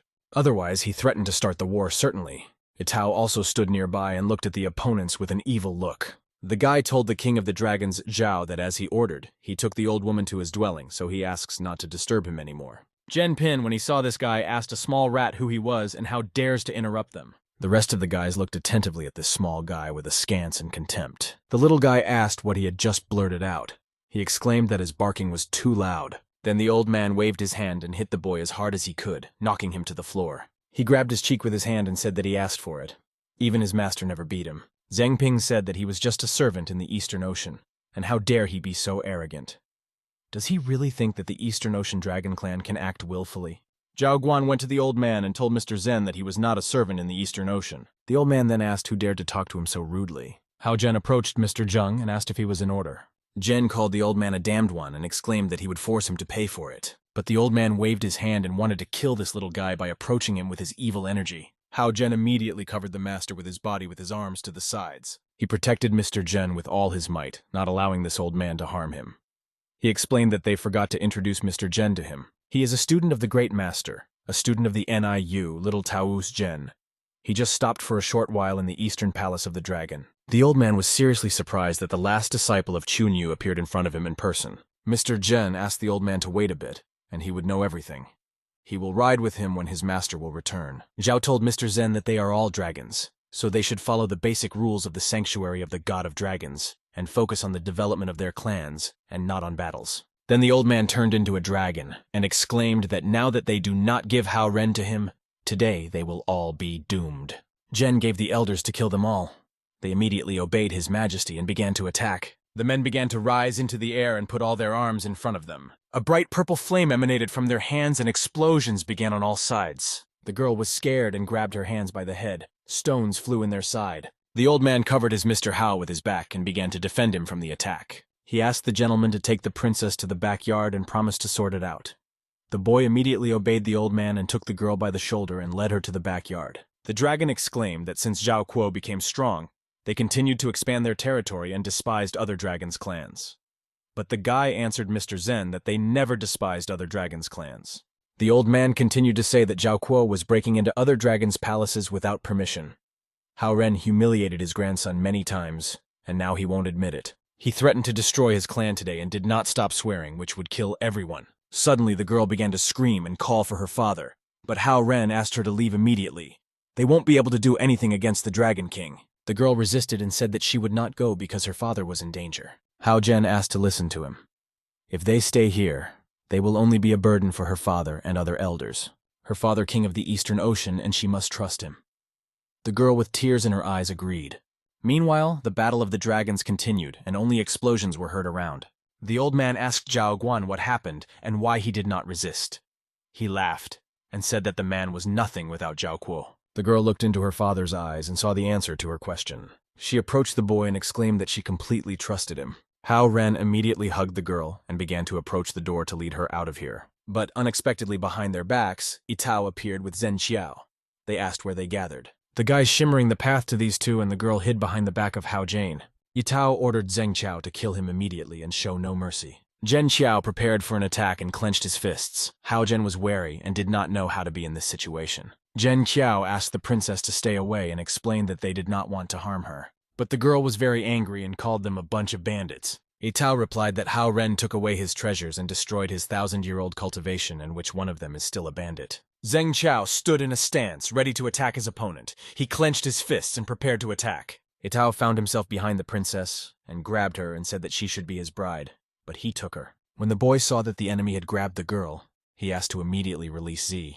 But Zheng Qiao was already approaching him with another blow and tried to attack. Hao Jen put the block covered with 2 hands.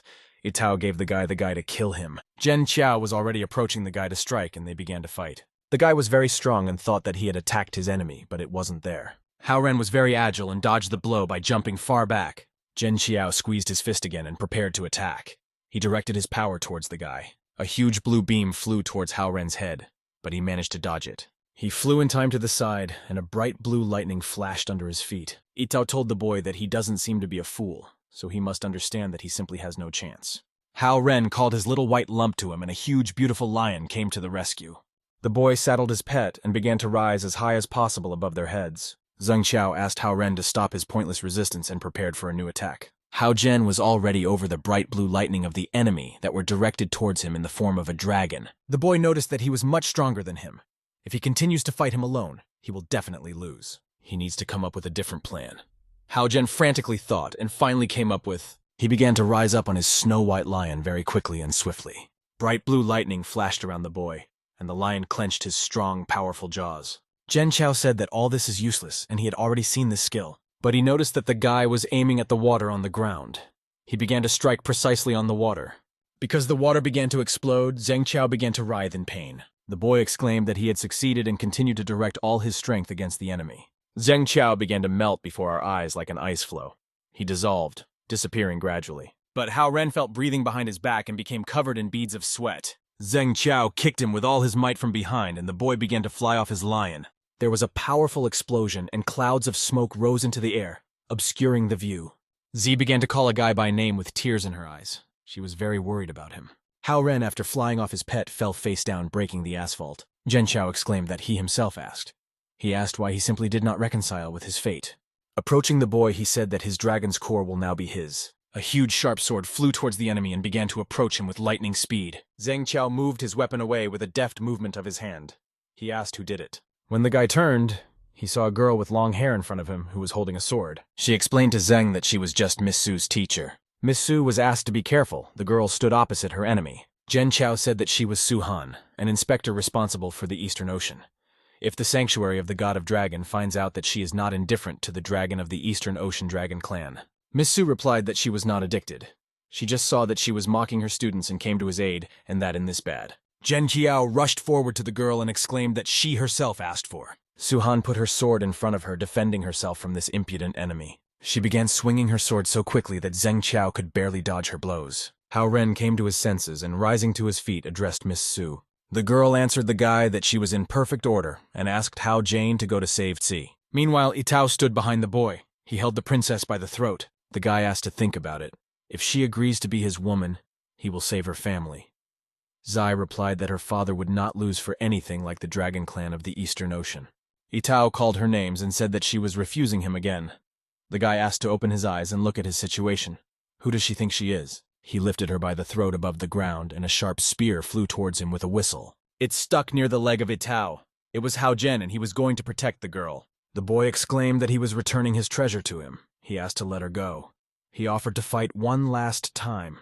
Then the enemy threw the girl aside and was about to accept the challenge of Hao Jenny. He exclaimed, looking into his eyes and frowning, that the boy asked for it. He took the spear and said, sarcastically smiling, that today he would die a miserable death. Z approached Hao Ren and told him that he was seriously injured and how he could win. The boy closed his eyes and, smiling, asked the girl to trust him. He promised that this time he would not lose and began to approach his enemy. Itao wondered if he thought he could defeat him just because his cultivation level was equal to him. He promised to tear it into small pieces.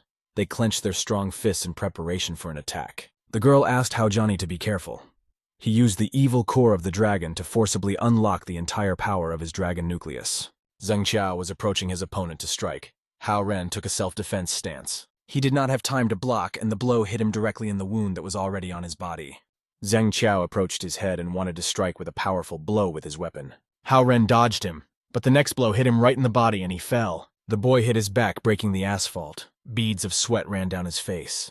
Itao stepped on the guy with his foot on the wound and exclaimed that it was all his fault. Hao Ren was again defeated by his opponent and fell onto the asphalt, hitting his back. Itao laughed and exclaimed that a mere mortal wanted to become the son-in-law of the Dragon King. This is what he deserves. The guy walked up to his opponent and kicked him with all his might. He flew far away again and rolled over, already falling on the stones. Zai ran up to the guy and asked him not to die. Didn't he tell her to trust him? She called him LC and looked at the red ball on his chest. The girl was very surprised. She saw a dragon's core in front of her. Z ran to the boy and, hugging him, clinged to his lips with her lips. She continued to kiss the boy harder and harder. A bright golden beam of light hit the rocks next to them.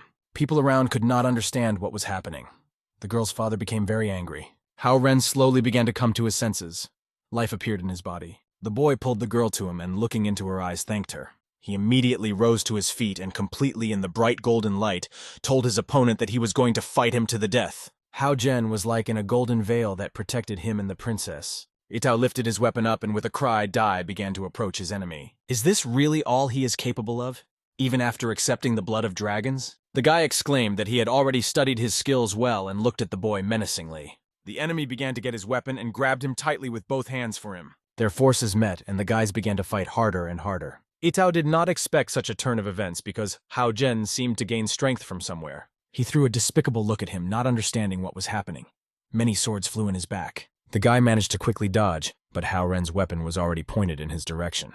There was a strong explosion, and clubs of white smoke rose up to the sky itself. Itao began to leave this smoke while still alive, but pretty battered. He again looked at his enemy with an angry gaze and, moving his eyebrows to his nose, began to scream. Another strongest explosion occurred and puffs of smoke rose to the sky. The enemy asked how he could be so strong. It was very surprising for him. He exclaimed, expiring later, that he did not believe in this, and this does not just not be there. He is obliged to defeat him and not lose. He will never lose in this battle. Even if he dies, he will definitely take it with him. Itao was very angry and self-confident. The princess encouraged the boy and asked Hao Jane to act as soon as possible. The boy came up with another plan and began to use his abilities against the enemy. Again, a fierce battle ensued and their guns met each other. Hao Jen asked the enemy to stop. If he continues in the same spirit, his dragon's core will break and he will die. Itao laughed rudely and impudently and asked if he was asking for mercy now. The boy replied that he was trying to save him. The dragon core makes him insane. Itao asked the boy to die quickly and began to wield his weapon more and more. Hao Jen was watching what was happening, that there was simply no other way out. The enemy stood in the middle of the area and held his weapon tightly, awaiting an attack. The strongest explosion occurred again, and sharp swords stuck around the Ito. The guy was trapped. These swords were connected by lightning and shone in the form of a 5-pointed star. Itao was completely surrounded by the strongest barrier and asked the guy what he was doing. Hao Jen replied that he was going to help him recover. The formation of the sky and earth array must be activated now. The enemy asked him to stop. He couldn't understand what was happening to his power. Hao Ren stood in front of him and said that it was all over and he had won. Itao sat in front of him on his knees and the wounded said that he had lost again. Hao Ren told him that he was too concerned about losses in power. That's why he got into such a bad mess. The princess fled to the guy and said that thank God he won. The girl explained that she was very worried about him and rushed into his arms. Hao Jen asked her to be more careful and said that he was sick a little. The girl asked the boy to go and help Miss Su. Her wound hasn't healed yet. Zheng Qiao said that he did not expect Miss Su to be so weak. She really disappointed him and is now over. Zheng Qiao clenched his fist and began to approach the girl to strike. But suddenly, Hao Jen appeared from nowhere in the air and ended up between two opponents. He grabbed his enemy's hand and asked to stop immediately. He apologized to Miss Su for being late. Zheng Qiao smiled maliciously and said that he did not think that he would forcefully increase his strength by taking the blood of the dragon. Now he's already at the 6th level. The enemy began to approach the guys. They became wary and clenched their fists. Hao Ren asked Miss Su if she could continue. The girl replied that she could not use all her strength, but she was confident that she could help him. The boy asked to do it quickly because there was no time to waste. He headed towards the enemy. Zheng Qiao called the guy too inexperienced and quickly dodged his blow. Hao Ren asked him not to talk nonsense and began to attack his enemy. Zheng Qiao immediately put up a defense against the bright ray of sunlight that was flying towards him. The boy began to call Miss Su. He looked at the girl and saw that she was ready to help him. Miss Su took out her sharp long sword and directed him towards the enemy. Now they tried to get rid of the villain on both sides and attacked him. Hao Jen exclaimed, looking at the girl, that it was really amazing. He thought about something and moving his eyebrows to his nose and decided that Mr. Zhao needed to help, since the two dragons had long been fighting against each other in a fierce battle. The boy looked at them and was enveloped in a green, gentle haze, after which a huge snow-white lion appeared. He saddled his pet and told a white lump that if he defeats him for him, he would find him 3 partners in exchange. The lion immediately roared contentedly, looking at his master. Zheng Qiao exclaimed that he would not fall for this trick. Hao Jen praised his pet and began to approach the dragon very quickly. Liu did his job by releasing a stream of fire towards a powerful, strong dragon. Zheng Qiao laughed and said that attacks of this type of spiritual animals do not work. But suddenly he saw the true fire of Samadhi in front of him, which is why he was very surprised. The beast made a breakthrough like its master.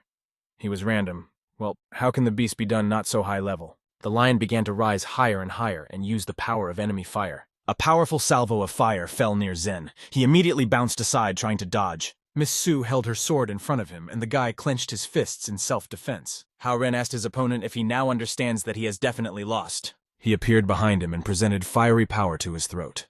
Zheng Qiao asked if he was sure about this. He ricocheted the boy's power towards him, and Hao Ren jumped back a little. The girl began to call the boy, holding out his hand.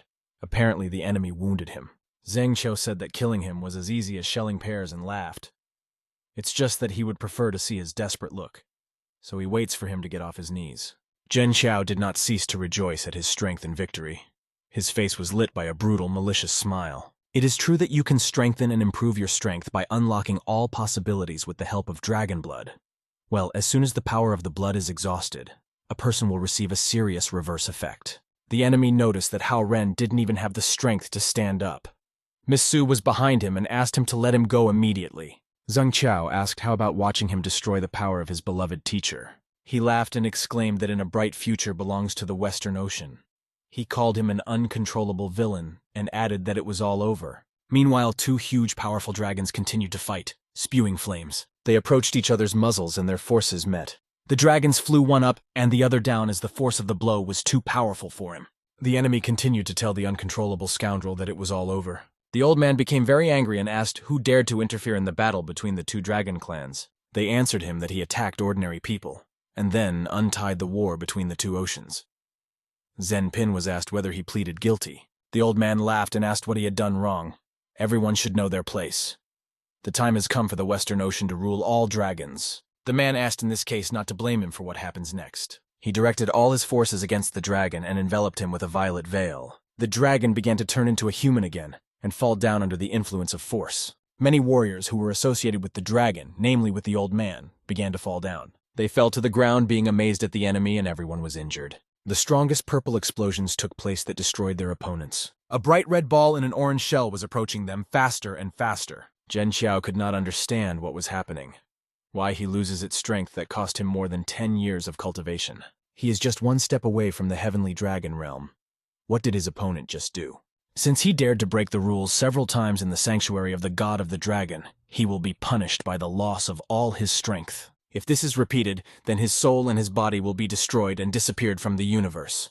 Miss Su turned out to be behind him and grabbed his shoulder. Hao Ren got to his feet and went to the girl, asked what was happening. Miss Su replied that it looks like someone powerful now helps them. Z appeared in front of them and explained to the boy that she was very worried. Couldn't he just win without getting hurt? The girl hugged the boy, pressed against him. She closed her eyes, hugging Hao Ren. Suddenly, someone turned to him and asked if he wanted to upset Eugia. The boy replied that next time he would do his best and smiled at the girl. The cache was very light and bright blue, and the sun was shining with might and main. Meanwhile, in the room, Zen Pin was very upset and asked why this all happened. Jao Guang turned to his savior and thanked for his help. This is only between them dragons.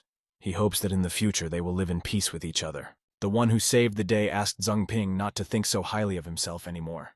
The old man looked into the sky but saw no one there except thick white clouds. His people asked, approaching the old man, what they should do now. Zheng Ping looked sadly at his comrades and said that it was all right. Jao Guang asked Mr. Zheng if he wanted to rest and recuperate with them. The old man replied that this time he was lucky. He wants to see in 500 years. Then he will make him pay for today. White thick clouds rose up. The old man and his people were on one of the huge clouds and looked somewhere ahead. Zhen Pin exclaimed that one oversight can lead to final failure. Zhao Kuo probably successfully went through a heavenly test and rushed to heaven. This is all his plan. Itao appeared in front of him. Grandfather called him insignificant and said that he had lost to man again and again, and was crushed even when he took the core of the evil dragon. He advised him to think about how unforgettable he was. But he just wanted to win too much. If only he had waited until Zheng Qiao reached the heavenly dragon realm. Comrade Mr. Zen Ping approached him and asked what happened. The old man replied that he was simply amazed at the great power of the one who is in the kingdom of the heavenly dragon. Even the sky and earth were turned upside down. They will not be able to defeat the Eastern Ocean in the next 500 years. Jao Guang spoke to the guys about how, thanks to them, the Eastern Ocean survived a possible catastrophe, and he wants to drink to their health. The man asked Hao Ren if he was feeling better. If he had not activated the dragon power during the battle, he would not have been injured. The man asked him not to act so rashly again. The boy thought about it and remembered that it was thanks to Tsu that he came to his senses then. The girl went to the boy and asked what he was thinking now. Another girl was sitting at the table and smiling looked at Z. She talked about the fact that Z blushed. One of the warriors told Her Majesty that envoys from the Western Ocean were asking for a meeting. The girl looked at the warrior and asked to immediately let them into the room. His Majesty was told that they had brought him a gift of 20 pieces of the mystical ice of the Western Ocean. They hope that in the future the two oceans will remain allies and asked to be accepted. Jao Guang accepted their gifts and asked how Mr. Zheng was doing. The man replied that he was currently at a closed 200-year training session, so he was not here in person. He apologized for this. Jao Guang replied that everything was in order and wished him good luck. He asked Mr. Xia to take the messengers to the guest rooms so that they rested a little. The princess said that the Western Ocean started the war after the defeat. They want them to forgive them by just giving them these crappy things. She called them shameless. Jao Guang asked the girl to be easier with people. They suffered heavy losses, so he believes that in the next 300 years, they will not pose threats to them. The best way to manage people is the carrot and stick method. The princess folded her arms over her chest and grimaced. Jao Guang approached the boy and said that he had been in the Dragon Palace all these days. He asks him to return to the university since his studies are most important. Hao Ren was already walking around the building with his hands in his pockets. He walked towards the office. Suddenly, someone grabbed his head from behind and covered his eyes with his hands. The boy asked Eugia to stop because he found out that it was her. The girl blushed and asked how he realized it was her, so it's not interesting at all. Hao Ren looked at her and said that she's very beautiful today. She looks absolutely beautiful. Eugia told the boy that it was because she was going on a date with him today. The girl grabbed his arm and asked him to follow her. Hao Ren blushed from such surprise. Eugia explained to him that the teacher invited her to the theater performance to the Linjiao school. She offers him to go there together. Hao Ren immediately agreed.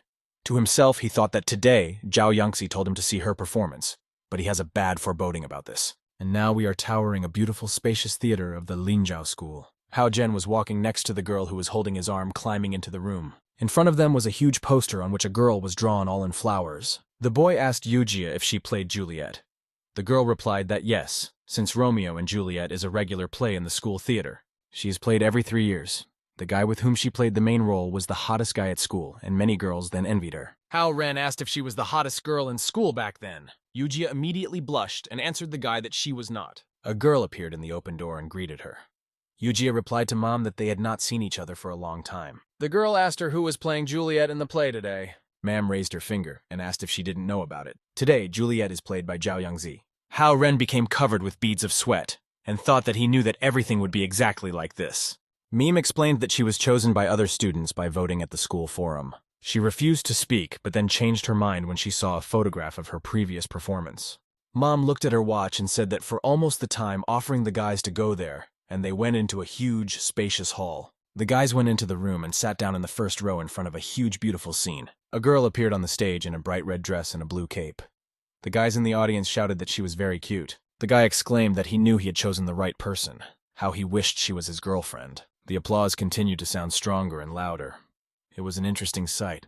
The girl stood in the corridor in a red dress, and suddenly something happened to her. Apparently she felt bad, and they laid her on the bed very carefully. In the end, the play ended and all the participants bowed together waiting for applause. The whole hall clapped very loudly and unanimously. They loved this wonderful play. Hao Ren turned to the girl and said that she played this role very well. The boy asked what happened since she turned away from him. He kept his promise and came here to see her performance and why she was still unhappy. The girl asked for really whether he wanted to see her performance, whether he is sure that he was not here to go on a date with someone else. Eugia laughed and asked what she had in mind by someone else. The girl replied with a snort that she just didn't want to mention her name right now. She specially reserved a place for him, but he did not come here for her sake. Now that her performance is over, he must tell her which of them performed better, she or Eugia. He is her groom and must put her higher than this girl. Eugia said that this is a good idea, and she also wonders what he thinks about it. The boy exclaimed that his stomach hurt and he needed to go to the toilet, but the girls answered together that he would not run away from them. Hao Ren said that it was hard for him to be a son-in-law of the Dragon King.